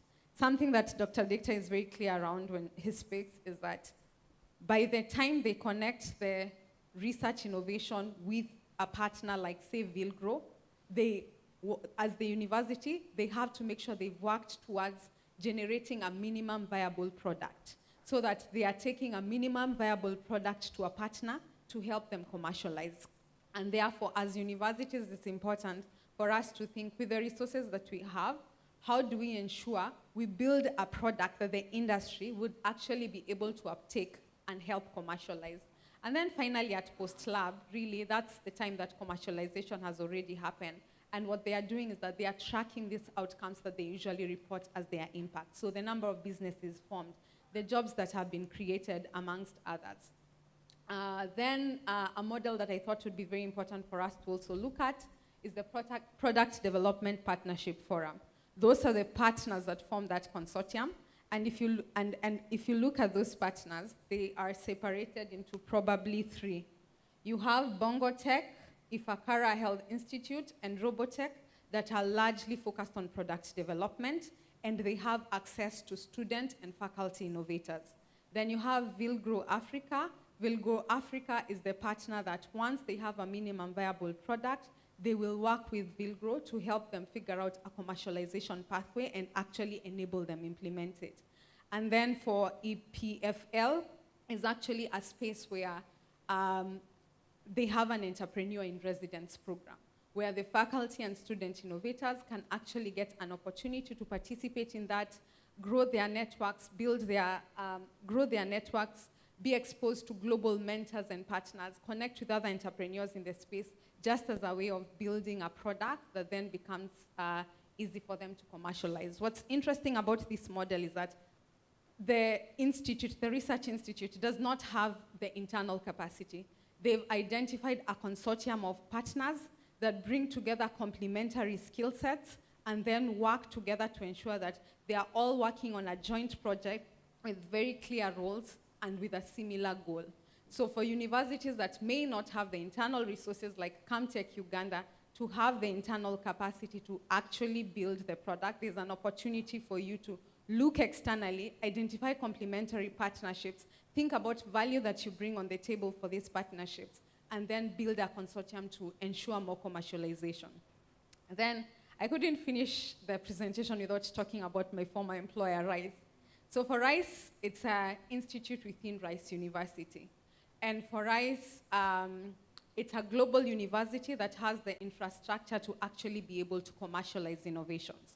However, since the goal is to ensure that they are commercializing innovations that are solving critical health challenges in emerging markets, there's a need for them to partner with local universities because local universities are close to hospitals that actually have the real user, real life experience to get the right challenges.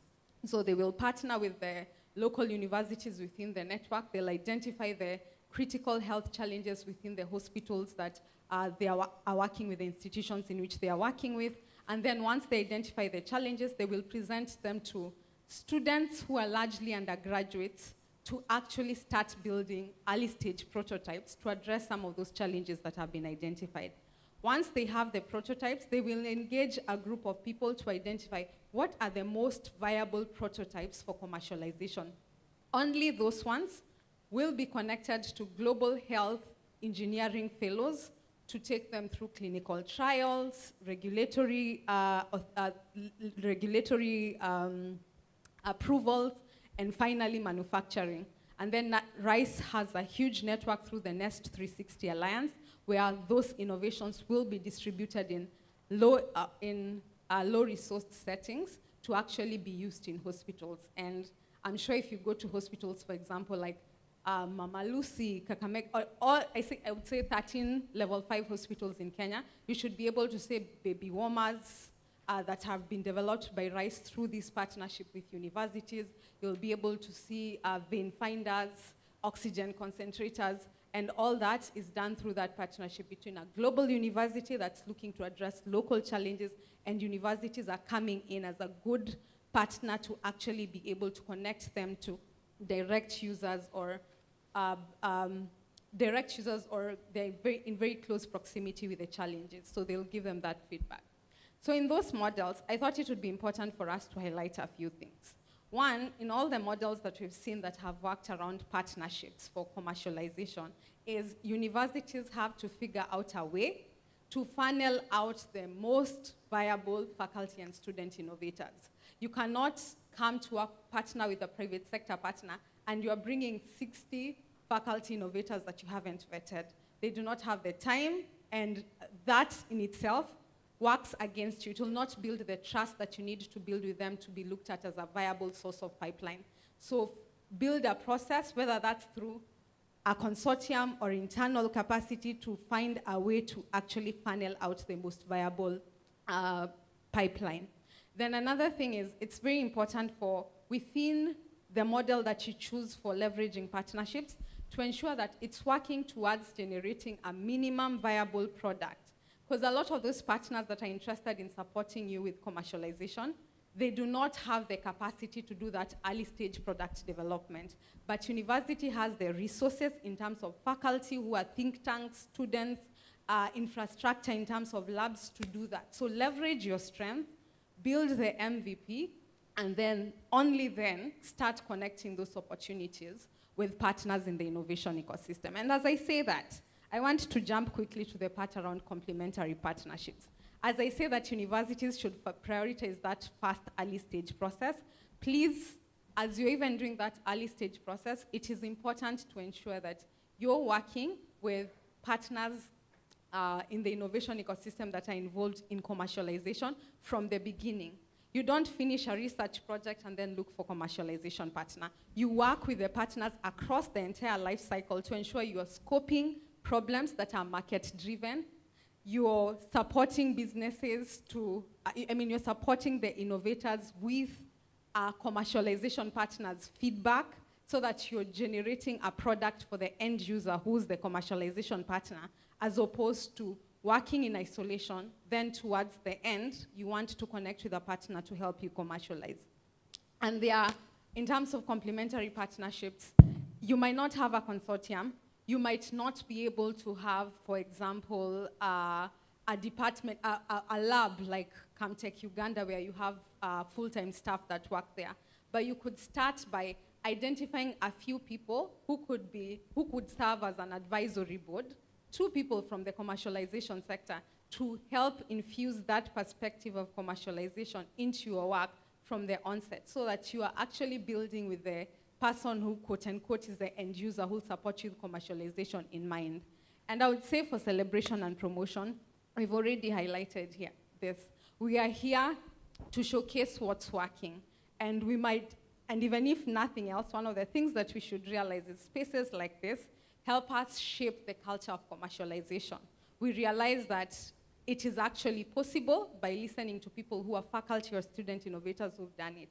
So let's create more spaces like this. I know Vilgro, through their Africa MedTech conference, is also a very good space for people who are trying to build hardware products in health. And those are also other spaces. For people who are thinking about and this is the last statement, for people who are thinking about, next slide, where can I start if I want to map out a few partners that I could bring on as advisory partners to support the work? I showcased a framework in the next slide, and that framework, we developed it by looking at who are the different partners that were involved at Kenyatta University to help them commercialize, to help them build TIBavent from the beginning to the end. So there's a framework, 2 slides from this, that basically shows the different clusters within the innovation ecosystem. And what you could do is that you could leverage a framework like that to actually map out the different partners that you can work with. And then if you're the TTO office, if you're the department in the university that is charged with outreach, you can deliberately work towards starting to build connections with partners across the product development value chain that you could leverage as advisors to really think about ways in which you could strengthen the work that you're doing to support student or faculty innovators. Thank you so much. I know you do not have time. I'm happy to take questions during lunch. Thank you very much. So let's appreciate all the presenters. Thank you very, very much. I think that was pretty insightful, and all Dr. Shadrach, Katuchi, and Jose are still around, so we'll have the questions there because we now need to go for lunch. So karibuni sana. We will have our lunch served at the outside, the way you came in. There's a tent towards your left. So we'll go downstairs towards the left. There will be a tent outside this building. That's where we'll have our lunches.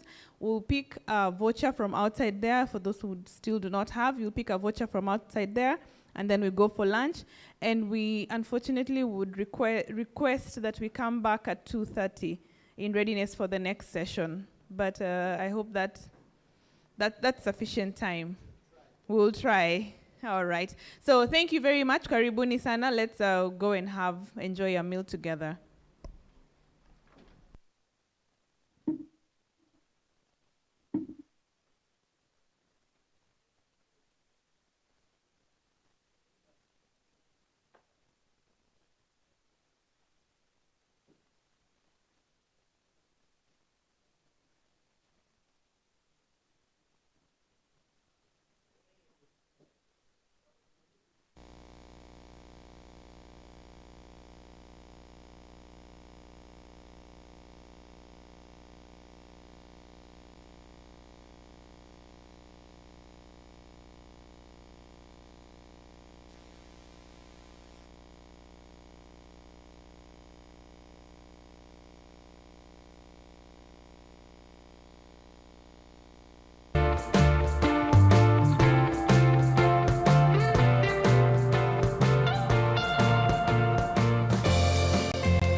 Check 1, 2.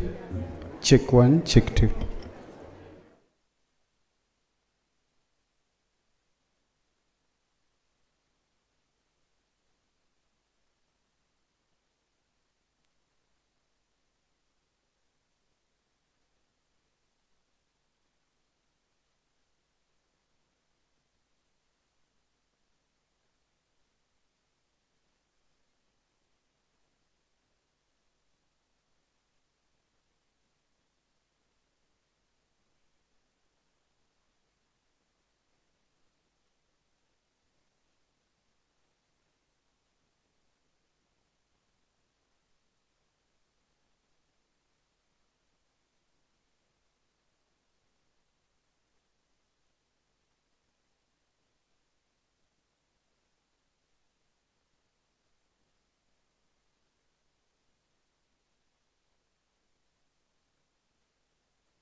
Alafu Andrea is ready.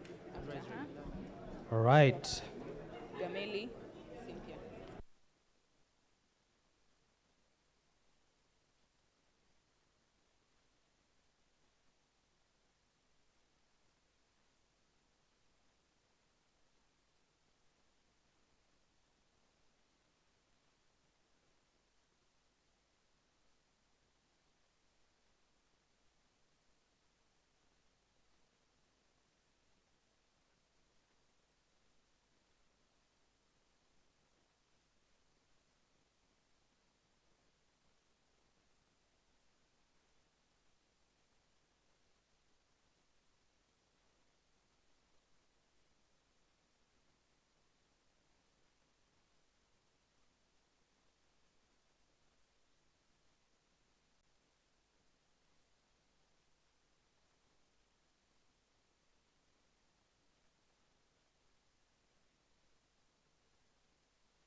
So good afternoon. Good afternoon. Kindly let's take our seats so we settle in for the next session. I'm also reliably informed that the Cabinet Secretary, Ministry of Youth Affairs and the Sports is almost here with us. So kindly let's take a seat and settle for a session just before he walks in. If you are next to a neighbor who is not yet in here, I bet by now you might have exchanged contacts. Kindly tell them to walk in so we get started. So kwa wale wa uko nje tafadhali, let's walk in. So anyone who is around the corridor and the foyer area, kindly let's walk in so we get started. Let's also be good neighbors and call our friends, our colleagues, and our table mates who aren't yet in here so we get started. All right. So, final call. Let's all get into the room. We need to get started with the afternoon session. We have lots to unpack today, including a launch of a very important initiative, So let's all please be seated. In the next 2 minutes, we invite our presenter for the afternoon just before the Cabinet Secretary, Ministry of Youth Affairs and the Sports, to address and officiate the launch. So kindly, if you're still outside, let's walk in and quickly let's begin the session. So in the next 30 seconds, we get started. Kwa wale mko nje, tafadhali tunasema mwingie huku ndani ndio tuweze kuendelea na programu yetu.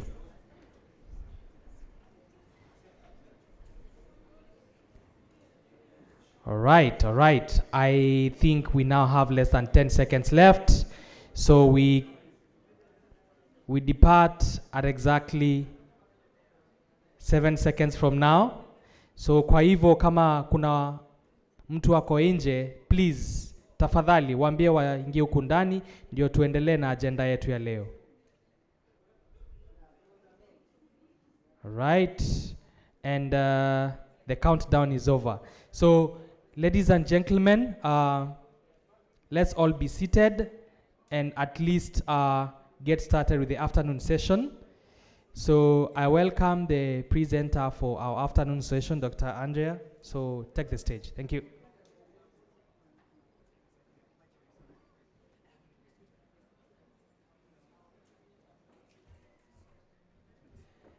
Okay, hello everybody. I hope you had a good lunch. So it's just me between you and the Cabinet Secretary. So I try to be brief. I know you're all going to look forward to that. I'm just going to get my clicker. So, all right, lovely, thank you. So what I'm going to present was initially scheduled for the morning session. We're just catching up a little bit on that. I've been working with Dr. Tony of Kenya on a capacity building program for institutional leaders. So I'm just going to present a little bit about that, and the call for actions after my presentation is to really, for you to come forward to us and say, what are your suggestions, what we should make differently from what we're proposing, or what other needs does your institution have that we're not addressing yet, okay? So just without further ado, so the network we're having, the CEIL vision is really about promoting and supporting institutional leaders, right, to support innovation in your institution and support entrepreneurship. One important objective within this network is to facilitate learning among leaders and also especially peer learning. Now, we have done a study on entrepreneurship in Kenya before, and what entrepreneurship educators say is actually a key bottleneck is that middle managers, so deans, head of departments, chancellors often do not understand what entrepreneurship and innovation is, and hence they don't give active support, funding, smaller classroom sizes, all these kind of things. So training senior leaders is a key objective that we want to achieve with this capacity building program. So I interviewed a couple of CEIL members and said, okay, so if we design a program, what kind of capacity building would you like to see? What kind of topics do you want to have addressed? And these were some of the common topics that came again and again. What is an entrepreneurial university, right? How to define it? What are the components of it? How do I get started with running an entrepreneurial university? How do I fund this? I say really specifically, what are the funding sources, international development agencies or local government? Where can I go and apply for grants or other kind of funding? And what are the government structures, right? So if you, for example, have an IP office, if you have technology transfers offices, who do they report to? What are the governance options we have as an institution? How do we measure our impact? So in the previous couple of discussions we had, there's often this, what came from your comments, the number of startups, right? Or potentially the number of IPs we're licensing or we're commercializing. However, when we talk about innovation and entrepreneurship, there's an awful lot of other indicators that can be used to measure an entrepreneur university. What are they, and how can you actually institutionalize them? How to set up the incubator, how to set up the technology transfer office, the commercialization department. These were all questions or concerns that the leaders wanted to have addressed in kind of capacity building program. So what we designed has following aspects. Whoever comes into the program, we want to achieve certain learning outcomes. The first one is we really want them to develop the competences, so the skills, knowledge, and motivation to actually be an entrepreneurial leader and be able to actually have the confidence to set up an entrepreneurial university. If you are the head of the department or the vice chancellor, you need to speak with confidence and have the knowledge actually behind that, and we want to give you that with the program. We also want you to give the network among the network among other peers who are in the same situation as you. I think Professor Gateo said you can learn a lot from each other because you're all trying different things. You're finding out what works, what doesn't. So peer learning is very important. But also peer learning from international peers, whether this is from the UK, whether this is from India. I'll later give you some examples from Mexico. So the peer learning aspect is very important. And also give the opportunity to reflect, right? To have a safe space where you can really say, okay, this is what I learned, this is what I can take for that, for my institution, and here's where we want to take it forward. So the program has two aspects. First one, in terms of delivery. A lot of the components are delivered in person. So whoever takes part in the program meets in person with local and other international leaders. But also we are aware that we don't necessarily want to travel in traffic jam every couple of weeks for a 2-hour meeting. So there are webinars as well included, especially with international speakers. So online and face-to-face. There's the local aspect as well as international aspect. And there's the peer learning. What is important is it's non-formal learning. So there's no accreditation, there's no credits, there's no, you must be there, otherwise you're not going to get a certificate. This is non-formal learning, often based on peer learning. All right, so how would that look like? This is what we actually propose. It looks a bit overwhelming, but it's not. So the initial program really starts, it is 6 months. And we can discuss the duration. Do you want it shorter? Do you want it longer? In total, there are about 57 contact hours. So where you actually come together as a cohort. It all starts with a 2-day kickoff meeting in person. And that's where you learn, or however the attendees learn, what are the basics concepts? So what constitutes an entrepreneurial university? What are the different models of operating an incubator? What are the different models of technology transfer offices, right? You really learn the theory behind it. 2 days, somewhere in a private space. Then over the next course of the weeks, from abroad, where they say, well, a bit further along the journey, where they then say, okay, this is what we've done, this is how we set up our incubator, that is what worked, this is what didn't work, right? And you can ask questions. You also do what we propose about 4 peer meetings. So another university in Nairobi has a very good incubator, so we go and visit each other and learn what works, what doesn't. Okay, so these tend to be half-day workshops, and then you have a final closing after all of this, where you really reflect on what are you taking forward from that, right? What are you going to implement? A kind of a commitment making that we can follow up on, and what do you really learn from this? Again, in person. What we then recommend is to have an optional study trip. So it doesn't, while the other part of the program is kind of you go through all of this, the optional part is that we're taking some of the participants to the UK, again, to visit some of the universities, but also the UK has a very active network of entrepreneurship educators called CEIL UK. and they have an annual conference, the International Entrepreneurship Educators Conference. It's about 500 people, all teaching entrepreneurship, extracurricular, intercurricular, in professional services as well as in academic setting. And it's really great to go there and to actually really learn the nitty-gritties of teaching entrepreneurship. The other option is to instead, if you're more like a TTO, a Technology Transfer Officer, you can go to the Praxis Annual Conference, which is the largest network of technology transfer officers. So that's optional. But what is important is, and what we would like your feedback on, is the webinars with international leaders, is that something you add value to yourself, or rather what would you else like to see? And also the field visits, do you feel that adds value, which is half a day? Who would you like to go to? What would you like to learn during these visits, right? So that's feedback you can give to us. We're saying this is 6 months. The other option is you squish the whole thing into 2 months, right? Would that be more appropriate in your opinion? Or would you rather like to see it stretched out further? So that's feedback we really want from you. And I gave you a couple of potential speakers. So it is not a Kenya UK program, but it's rather really taking international good case practices on the different topics.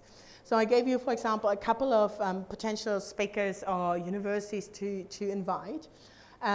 So for example, when we talk about building an entrepreneurial university, then actually Aalto University in Finland is exceptionally doing that.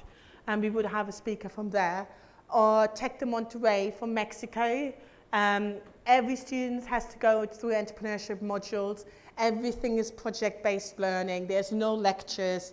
So they have a huge incubator. So we would invite that kind of university to present.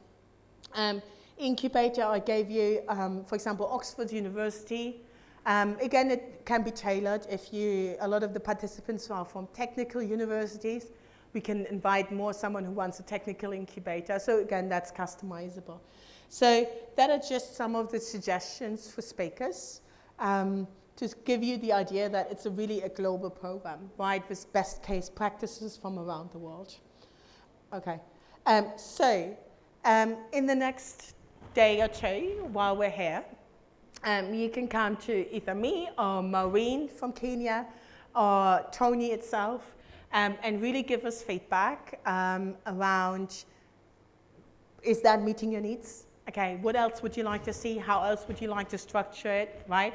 So if we want to train your leaders, department chairs, head of departments, head of incubators, chancellors, what other suggestions do you have?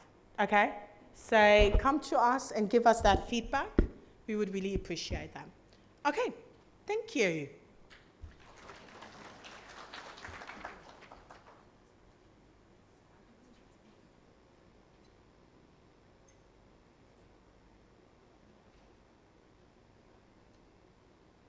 All right, thank you so much. So one more clap for Daktari tafadhali. All right, thank you so much. So I would like to request Mr. Gameli Adzaho. So in case I massacre your name, kindly forgive me. Where I come from, we call Gameli Adzaho, as I've just called it. Thank you. So tafadhali. Thank you. A round of applause for Mr. Gameli.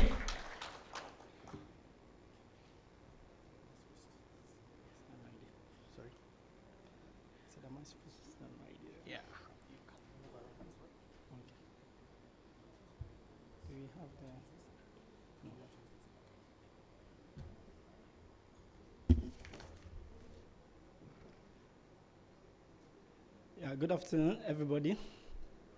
It's a pleasure to be here. So my name is Gameli Ajao. So I think you shouldn't be too worried. You are very close to getting the name right.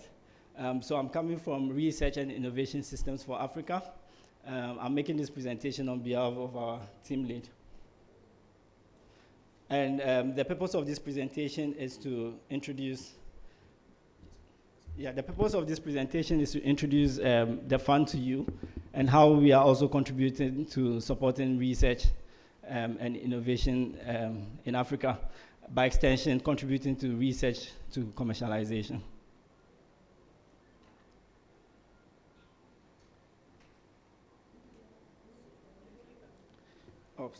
Okay, sorry.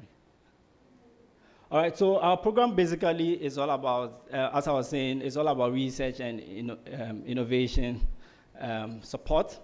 The focus is on ecosystem strengthening. As you can see from earlier, to be able to address some of those ecosystem level challenges, and therefore be able to support the process of research to commercialization.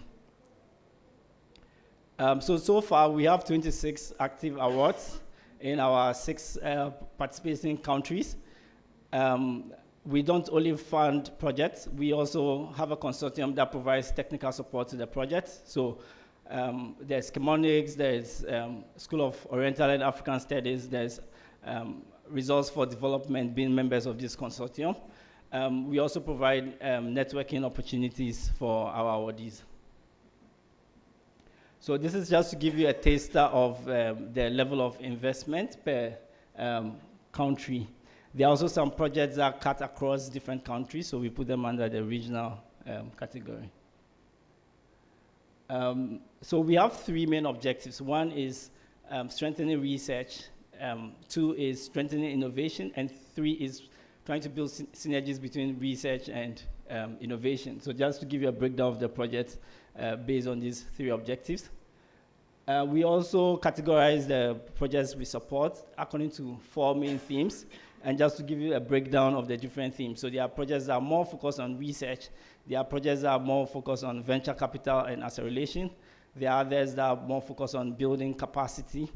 And then another one, there are others more focused on building connections between government, industry, and academia.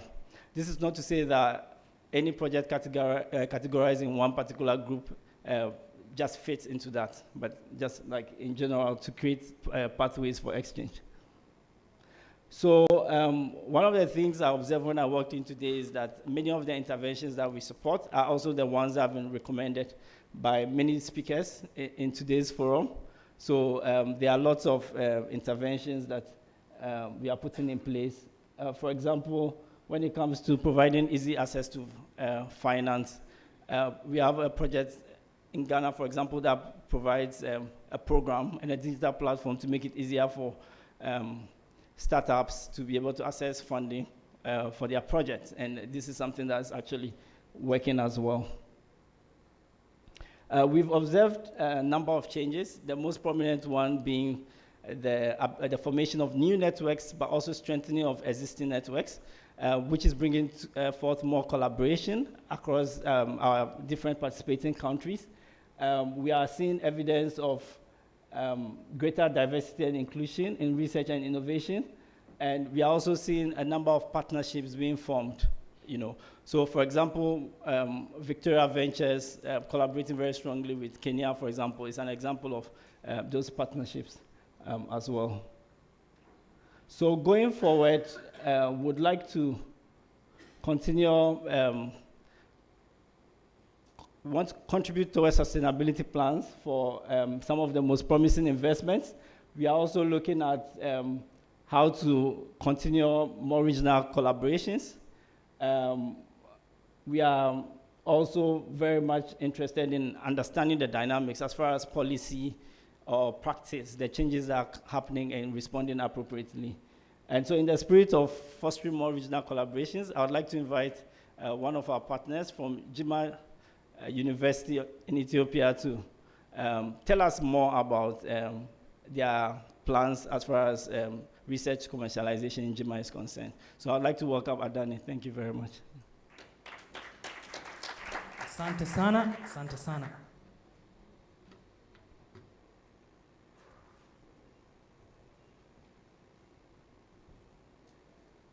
Okay. Good afternoon. My name is Adana Taddese. It's a great pleasure to be one part of CEIL Summit here, and just I would like to say thank you for Victoria Ventures team to invite us here, and FPCDO and the RESA fund program. Just we have a project. Just the project is establishing Innovation Incubation Center. I think it's not yet. We have a project. The project title is just establishing Innovation Incubation Center. And I am trying to share some experience about and some barriers about in innovation and researches in Ethiopia. So I am also already the Innovation Incubation Center is established, and it's started the work, and I am a director of the Incubation Center. So as a background, in Ethiopia, there are a lot of institutions are contribute in doing different researches, innovations.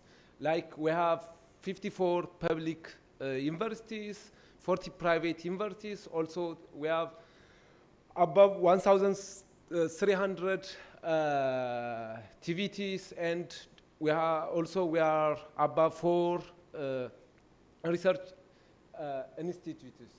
So, sorry.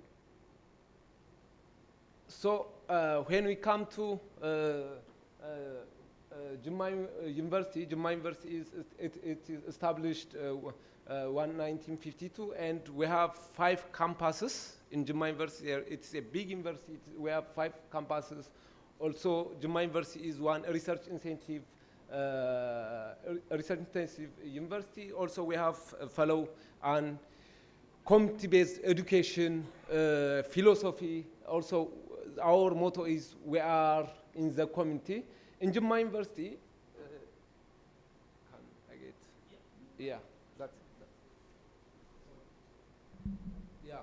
In Jimma University, just we are trying to assess regarding to innovation and projects. So per year, around 500 graduate class projects have done by our graduate class students. And above 300 projects are developed, or innovation idea are developed by our staffs. So those projects are in agro-processing, agri-tech, and AI, digital technology, and engineering products. So still we have above 800 ideas per year, but still less than 5% of innovators become to entrepreneur, or they bring their innovative idea to market. So it is very low.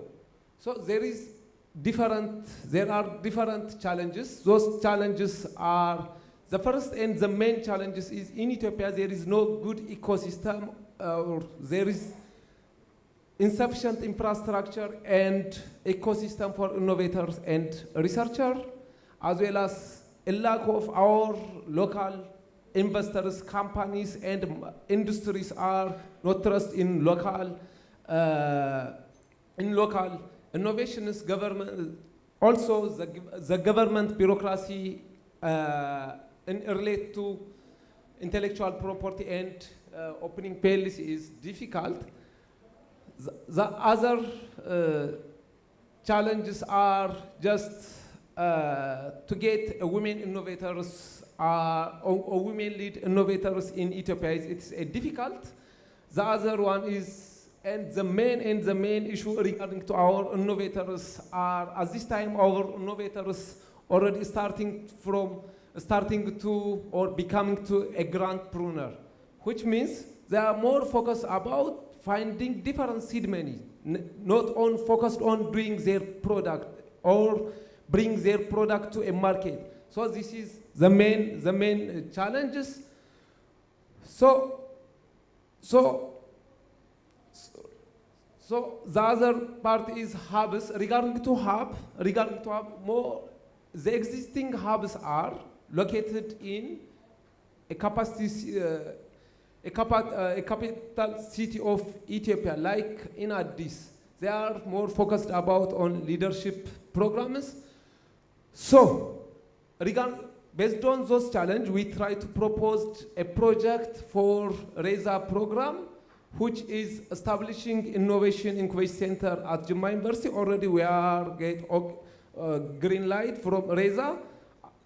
At July already we officially established Jimma University Innovation Incubation Center at July. So at this time, already the incubation center is well equipped and well-organized incubation center. So also we have developed a guideline. So in our guideline, already we have a vision. Our vision is to be the hub of launchpad for African most successful innovators, entrepreneurs at 2030. This is our vision, the vision of our incubation center. So we try to develop a guideline. In our guideline, already we are set the structure of the incubation center. This is the structure of the incubation center. So in this project, we are doing a lot of things. The first one is developing a framework or a guideline of the incubation center. The second one is we are already developed different training toolkits for different, like for a leadership program, for skill, for different communication. I think already we are developed training toolkits. The other one is already we are established the incubation center by fulfill every infrastructure and of the physical incubation center. The other one we try to create different networks from internal and external collaborators. Like Victoria Venture is our a collaborator is to implement R2C program in Jimma University. So this is the center, the established center is this one. Just we are a lot of device, machines, equipments to develop our innovators, our startups, their minimum valuable product. So also we have a lot. We have a brainstorming rooms and we have a conference room. So this one is the training and the training in R2C program training. This one R2C program in Ethiopia at 30 training time and at accelerator program. So this one also the training capacity building program for female women empowerment training. We are started in established incubation center.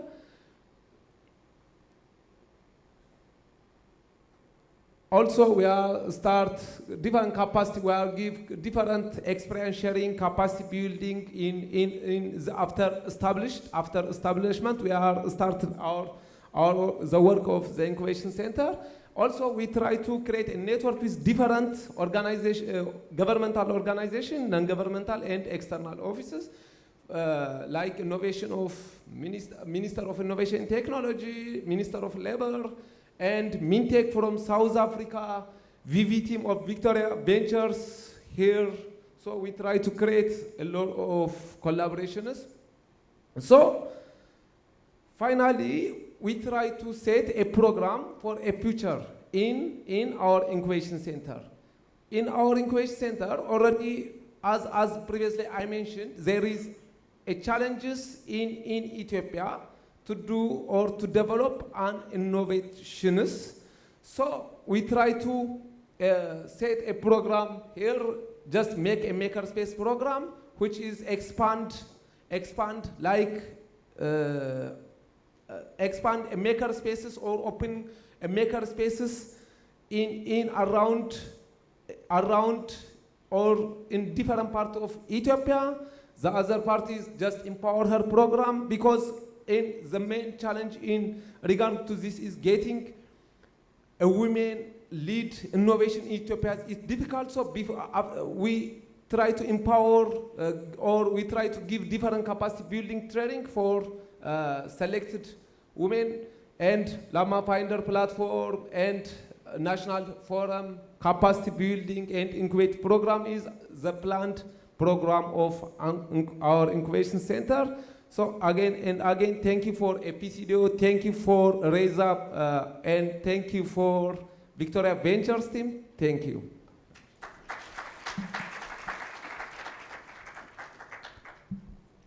Thank you so much. Thank you. Thank you. All right. And by the way, I'm told I never said my name. So my name is George Masila from the Kenya National Innovation Agency. Because of time, I'll stop at that point. So I'm reliably informed that the CS will be joining us any time from now. So I will call my co-facilitator and moderator for this afternoon session to come in, so she takes up the next level. So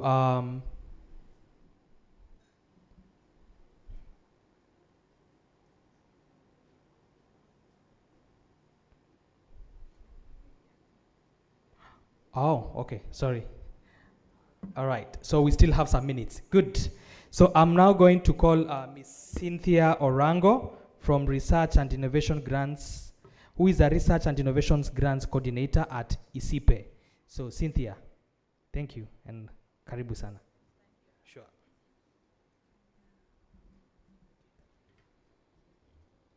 Thank you very much. Good afternoon, everyone. I'm pleased to be here to share with you some of the work that we're doing at ICIPE and maybe some opportunities that we can collaborate with. As Masila has mentioned, my name is Cynthia Orango.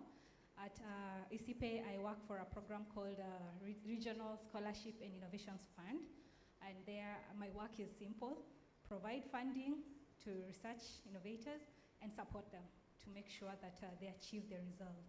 So I'll just take a few minutes before the CS comes in to share with us some of what we are doing.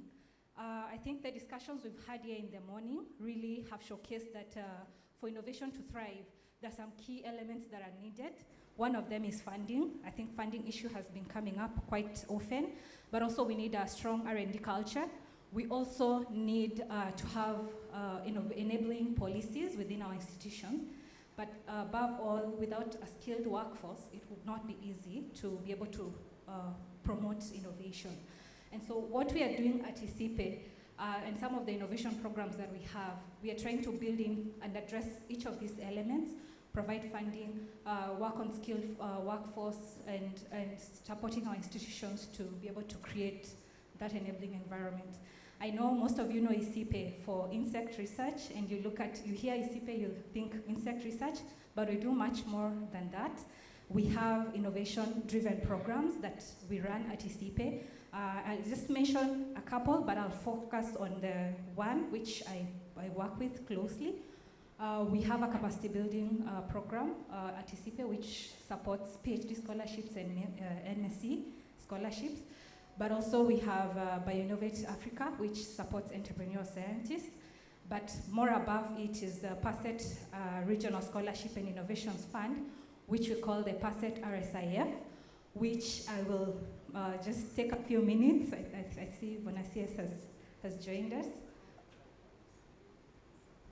To just sensitize you about it. First of all, this is a regional research network. It's a science fund that is an African government-led initiative. I think that is something that is unique about this program. The fact that it's African governments who've come in to say that we need a sustainable financing to promote research, to promote innovation, and to also build the workforce. So we are glad that the Kenya government is part of it and started it. Actually, it was among the key founders of this program. And to date, 9 other governments have joined in, and we thank the government of Kenya for the contribution towards this program, which has enabled a lot of results. So together with that, we also have funding from the World Bank, the EU, Carnegie Corporation of New York, and many other donors that we work with. So at ISIPE, we are privileged to host and coordinate the implementation of this program, which is implemented in 3 main windows. As I said, what we are trying to do is to establish sustainable Pan-African funding for scientific training, research and innovation. So we are working to putting a permanent fund, which is sort of an endowment fund, which investors are welcome, government institutions and development partners are welcome to contribute to that fund, which we will use now to support PhD training, we'll use to support research and innovation amongst our institutions, our research, our universities, and just across within sub-Saharan Africa.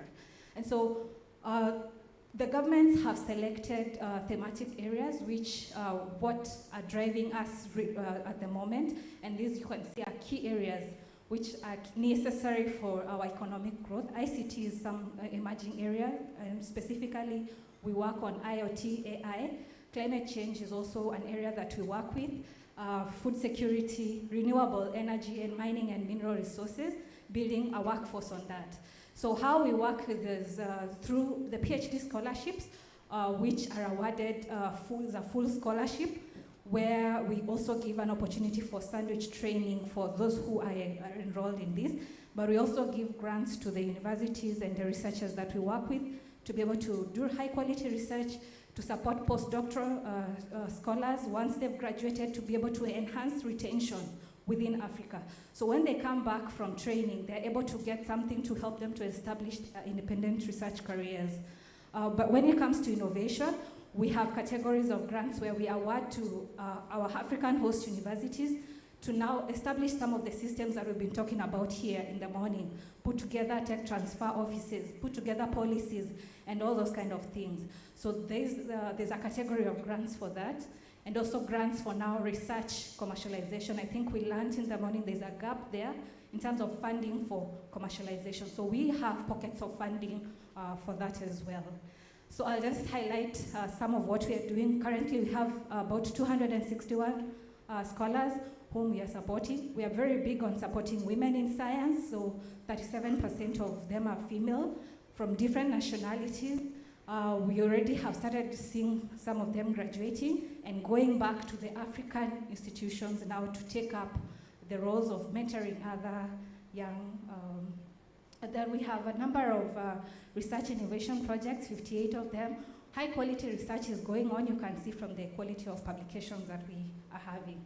So the figure there just shows our network of partners. We have quite broad network of partners all across the globe. And these are the partners who are either hosting our scholars when they go for sandwich training, or are also collaborating with us for research and innovation at the universities. So currently we are working with 15 African host universities, and in Kenya we are having the University of Nairobi and Kenyatta University who are hosting some of our scholars, but also Moi University, Masinde Muliro are hosting some of the postdoc, the graduates who've come back for placements there for implementation of research projects. So quite some good work that is already going on there. We are seeing already some results coming out from the projects that we have supported.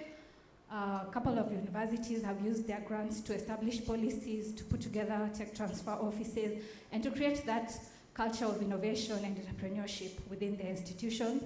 We are seeing products which are coming out and which we are now nurturing so that we're able to see them go to market. I just want to highlight the biopesticide. Although it's not in Kenya, it's a project that we funded in Ivory Coast. And what the university has done, because they've seen the potential, they've actually decided to establish an industrial plant for biopesticide production within their university. So that's the University of Felix Houphouët-Boigny in Ivory Coast. So some of the things that, even as the institutional leaders who are here, if you see good innovations coming up, then how else can you support them to scale up as well? So I just would like to now extend the invitation. We will be having our RCIF conference next year in the first quarter. We'll be discussing on skilling for the green economy, and we invite all of you to be part of that so that we get to discuss more about how do we prepare graduates who can be able to, take advantage of the opportunities in the bioeconomy and all that. And then the PASET Forum, which is, PASET is the Partnership for Applied Sciences, Engineering and Technology. It is the umbrella body of governments. As I mentioned, this initiative is African government-led. So it's the ministries of each country that have come together to now define the agenda for science, technology, innovation for the region. So that's what they're calling, what we call the PASET. And they will be having also a forum at the same time, back to back. And this time, the focus is on TVET, and we also, as well, invite you to be part of that discussion. Government, policymakers, private sector, development partners, researchers, and all of that. So look out for that. We'll be sending to you all invitations. But also for skilling, there are opportunities for scholarships, full funded scholarships, which we offer in all those thematic areas that I mentioned earlier, and you can also access that.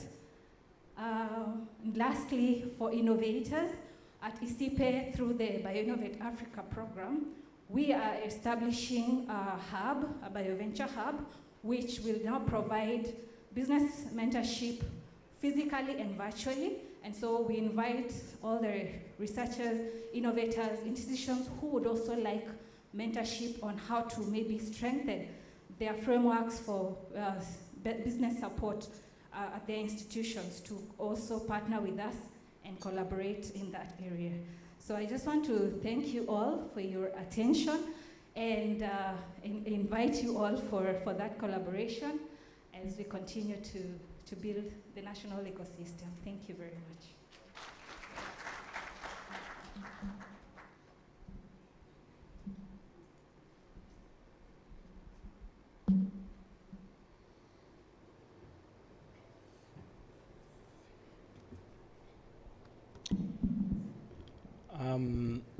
As I did promise in the morning, someone was asking me, are you sure about what you just said, that the CS is coming in the afternoon? And then I said, well, look, he called me, so it's true.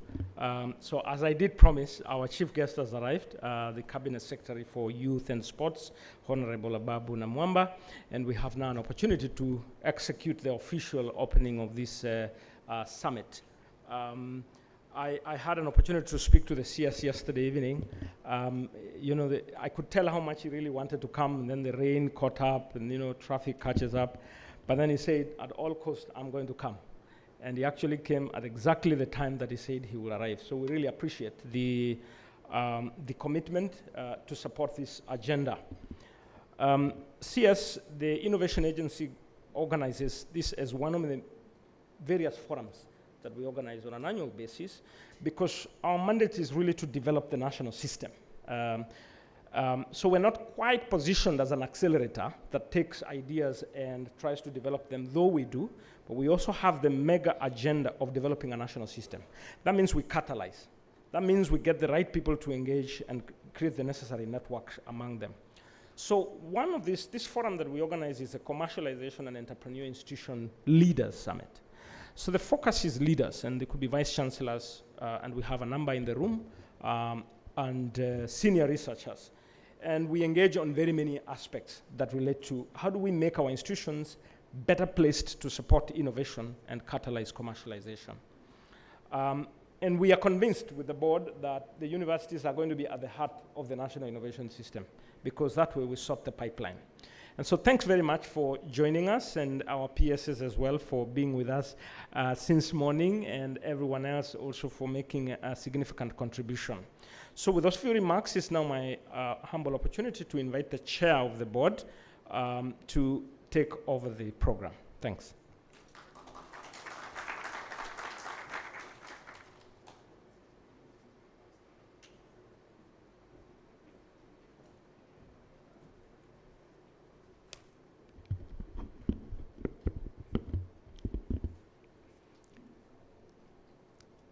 Our guest of honor this afternoon, Honorable Ababu Namwamba, Cabinet Secretary, Ministry of Youth and Sports. Mr. Ismail Malim, Principal Secretary, Ministry of Youth and Sports.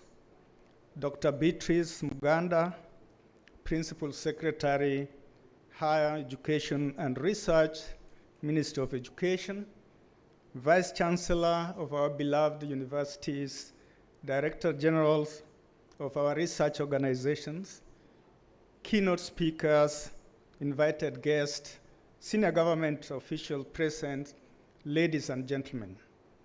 On behalf of the board of the Kenya National Innovation Agency, allow me to take this opportunity to welcome you to this second edition of the Commercialization and Entrepreneurial Institutions Leaders Summit, popularly known as the CEIL Summit.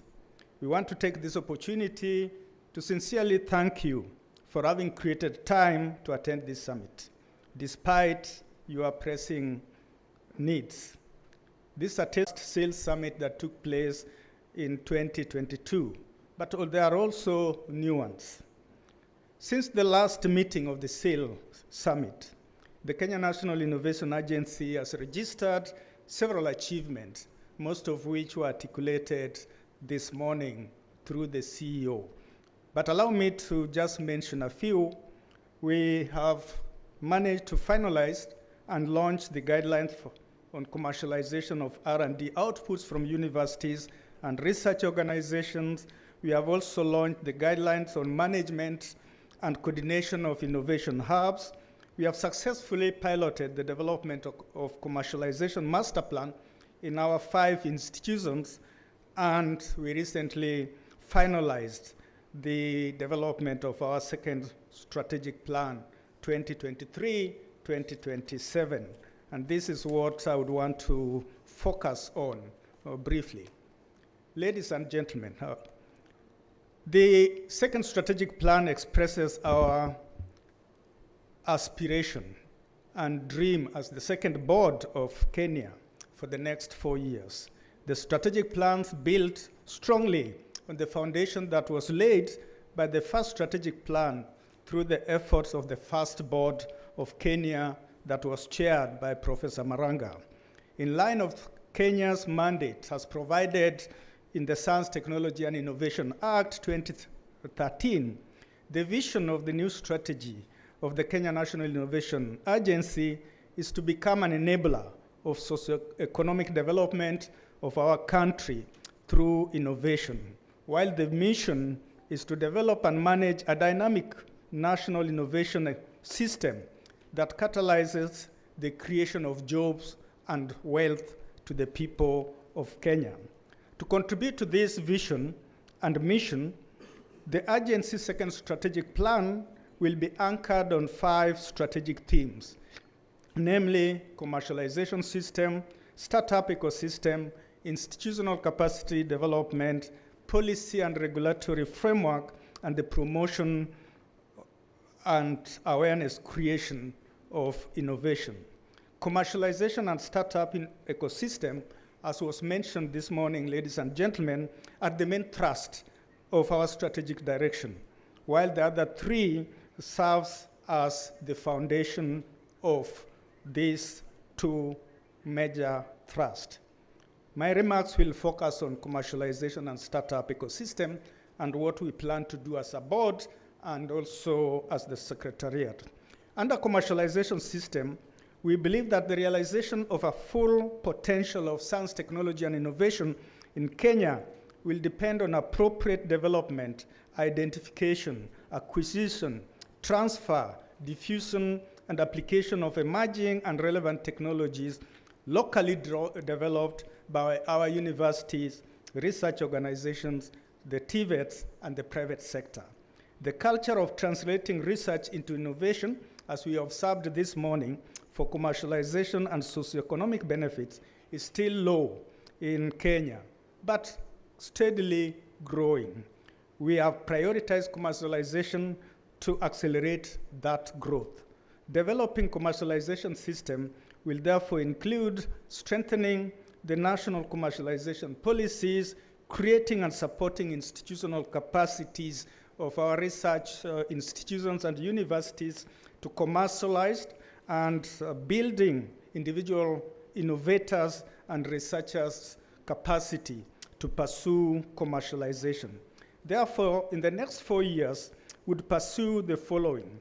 We want to strengthen the national innovation ecosystem to facilitate commercialization of research outputs and innovative ideas by designing and implementing a national framework for establishing and running technology transfer offices. We want also to promote the implementation of the recently developed and launched guidelines on commercialization of research outputs. And we want also to develop and operationalize a presidential innovation challenge. We also want to strengthen the institutional capacity of the universities and research institutions, as well as TVETs, to commercialize research outputs and innovation ideas by upscaling the existing research to commercialization programs, as well as the development of commercialization master plan by various universities and research organizations. And finally, we want to strengthen the coordination and collaboration of actors involved in commercialization by specifically developing and implementing programs that will facilitate linkages between academia and the private sector with the intention of catalyzing uptake of commercialization of outputs from universities and research institutions. And finally, ladies and gentlemen, on the startup ecosystem, we recognize that startups are a catalyst for economic growth, both locally and globally. We know that startups are a distinct group of enterprises from SMEs. They are technology and innovation driven and capital intensive, which can be a barrier to entry for new entrants. However, this can yield immense value to the national economy by creating jobs, building the tax base in the formal sector, and generating a positive balance of trade through export of value-added goods to regionally and globally. In a recent study on mapping of the Kenyan innovation ecosystem, we established, ladies and gentlemen, that the startup ecosystem in Kenya is driven by young and very well-educated graduates from our universities and TVETs, with over 60% of them being graduates with first degrees and 20% being graduates from TVETs institutions. This is therefore provides a huge potential to tap on the innovativeness of the youth in this country to drive job creation, wealth creation, and enterprise creation. Unfortunately, the startup ecosystem in Kenya faces several challenges that limit this growth and development. The major ones being lack of local funding, lack of policy and safety incentives, weak legislative and regulatory framework, as well as financial constraints from startup founders and poor linkages of startup with the academia. For these reasons, we would like as a board, as a second pillar, to focus on the startup ecosystem. And we want to do this through several programs, some of which were already mentioned today during the discussions that we had, but specifically to strengthen their effectiveness and the effectiveness of the support structures that are available by developing and implementing maturity assessment framework, and also to empower the founders and startups by creating awareness on the importance of exploitation of intellectual property rights and designing and rolling out a national innovation funding program. And finally, we'll want to strengthen the startup ecosystem at county level by designing a framework for regional innovation ecosystem. This strategic direction, ladies and gentlemen, has the potential of scaling up commercialization and creation of new enterprises and new jobs based on knowledge generated from our universities, research organizations, and the innovators themselves. But we cannot be able to achieve this alone. As an agency, we therefore call upon all the stakeholders that are assembled here today and those that are not with us today to walk with us on this journey. We cherish already the partnership that we have witnessed from various organizations that have worked with us as a board for the last 1 year, and we count on your support going forward, particularly in the implementation of this second strategic plan. And finally, ladies and gentlemen, allowed me again once more on behalf of the board to express our gratitude on the cordial relationship we have had both with the host ministry, and that is the Ministry of Youth and Sport, as well as the Ministry of Education. You will remember, for those who are here last year during the first summit, that when we got the news of the transfer, some of you, particularly those who are coming from the universities, were worried that you will be left orphan, and that some of the activities that we had initiated would now not continue. But we are delighted that today we are here. We are talking about commercialization. We have representation from universities and research organizations, a clear testimony that there has been a very, very good working relationship between the two ministries to support the two pillars, both the startup ecosystem, which focuses on innovation for the youth, which falls directly under the Ministry of Youth and Sports, and the commercialization, which falls under the Ministry of Education. And with that, allow me therefore to conclude by recognizing the board members who are present here today, and to request them, for the benefit of the participants, so that you can be able to recognize them. Professor Collins Odote, you can just wave, who is our chair of the Finance and Human Resource Committee.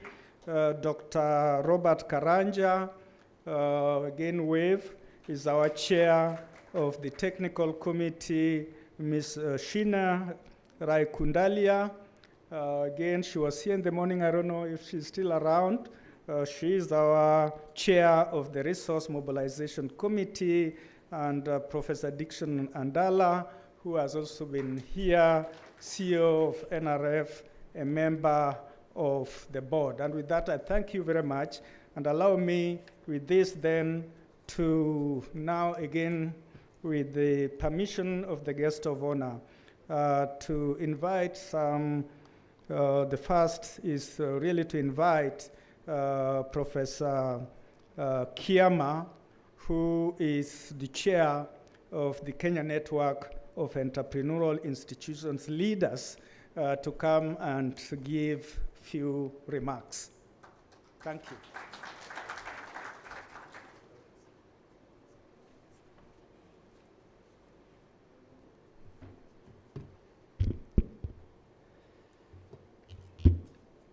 Yes, good afternoon, everyone.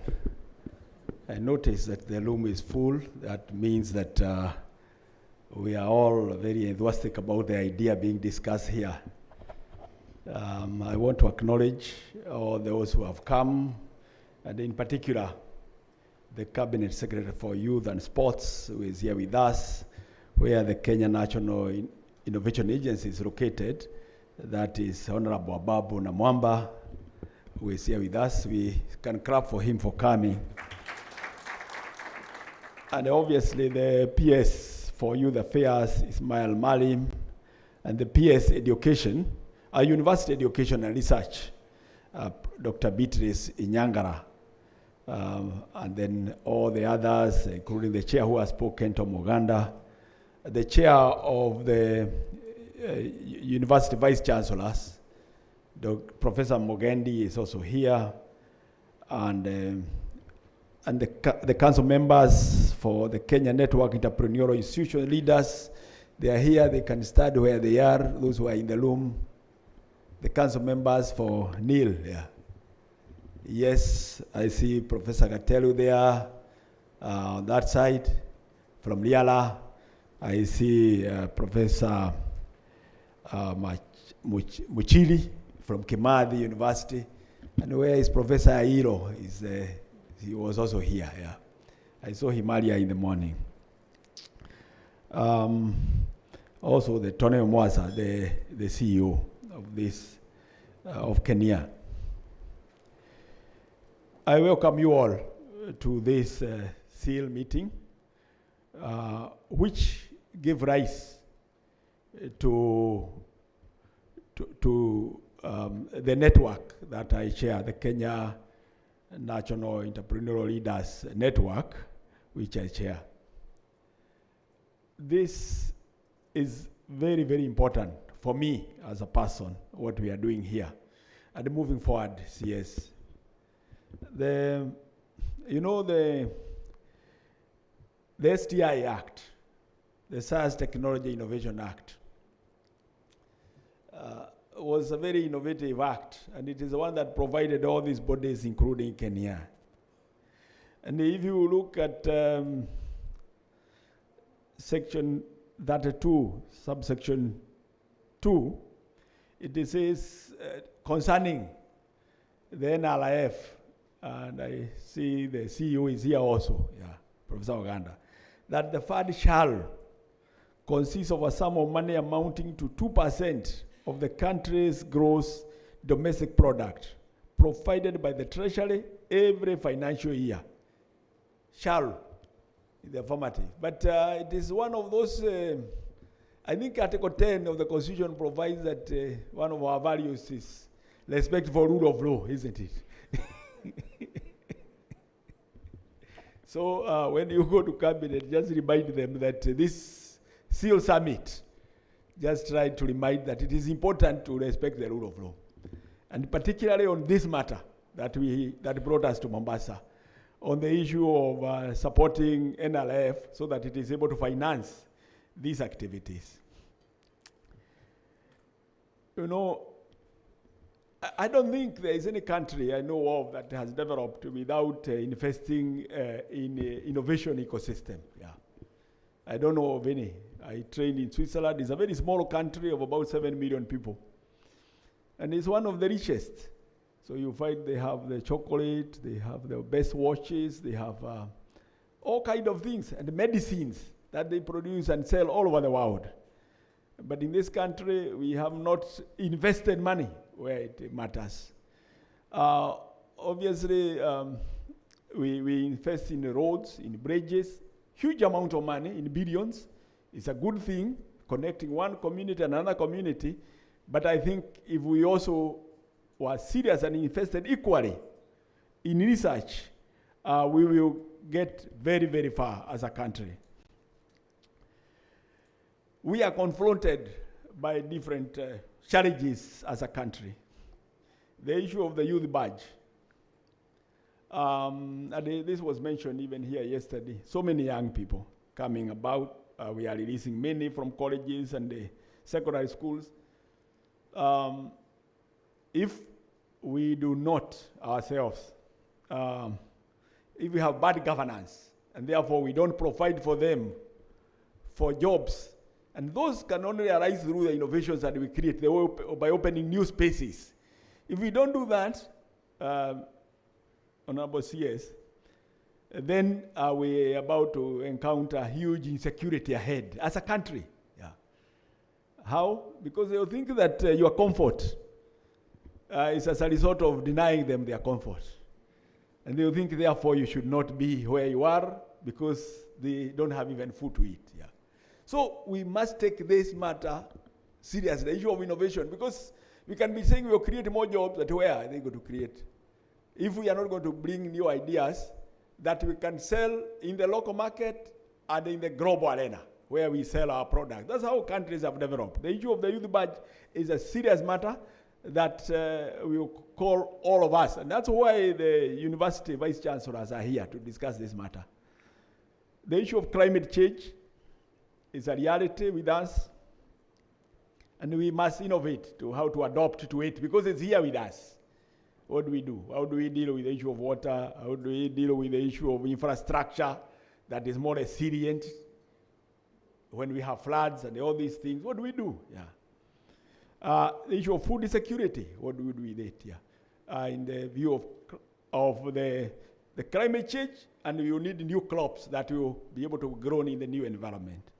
Obviously important for creation of wealth. And many countries have, US has invested a lot in this, where they produce things, they sell all over the world and make so much money from all of us.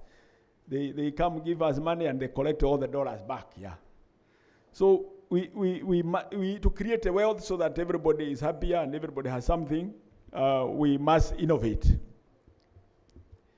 You know, and there are many other innovations, and when we invest in young people, they will definitely come up with even things you and I are not thinking about.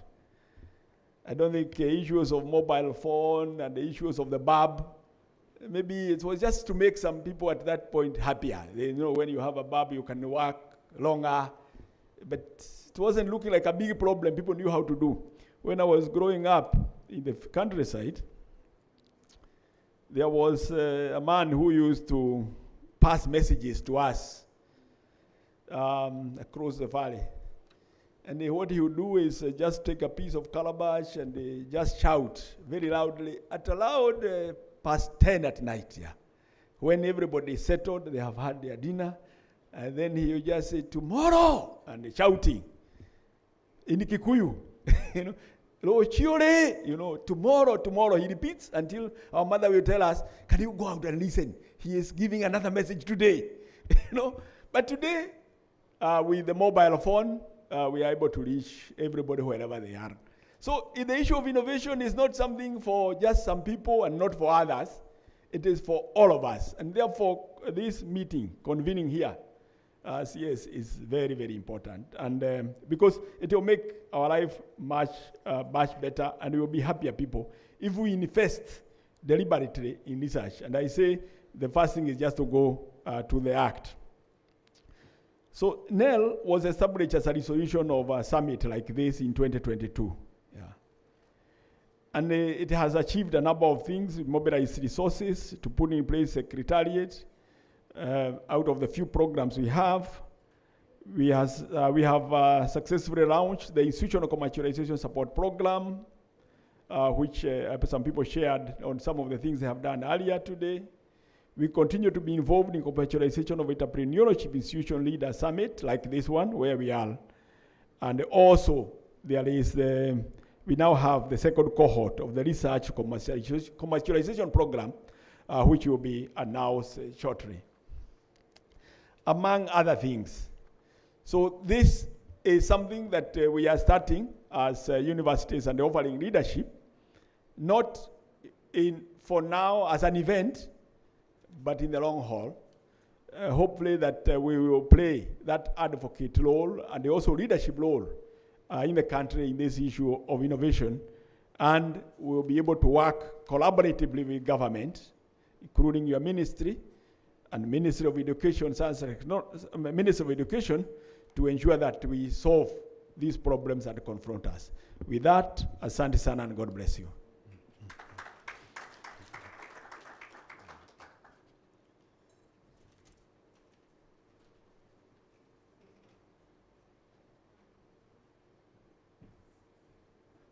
Ladies and gentlemen, can we give Professor Kiam another round of clap? With that, allow me to invite Professor Daniel Mugendi Njiru, who is the chair of the Vice Chancellor's Committee, also to give his remarks.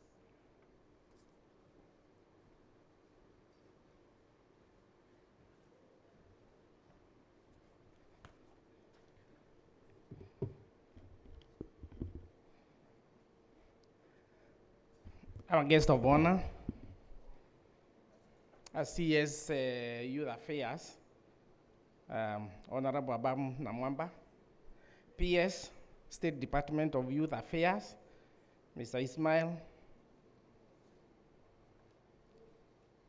PS, State Department of University Education and Research, Dr. Beatrice Inyangara, the Chair of Kenya, CEO Kenya, Chair Kenya network of entrepreneur institutions, the VCs who are here present today, invited guests, distinguished ladies and gentlemen, good afternoon.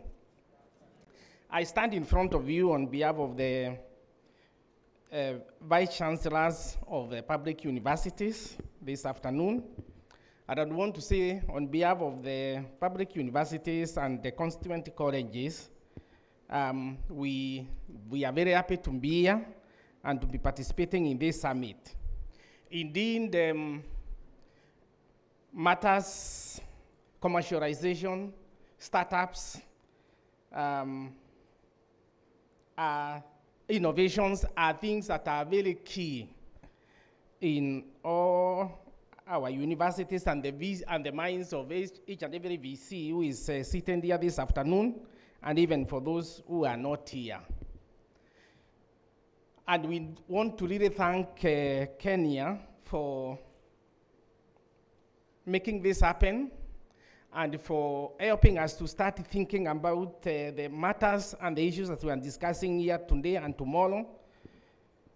Issues on commercialization, innovations, and even how to protect things that we come up with in our institutions. For a long time in these universities, we have had a lot of research that has been going on, but then you find many a times we've lost, because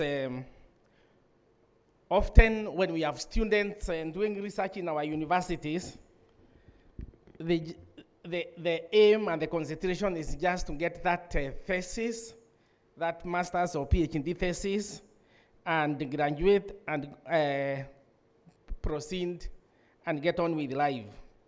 But little have we taken time to conceptualize and to think of the things that might come out of the research that we've been carrying out in our universities. And I did want to say that this is the time that we are being brought forward to start thinking about this. I know one time when I was in KU, I know a colleague of mine who did some very important work that actually got commercialized, and right now it's a multi-billion industry in US. But this student, this colleague of mine only ended up with a PhD and the paper that they wrote and nothing else. But I think the lecturer, the supervisor, who happened to be one of them to be from those European countries where she was doing the work, was able to commercialize that work. And they sold it to some American company. And the American company is now making money. But Kenyatta University, and of course this researcher, benefits nothing, not even a single cent. So I think as we discuss about these things here, CEO Kenya, these are matters that are very dear to us as vice chancellors and as leaders who are leading these institutions of higher learning, research institutions that are here, so that even as we think of innovation and we think of commercialization, then we also think of how to protect our rights, our IPR rights in this process. I want to say that the theme, getting it right on commercialization of research outputs and ideas, is really timely.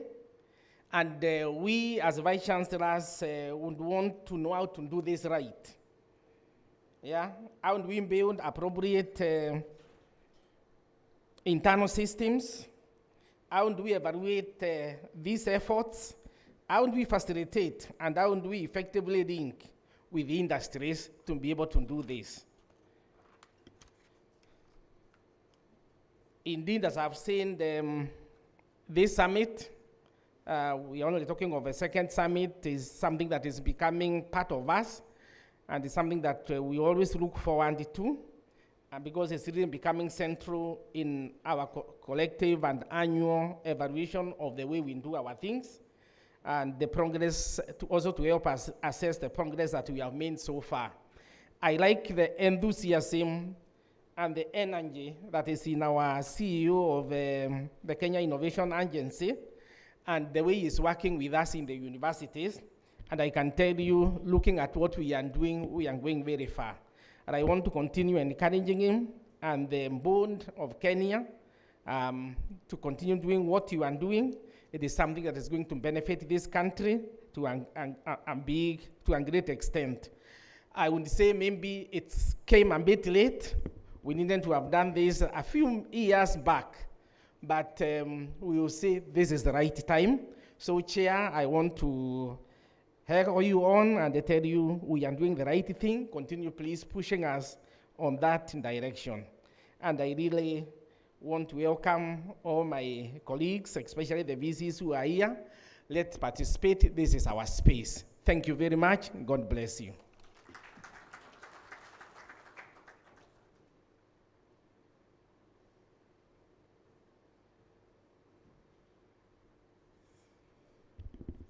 Can we give him also another round of clap? And with that, allow me now to invite the PS Education, Dr. Beatrix Muganda, to thank you. Welcome.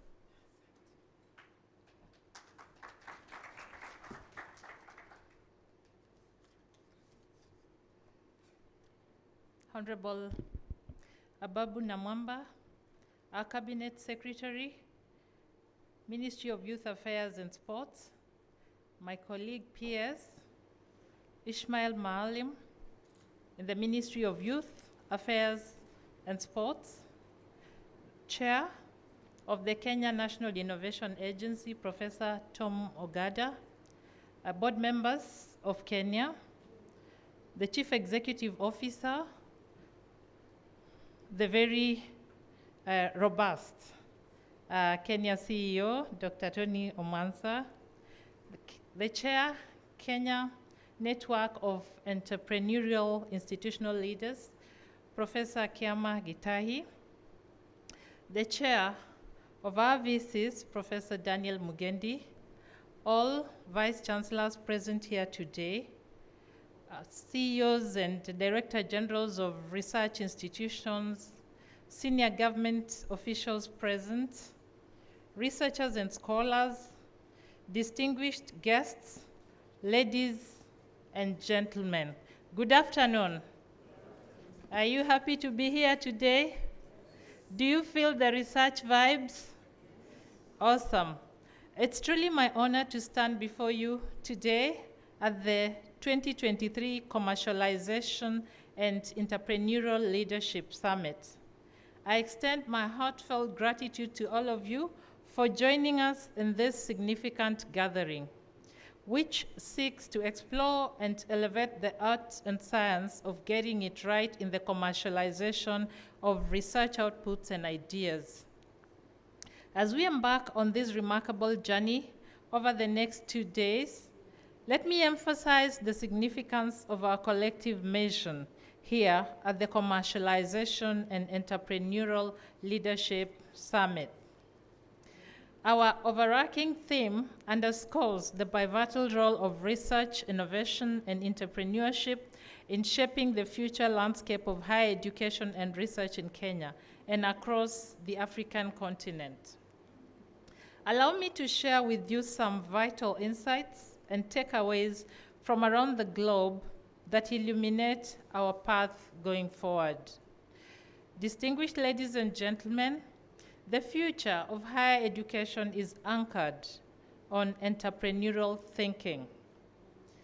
This is thinking that is intricately linked and embedded in entrepreneurship and making commercial value of our research.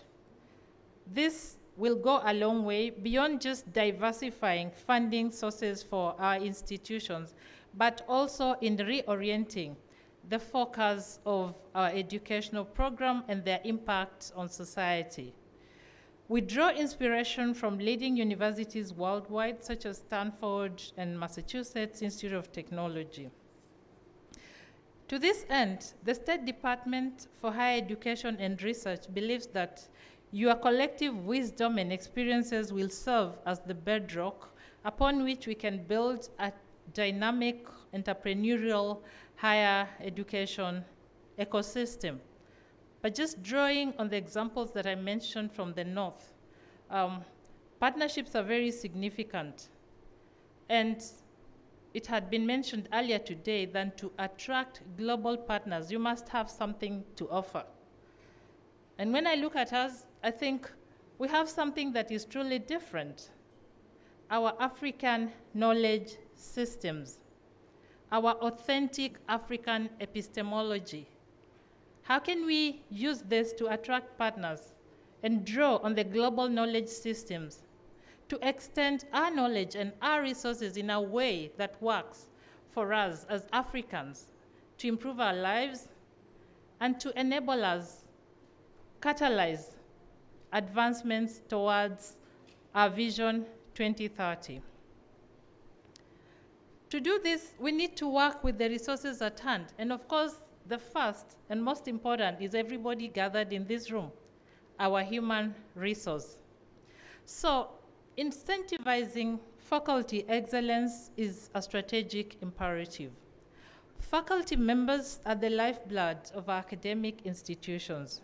To enable and empower them to become champions of entrepreneurship, we must and we should review and realign our faculty incentives. Yes, we have many pressing issues, we have many priorities, but if we can activate the potential that lies in what can come out of research outputs, then we shall leapfrog many of the issues that are constraining our growth and outlook as universities. Distinguished ladies and gentlemen, institutions like Oxford and Cambridge in the UK have successfully revamped their incentive structures to encourage entrepreneurial pursuits such as patenting, spin-off companies, and industry collaborations. Within our context, there's a lot we can do in that respect. Let us also look at how we can catalyze academia-industry linkages. And I am very happy that Kenya is providing fresh thinking in this arena. I was reflecting on my journey in academia, which started a long time ago, but specifically from 2006, when I started working at the Commission for University Education. We were already struggling with building innovative academia-industry linkages. And 20 years later, I've been around the globe, come back, and the problem is still in my hands. And so, Dr. Mwanza, I am very happy to work with you. I know that you'll inject the magical bullet that is going to unleash opportunities in this space. So the symbolic relationship between academia and industry is an essential driver of innovation and commercialization. And this is something that we all recognize. Globally, again, renowned universities, we know, have cultivated ecosystems by fostering growth around academia-industry linkages. And we know that industry income is a key indicator when it comes to ranking universities. And that's something that has always helped us very unfavorably not to rank too well in the university rankings.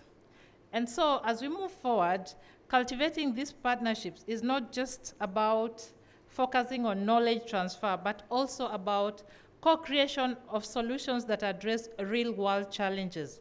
There was an interesting debate on whether we should focus on basic research or applied research. My own view is that this is really a false dichotomy, because applied research should be deep enough, rigorous enough to yield knowledge that is at the frontier, so that through it then we innovate and create solutions. And that's why we constantly ask our universities to climb out of their ivory towers so that they can be felt in the towns in which they are. That's already happening, but there's a lot more that we can do when we think about the town and the gown. As a department for higher education and research, we aspire to work closely with you to make these collaborations with business, government, industry, and the community real and beneficial. As I finalize, I'd like to really thank the British Council for their unwavering collaboration and support, and for believing in us and the journey that we are traveling along this path of commercialization of research. Their insights, experiences, and partnerships have enriched our understanding of research commercialization and enabled us to chart a more informed course forward. I'd like to issue a call to action, a rallying cry for a brighter future in our institutions. The entrepreneurial masterclass that is scheduled for 30th November at the Kenya Innovation Week in Nairobi, I believe, will provide impetus to our more innovative and creative thinking along these lines. This program is a Kenya National Innovation Agency commitment to nurture the next generation of entrepreneurs, and you as leaders will be driving this effort in your institutions. And so through mentorship, skills development, and access to resources, the program is and will remain a testament to our nation's dedication to cultivating innovation-driven entrepreneurship. I implore you to seize these moments and get involved in the entrepreneurial masterclass. Welcome all. Please get to register for this masterclass. It's really, really important in terms of thinking how we build our capacity to mentor our young researchers. And as we delve into the discussions, presentations, interactions that started this morning, I urge all of us to embrace this summit as an opportunity to exchange knowledge, forge lasting collaborations, and inspire one another. I thank you all and wish you amazing and productive deliberations. Thank you. And now it's my singular honor to invite my colleague and friend, Mr. Ishmael Maalim Pierce, Youth Affairs and Sports.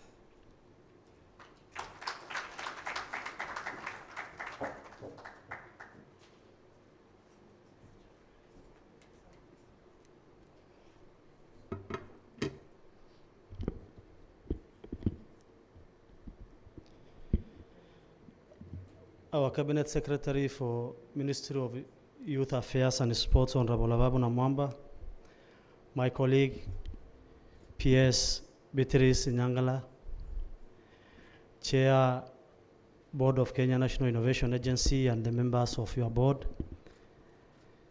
the CEO, Kenya National Innovation Agency, all the Vice Chancellors present, our entrepreneurs, our sponsors, our researchers, and our thought leaders. Assalamu alaikum. Habari ya mchana. Tuko pwani, saa ingine lazima tusisahau kama tuko coast. You know, Waziri, this morning when we arrived and everybody who was introduced to me was professor and doctor. And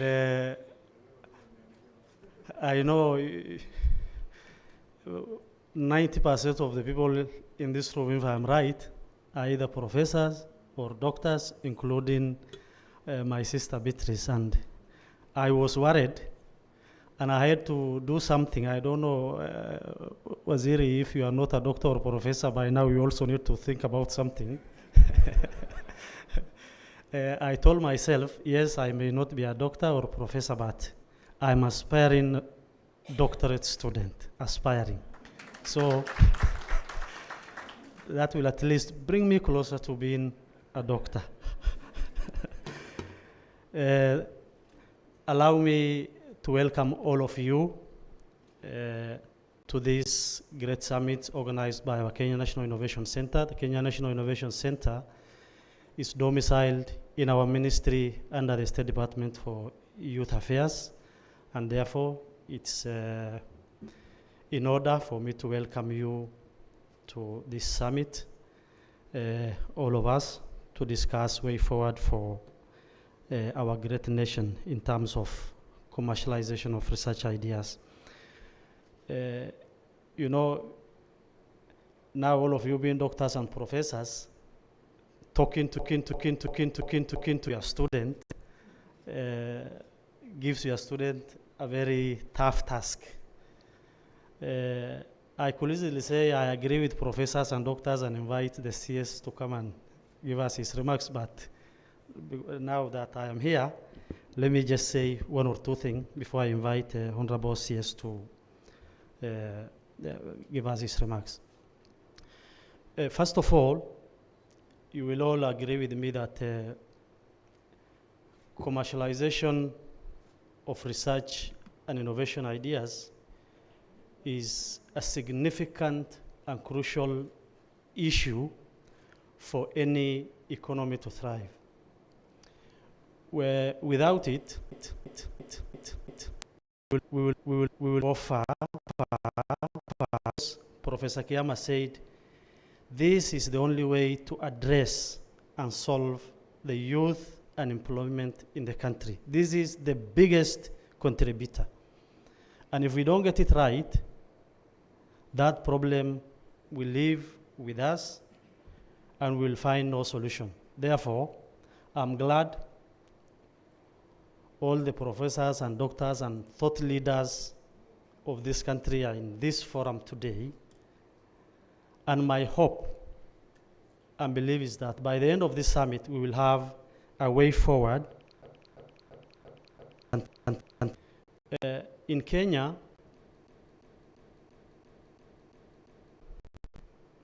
we have made a very significant steps in terms of research ideas and innovations. We don't have shortage of ideas. That we all agree. But where we have not done very well is commercialization of these ideas. And that is where we need to focus and think. Waziri, you remember when we had the school ball games and the music festival, the amount of ideas that resides in our young people, you can't imagine. But we have not created that tunnel, we did not get it well, that tunnel to nurture and help them make a living out of their talent. So, for us to get this right, therefore, it's important for us to have a collaboration and partnership between the stakeholders. We must have a collaboration between researchers. We must have a collaboration between the industry. We must have a collaboration between the industry, researchers, and government.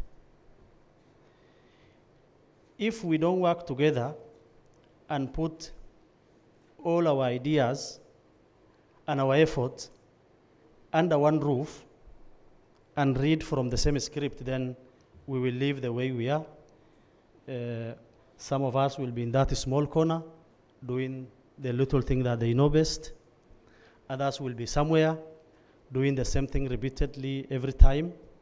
Then we will end up living, all the time talking about what is the problem. And the problem is with us and the solution is with us. Let us have that partnership to address this challenge. If we focus and enforce this partnership, we will address a number of challenges that now we are facing as a nation. We will address unemployment. We will create good policy framework for investors to come and invest in the ideas we have, because we are making it easy for them through our collaboration and coordination that they can just go to one-stop shop and find which idea or innovative idea that they can invest in. So let us not be selfish to hang on to our little corner, but come together and forge way forward on how we can partner and solve this problem.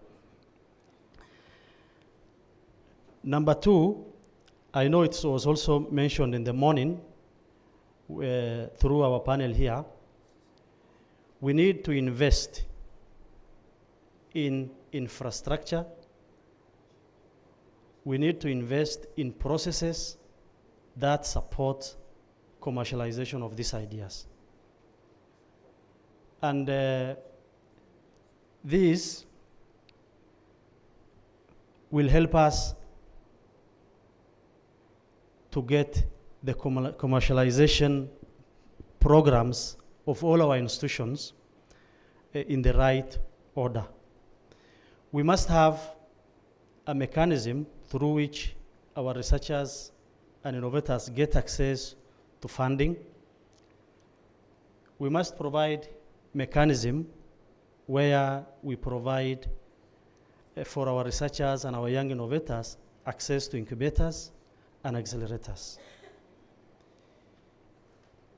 If we develop these systems and processes, then issues will become easy for us. And please, my plea to you is in this summit, by the end of this summit, let this not be any other summit, but a summit that gives way forward for the commercialization and innovation ecosystem of this country. Number three, one of our biggest challenge is intellectual property issue. Today, Professor Njiru has just told us here that our brilliant professor has done some research, and maybe because of lack of protecting that idea, somebody else took it away and making a lot of money out of it. Our status today as a country, our intellectual property rating is one thing. Dr. Tony and myself visited World Intellectual Property Organization headquarters, I think in May this year, and we were amazed by how the ranking is done and where we are as a country. That does not mean we don't have information or we don't have ideas to be protected. That is not true. We have every idea brilliant than those that are protected by other people, but we don't share the information that we have with the World Intellectual Property Organization for us to improve our ratings. We also don't protect our ideas. Therefore, it is very important for us to protect, even if it's a small idea, because in this space they say there's no small idea. Every thought process must be protected, because you never know when the opportunity will come to you for you to commercialize that idea. Keep it safe under lock and key through intellectual property right. Lastly, but of course not the least, we need to develop culture of innovation and research and culture of entrepreneurship in our people. This area also we are not doing very well, and I want to urge ourselves not only to focus on universities, on matters, research and entrepreneurship. Let us go to the bottom, from primary schools all the way to universities, because you can't imagine some of brilliant ideas comes from primary and even from little children at home. So for us to have this culture grown into us and developed, we need to start from that grassroots. Otherwise, it will just remain up here, and then the gap from the top to the bottom is going to be very wide. So let us think how we can go down and inculcate this culture from the bottom. That will give us an opportunity to create an innovative generation that will grow into this system from the bottom up there. If my belief is we put all this together and create a way forward out of this summit, then I believe we'll get to the right direction and we will be well guided by that forward that will be generated by our thought leaders in this summit today. I think I have said much. I said I will say one or two things, but I have said more than two. With those many remarks, please now join me in welcoming our Cabinet Secretary to give us his remarks. Karibu sana Waziri.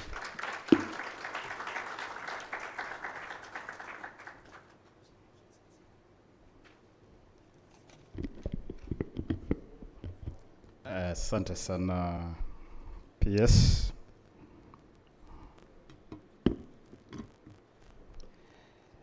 Let me say I'm very delighted to join this very impressive constellation of intellectuals and thought leaders. PS uliogopa bana. Unajua hapa kuna a very high concentration of intellectuals per square meter. The concentration could be scary. But I want to say that I'm absolutely delighted and I feel quite honored. My only regret that I'm joining here a little late in the day. I would have loved to be here right from the beginning. But nonetheless, I want to really thank our Kenya National Innovation Agency that is anchoring this incredibly important exercise. Our very dynamic, very progressive CEO, Dr. Tony. Asante sana Daktari for the amazing work you're doing. And of course, very well supported by an equally progressive board, very well led by the chair of this board, Professor Tom Buganda here.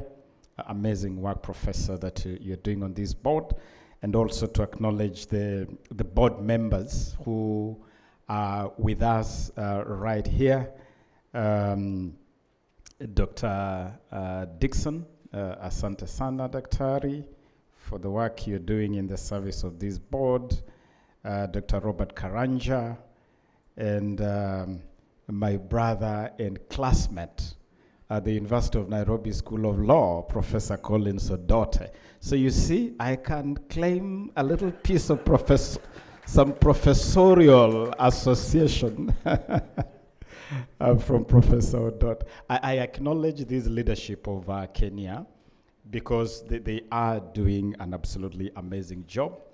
And as a ministry, we feel privileged really to play host to this institution and the work that you're doing.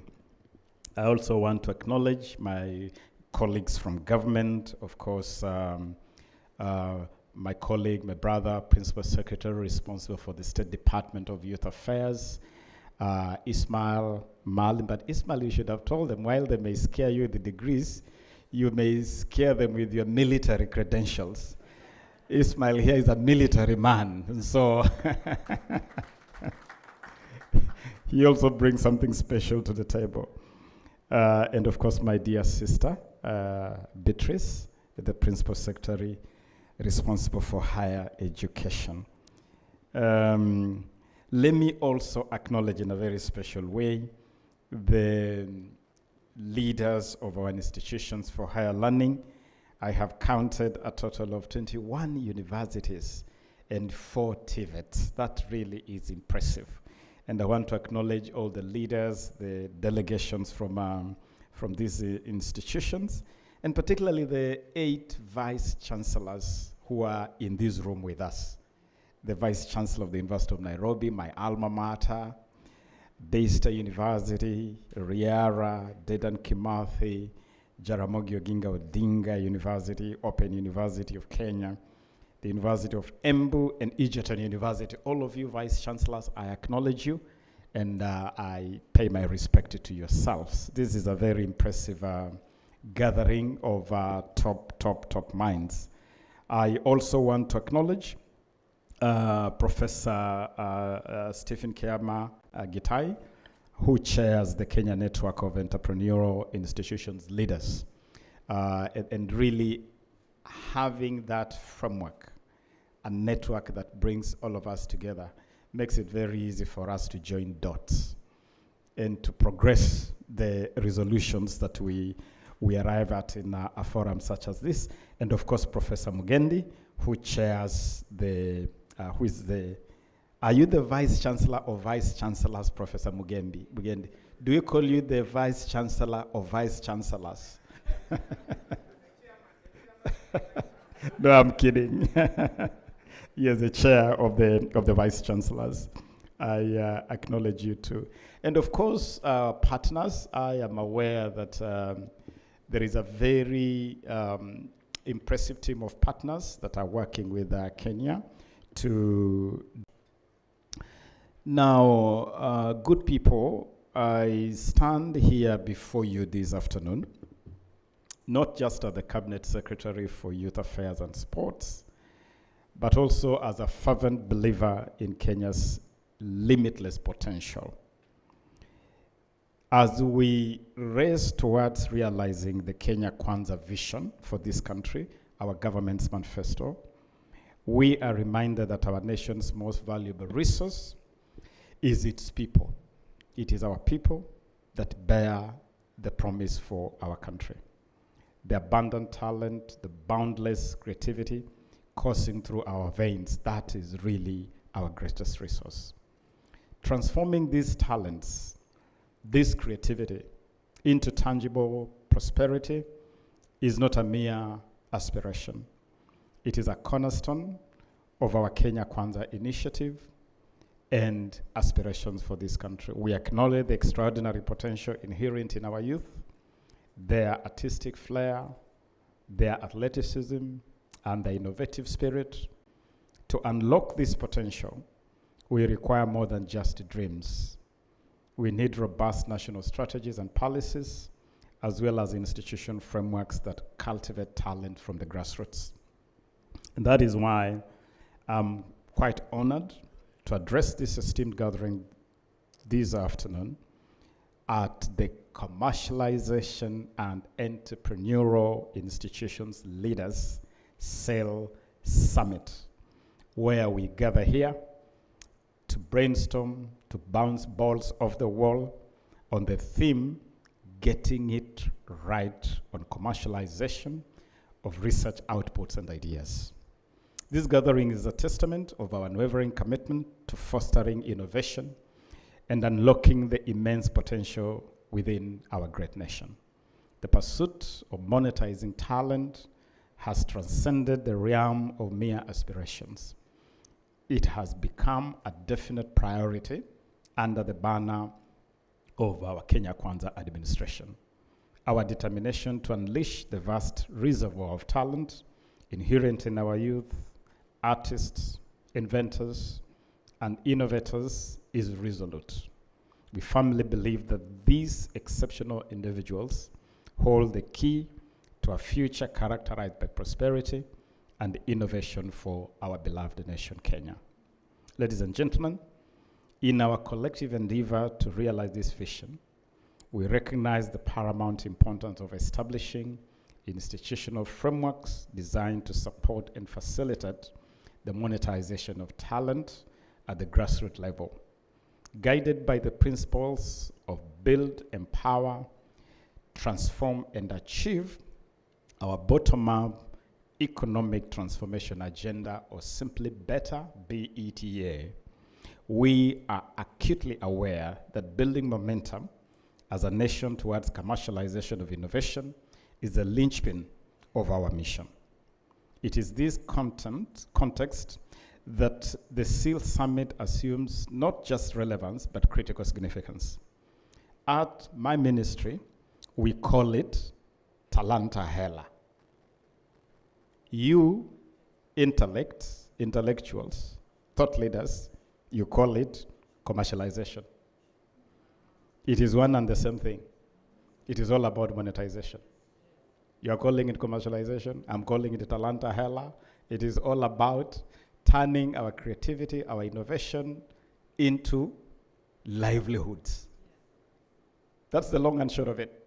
We want our innovation and our creativity to become sustainable or to support sustainable livelihoods by monetization. Innovation stands as the bedrock of our response to the turbulent and ever-evolving times we find ourselves in. It is through innovation that we unlock uncharted vistas for value creation and seize opportunities that have hitherto remained concealed. Our youth are reservoirs of creativity, and it is our solemn duty to provide them with the platforms they require to articulate their ideas and transmit them into tangible products and services that will shape our nation's destiny. Today, I extend a hand of collaboration and partnership on behalf of the Ministry of Youth Affairs and Sports and government overall. We stand poised and eager to collaborate with institutions at all levels to champion the exploration, and commercialization of our nation's creative innovations, spanning diverse domains, from science to the arts, film, and beyond. Together, let us forge a path towards a brighter tomorrow, a future where our youth not only dare to dream, but also embark on the journey to actualize those dreams. A future where the brilliance of Kenya's creative minds illuminates our nation's path to economic prosperity and cultural richness. We recognize well that behind most commercialization efforts, we must have good policies, facilitation, partnerships, processes, and recognition. We gladly want to support institutions to deliver on their mandate as enablers and custodians of so much talent that is replete amongst us. Let us be reminded that the journey to success begins at the grassroots. Our innovators and entrepreneurs in our institutions really form that base of the pyramid, where innovation is nurtured and dreams are brought to life. It is through our collective efforts, unwavering commitment to innovation, and the staunch spirit of our people that we shall attain the pinnacle of greatness. I extend my heartfelt gratitude for your presence today and eagerly anticipate the rich resolutions and collaborations that will definitely, undoubtedly, emerge or emanate from this CEIL Summit. Now, I was supposed to have declared this summit open, but I found it open anyway. So, because I found this summit open, allow me, instead of declaring this summit open, to amplify a couple of things. You know, sometimes we tend to complicate the simple. And I think it's the nature of human beings. We love to be complicated. Now, on July 20th, 1969, Neil Armstrong stepped out of the Apollo lunar module, baptized the Eagle, and became the first man to step on the surface of the moon. As he did that, watched by 650 million people held in suspense across the length and breadth of the globe, he uttered these eternal words, and I quote him: "This is one small step for man, but one giant leap for mankind. One small step for man, one giant leap for mankind. That is exactly what you are doing here. Every single step you make on this path of innovation may seem to be one small step for you as an individual, as a man, as a woman. But in the fullness of time and wholeness of perspective, it is a giant leap for mankind.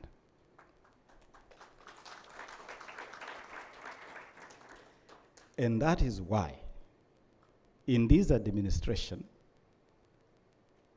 led by President William Ruto, we believe that we have no choice but to invest in innovation. It is not a choice, it's not an either or.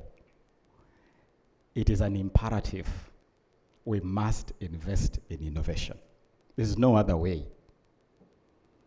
And in doing so, we have to be deliberate, intentional, and structured. Mambo ni matatu. Mambo ni mangapi? Deliberate, intentional, structured. We must be very clear. Now, to realize this, we must put our money where our mouth is. I mean money, yani pesa, hela, hard currency. Because before I walked into this room, I asked my sister Beatrice, in the budget of the Ministry for the State Department for Higher Education, what is the budget for research? Research. You want to undertake research, you want to innovate, you want to think. You know, we are talking about ideas. You want to sit back and imagine. You want to imagine the next Kenya across the sectors. And you're talking about everything. You're talking about fisheries. I am a Jakananam. I come from the shores of Lake Victoria. That's where I grew up. I grew up on the shores of Lake Victoria. And the livelihood there, the economy is fisheries driven. Now there's no more fish in the lake. People are struggling to continue sustaining their livelihood on the lake. We want researchers and thinkers to tell us how to revitalize our fisheries. By the way, this is not theoretical. Some people think when we talk innovation, when you talk research, they think theories, they think remote. No, this is practical. We are talking about fisheries to sustain the blue economy ecosystem. We are talking about climate change. The greatest existential threat to humanity today is the spectacle of climate change. So we are thinking about climate adaptation strategies. We want to innovate around that whole climate change agenda. Prof, you have a whole institution. The Wangari Maathai, you and I were speaking at the institution the other day during the Africa Climate Summit. We must innovate and ideate around climate change, climate adaptation, food security. We must be innovative around food security to answer the great crisis of food security. How, for instance, do we get our young people to get into food production? Tell me. I want an innovation that can make agriculture cool. Because young people keep on telling me that Waziri, agriculture is not cool. Because the image, the average median, the median age of the farmer in Africa is 65 to 69 years old. And the image of farming, of food production in Africa, is a 65-year-old woman with a djembe on her shoulder and possibly a child strapped on her back, looking tired and even disinterested in the whole enterprise. And young people tell me, that image, nah, nothing cool about it. How do we make agriculture cool? There's no way we are going to deal with the challenge of food security if 75% of our population is locked out of food production. The 75% that is most energetic, and they eat more voraciously than any one of us. Those are the guys who are not getting involved in food production. So give us ideas. How do we get this energetic youth bulge of the most energetic feeders? These guys feed, Bwana. Do you have teenagers in your midst? How do we get them into food production? So for me, you can talk big fintech. You can talk fintech. You can talk M-Pesa revolution. And it is all very nice. But we can also be very basic about fish stocks in our water bodies, food production on our farms, okay? Those are some of the challenges we have to grapple with in this space. And for us to do that, we have to be deliberate, we have to be intentional, we have to be structured, and we have to put in money. So Beatrice told me she has the grand sum of, did you say 300 million? 300 million shillings to support research in the entire spectrum, okay, of the Kenyan nation. 300 million shillings. That would not support even a single research project seriously. A serious research project, would it?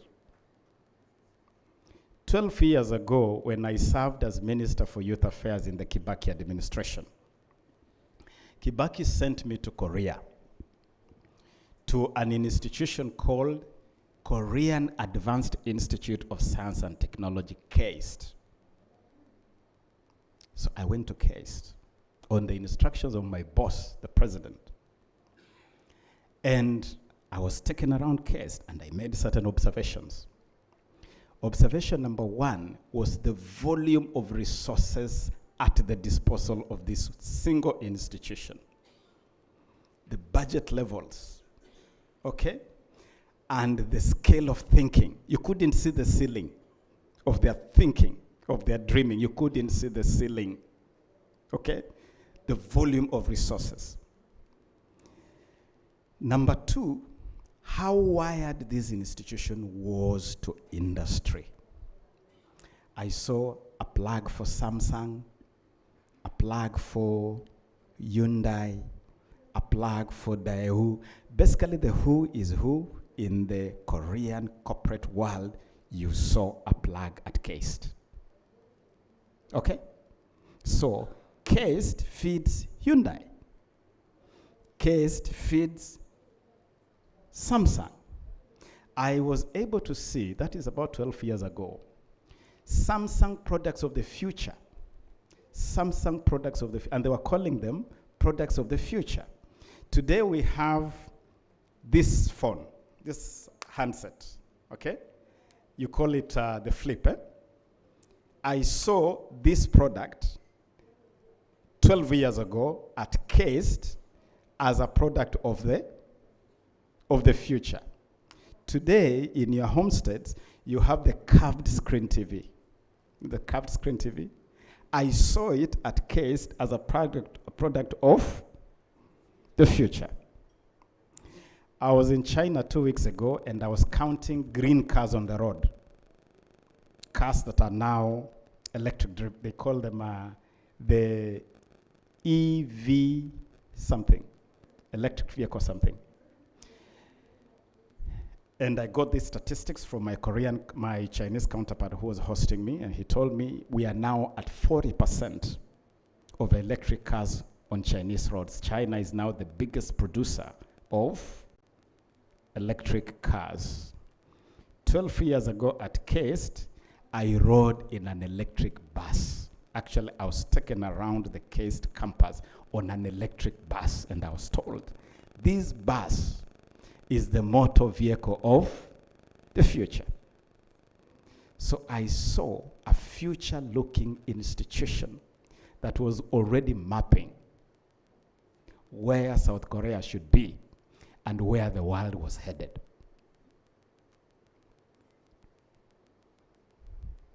Hello? you are not going to do that kind of stuff without money. And so, one of the things we must do, we must get big money, big bucks into this space. This space of research and innovation needs big bucks. So Beatrice, you and PS Ismail, in the next budget cycle, we must target to raise the allocation to research and innovation. At the very least, get it to 1 billion shillings, at the very least. At the very least, let us inch it towards 1 billion and then build from there. But learning from my case experience, let us also get corporate plug-in into our spaces. Let us get corporate partnerships around research and innovation. Just the same way Samsung spends big on research through CAST. I would love to see some of our big corporates in this country spend big on research through our universities, so that instead of using their resources to import ready-made ideas, ideate locally, power local innovation, local research through our institutions.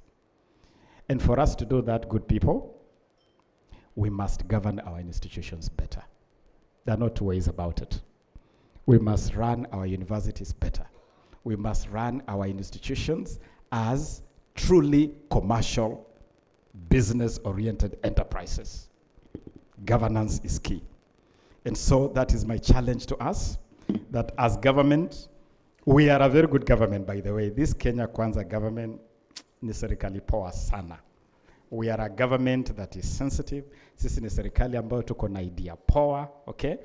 Na hata, si nimekuja hapa kuzungumza na nyinyi kuhusu hii, na hata nimesema tutaongeza bajeti ifike 1 billion, tukiongeza tukipanda huko juu. Na vile vile nimewarai wafanyabiashara, makampuni yetu, kampuni kubwa, makampuni kama Bidco, mnatengeza mafuta, okay? Mnaweza weka pesa zenu around research for better products in our institutions for higher learning. If you are in Thika, there's Mount Kenya University right there, okay? If you're producing in Nyeri, you have Dedan Kimathi University right there. You can be very localized in terms of investing in institutions that are within your ecosystem and power research and innovation right there. And I have no doubt that we can make this country better together. Let me conclude by telling you, normally when you see institutions moving to different domiciles in government, don't worry too much. I heard there was a bit of concern when Kenya was moved from the Ministry of Education to the Ministry of Youth Affairs.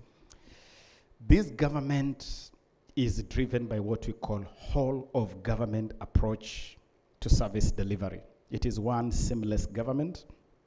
We work together. We support one another. And the Ministry of Youth Affairs, together the Ministry of Education, are Siamese twins actually. We are joined at the hip. We do so much together. In this innovation space, we are very happy to work together. In the talent development program, the other day you saw amazing school ball games going on in Kakamega with thousands of people descending on Bohongo Stadium to watch our kids play. That was a partnership between the Ministry of Sports and the Ministry of Education. Music festivals, drama and film, all those things are being done as a collaboration between the ministries. So don't worry too much. What matters is that you have a government that is coherent and is very clear in terms of where we want to see Kenya. I thank you most sincerely.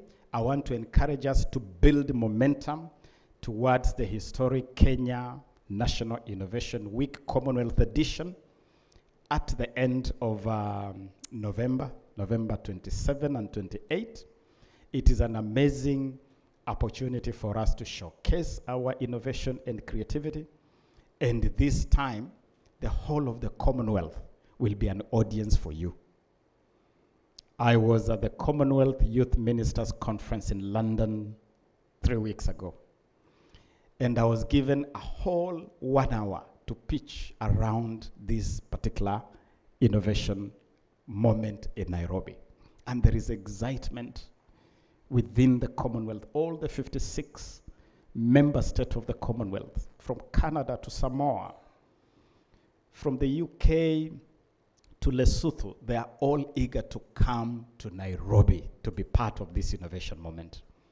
And I want to urge all of us to prepare well.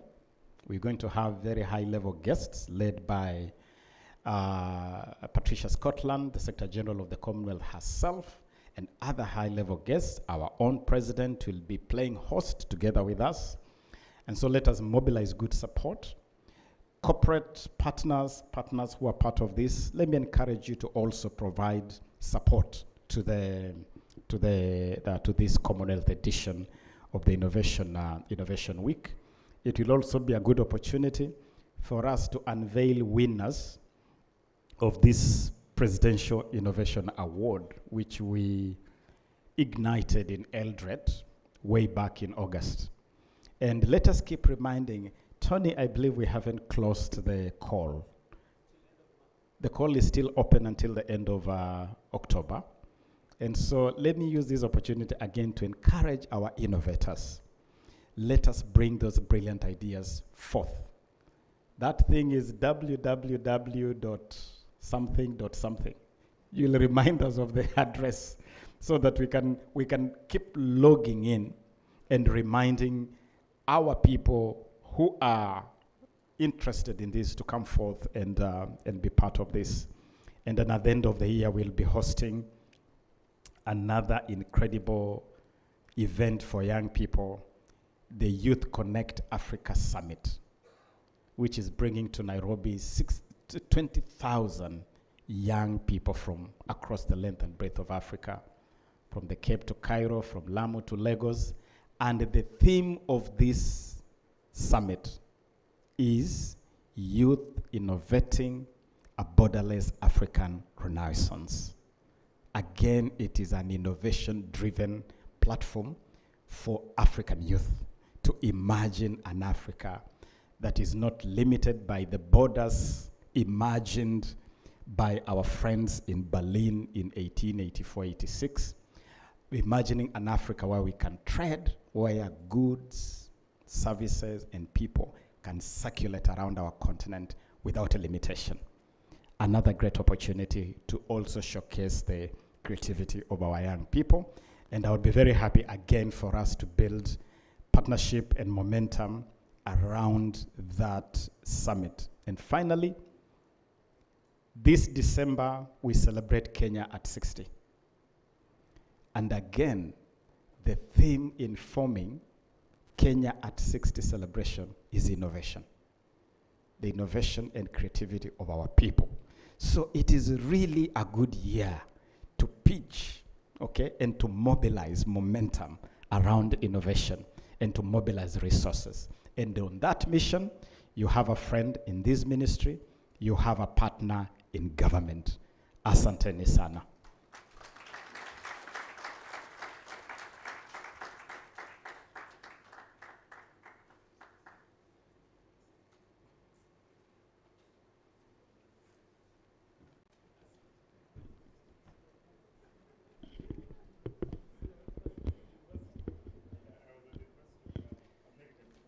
And I'm sure we can give CS Ababu Namwamba a better round of applause.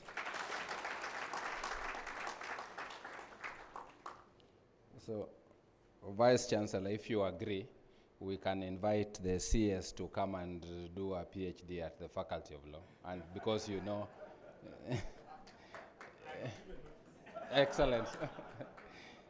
And you can see he will be a good student. But CS, we can confirm that as a board, we were very happy with our former home at the Ministry of Education, but we are equally extremely happy with our current home, the Ministry of Youth. And so colleagues, those who were concerned last year, on behalf of members of the board, I can confirm to you that CS Ababu and PS Ismail are permanently available for us. I was telling PS Abalanch, they don't interfere with the work that we do, but at the same time, they are just a call away So they haven't left us to our own. So they are working with us. And I think today's presence is testament for that. So thank you very much, CS, and thank you, PS, for the support you continue to give to the Kenya National Innovation Agency. Ladies and gentlemen, the CS made one fundamental statement. That is, we must put our money where our mouth is. And the PS, on the other hand, said that we don't lack ideas. What we lack is to convert those ideas to commercialize them. The CS then said that while you guys who've gone to school call it commercialization, kwa mtaa inaitwa hela. Therefore, at the Kenya National Innovation Agency, we do not just want to talk about commercialization on the journey towards an entrepreneurial university, an entrepreneurial institution. We want to ensure that we put our money where our mouth is, and our mouth is on commercialization. But our money must convert that talk into action.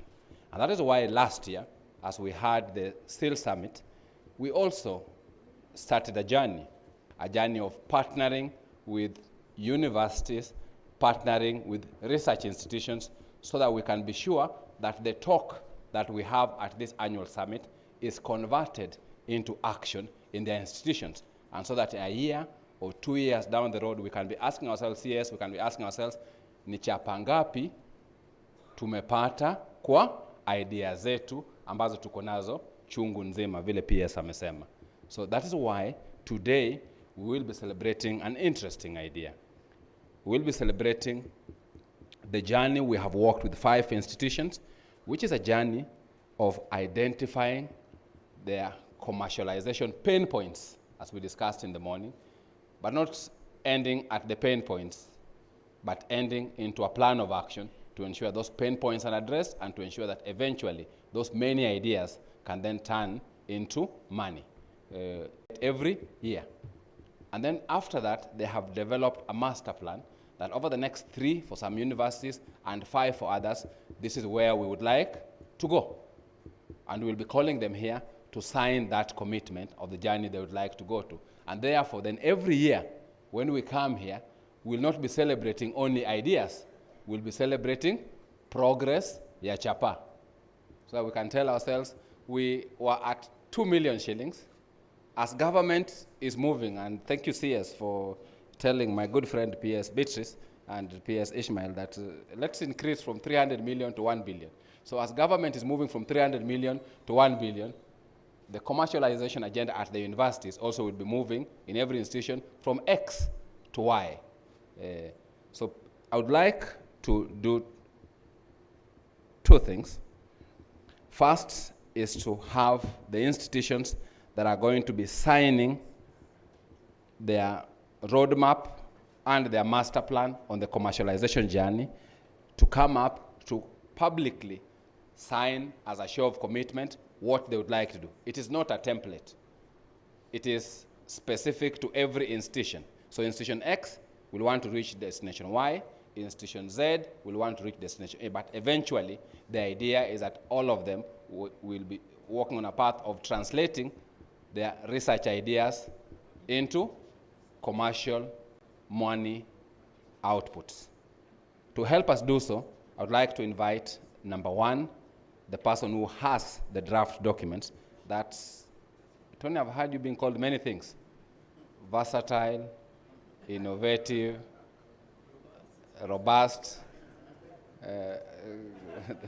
So let's invite the one and only Tony, the CEO of the Kenya National Innovation Agency, to join me up here as we start the process of signing.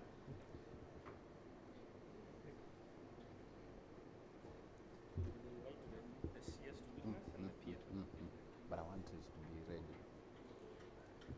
I don't see you with a pen, Tony. A few days ago, I learned that there's a signing pen. So I hope you have a signing pen and not a beak. No, talk to PS. Yeah, don't sign with innovation, signing with a beak. And then to ensure that what is signed is delivered, I would like to invite very humbly the CS, the Honorable Babu Namwamba, to witness.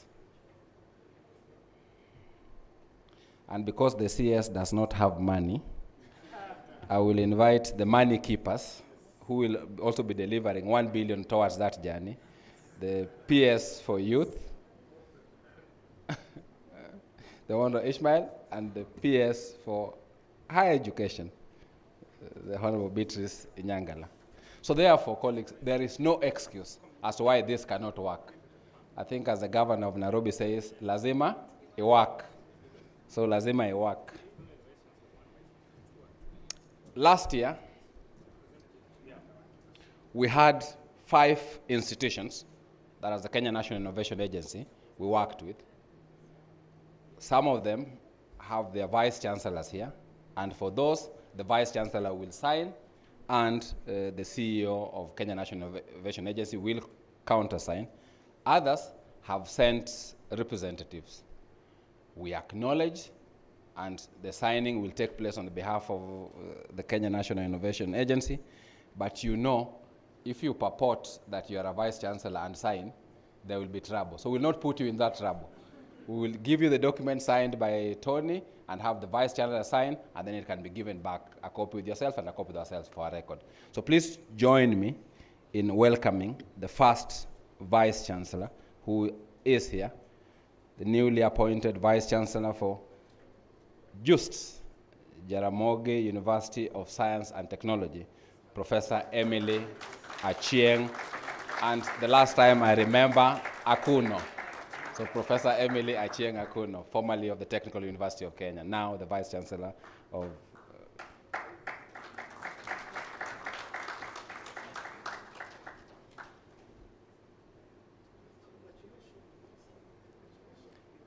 Next up is the representative of the University of Kabianga. Somebody here for the University of Kabianga? Thank you. Let's give him a clap as he comes up.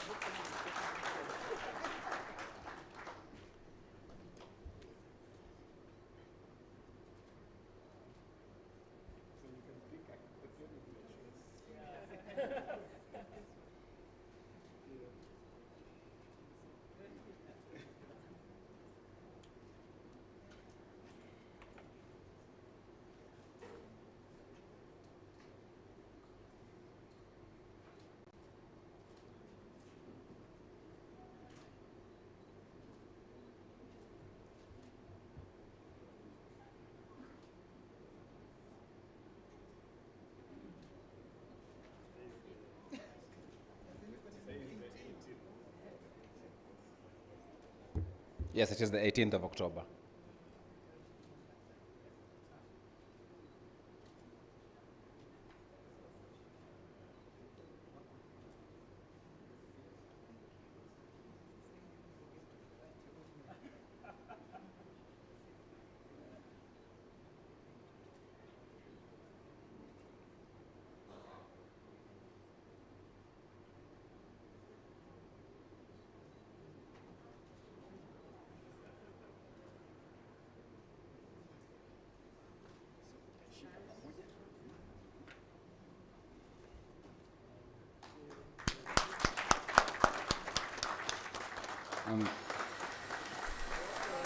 Wow.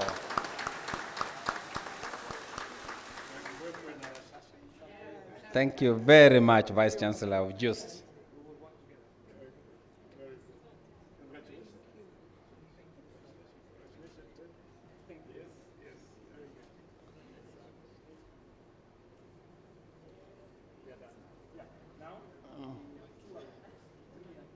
Let's then get also up the university, or the Moi University.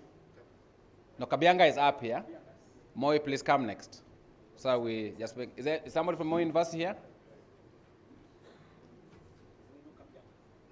That's the University of Kabianga. I'm just trying to call Moi, so that Moi is next when.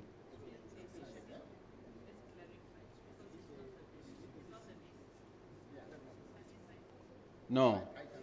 Huh? So Tony, just sign, and then you hand it over, then the VC will sign, so that we don't put him into trouble. Is Moi University's representative here? And after Moi, KALRO, Kenya Agricultural Livestock Research Organization. And then finally, KIRDI.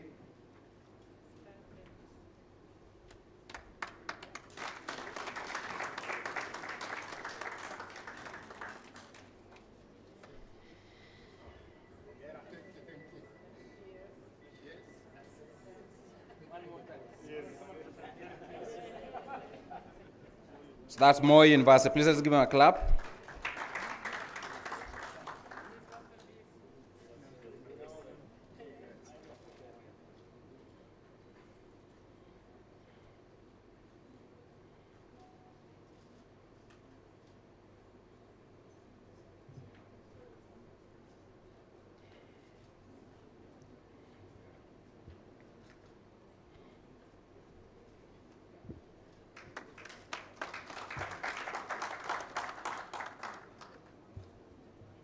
So that's Moi. Then let's get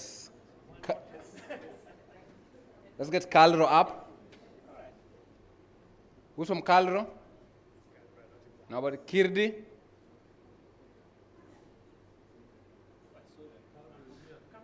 KALRO is here. Thank you. Let's give her a clap.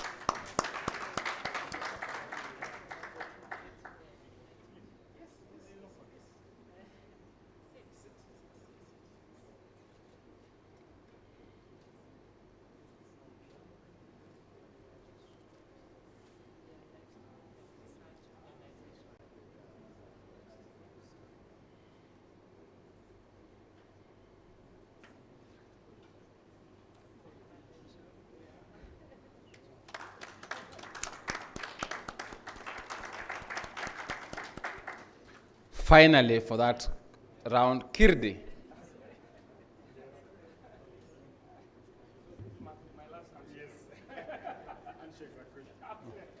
Who's from KIRDI? Nobody. PS, I was about to say, please, you can take your seat, but I won't say. So please continue sitting. Continue standing. Colleagues, it took us 1 year to develop the master plan with those 5 universities. But you know, at the last count, if you ask PS Beatrice, there are over 70 universities. And we would like to ensure that that commercialization journey involves all the universities of Kenya, and all the research institutions. So therefore, today, we will also be flagging the journey of developing similar roadmaps for 11 other universities. They will not be signing the document because the document will be worked on, but we hope that since Tony and the other 5 took 1 year, and over lunch I was being told that these templates are replicable, and we are going to be much more innovative. So Professor Kuno, when you hear any of the 11 coming to you to look at yours, please allow them to look at it so that they don't take 1 year, but they take 1 month. So when we meet here next year, we should be asking about the progress for 16 institutions and not for 5. So please join me in welcoming our 5 new institutional commercialization support program new members. And I hope that they are here. First up, you can guess. The VC of this university, I am sure, is here. He is even standing. The last time I was with him was at the music festival. The VC of Dedan Kimathi University of Technology. Second up is also here, the Vice Chancellor of Riara University.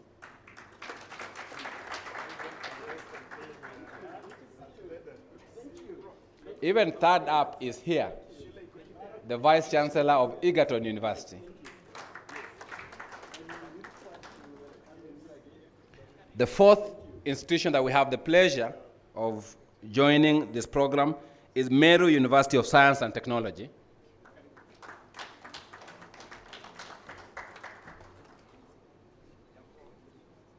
The fifth is the University of Nairobi. The Vice Chancellor is definitely here. The 6th is Jomo Kenyatta University of Agriculture and Technology, JKUAT. Let's clap for JKUAT as they come up. 7th, KCA University. Let's clap for KCA as they come up. Or do we stop at 7 because people are tired? Then if we are not tired, let's clap louder. The next one is a university that is almost in my backyard, Rongo University.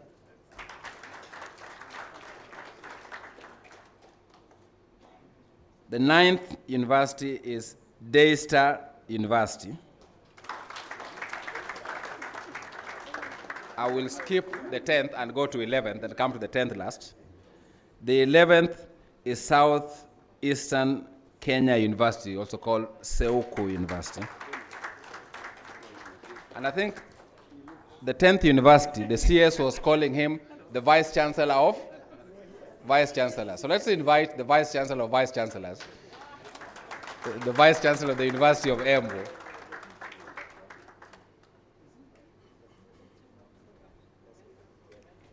So these 11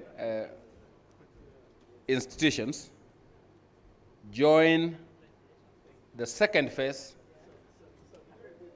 of our commercialization support journey.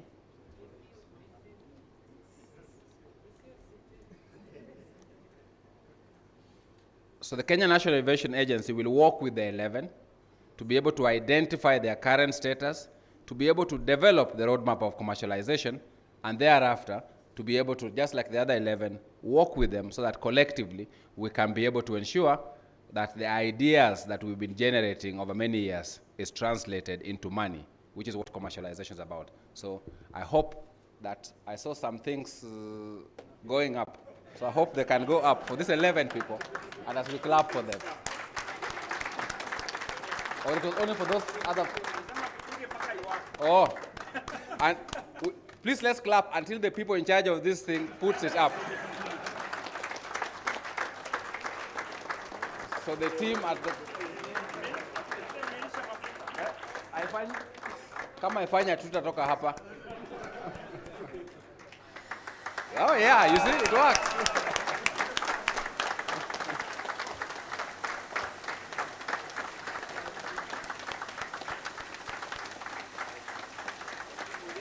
So thank you very much, Vice Chancellors and representative institutions. We look forward to seeing you next year. Allow me to just do one last thing. Ooh. I spoke too soon. So allow me to do one last thing. The Vice Chancellors, please take your seats. The CS and PS, please just remain for one last item. And the one last item is, I am told that the most important activity in a function is not the speech, it is the photos. Evidence. Yes, that is what you will then show for PC that you are here. So allow me to invite first up, oh, and I made a mistake, only because of you. First, allow me to invite all members. Okay. I will actually shift this list, and my apologies.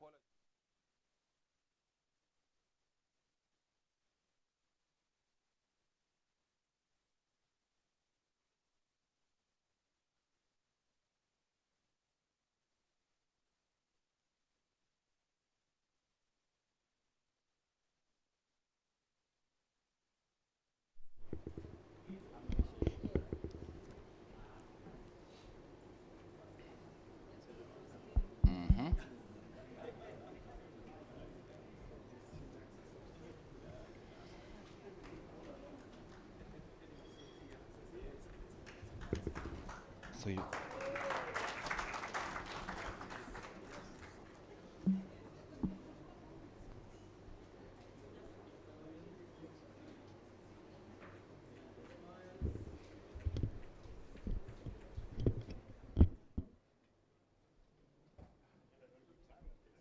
Thank you very much. Next up, please, all members of the board of Kenya, please come and join the CS. So the Vice Chancellor says, okay, you can now have a seat. Thank you very much. And then after that, we will do something innovative as we leave. I hope it works.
So can we ask all of you, except vice chancellors and CS and PS, to please come up, stand, sit on these seats, except the seats in the front.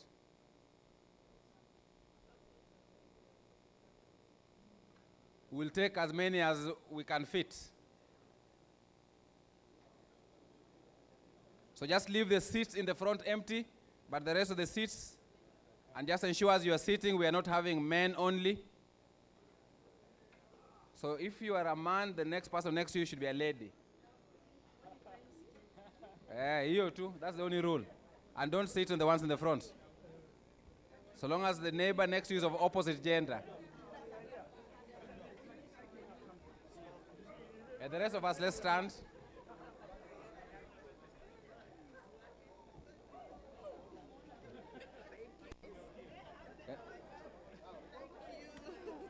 Karibu.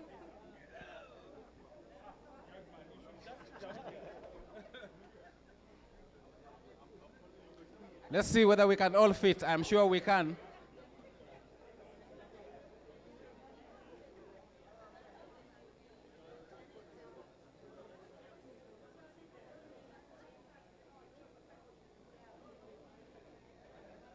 So what do you want? What else do you want to do now? The rest of the people? Wame fit?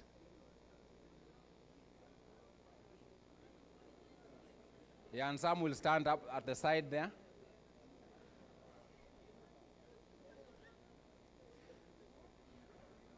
Then let me now request the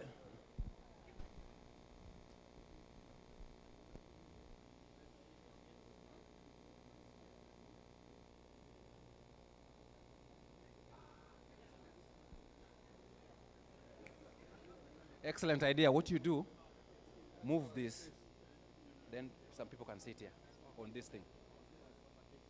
No, what you do, move this, then some people can sit there. Yeah, but but even here, people can sit on this. If we move this ahead, yeah, if we just move it a little. Yeah. Yes.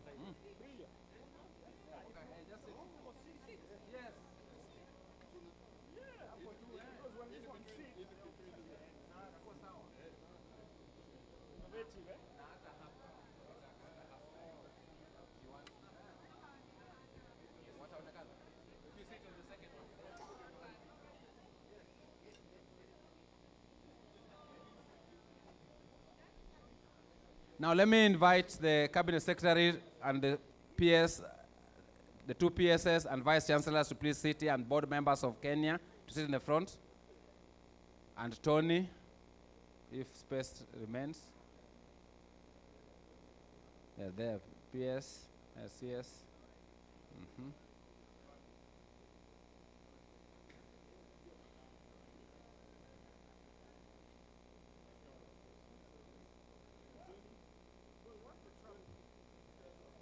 No, just sit. There will be a seat for Tony. So,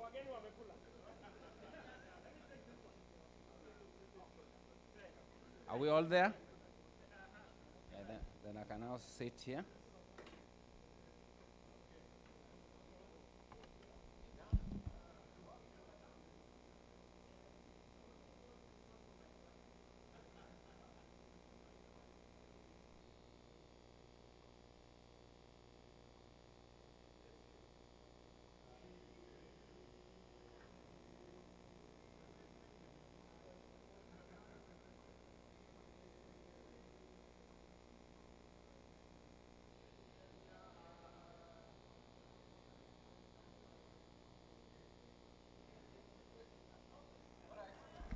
Thank you all very much.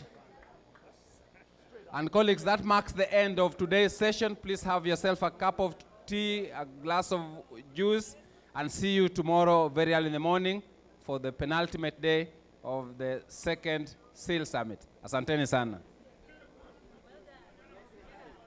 How are you? I'm fine. You're good? I'm well. I welcomed you last And the child was sorted out? Yes. The young man. The other one for the young man. He was sorted out.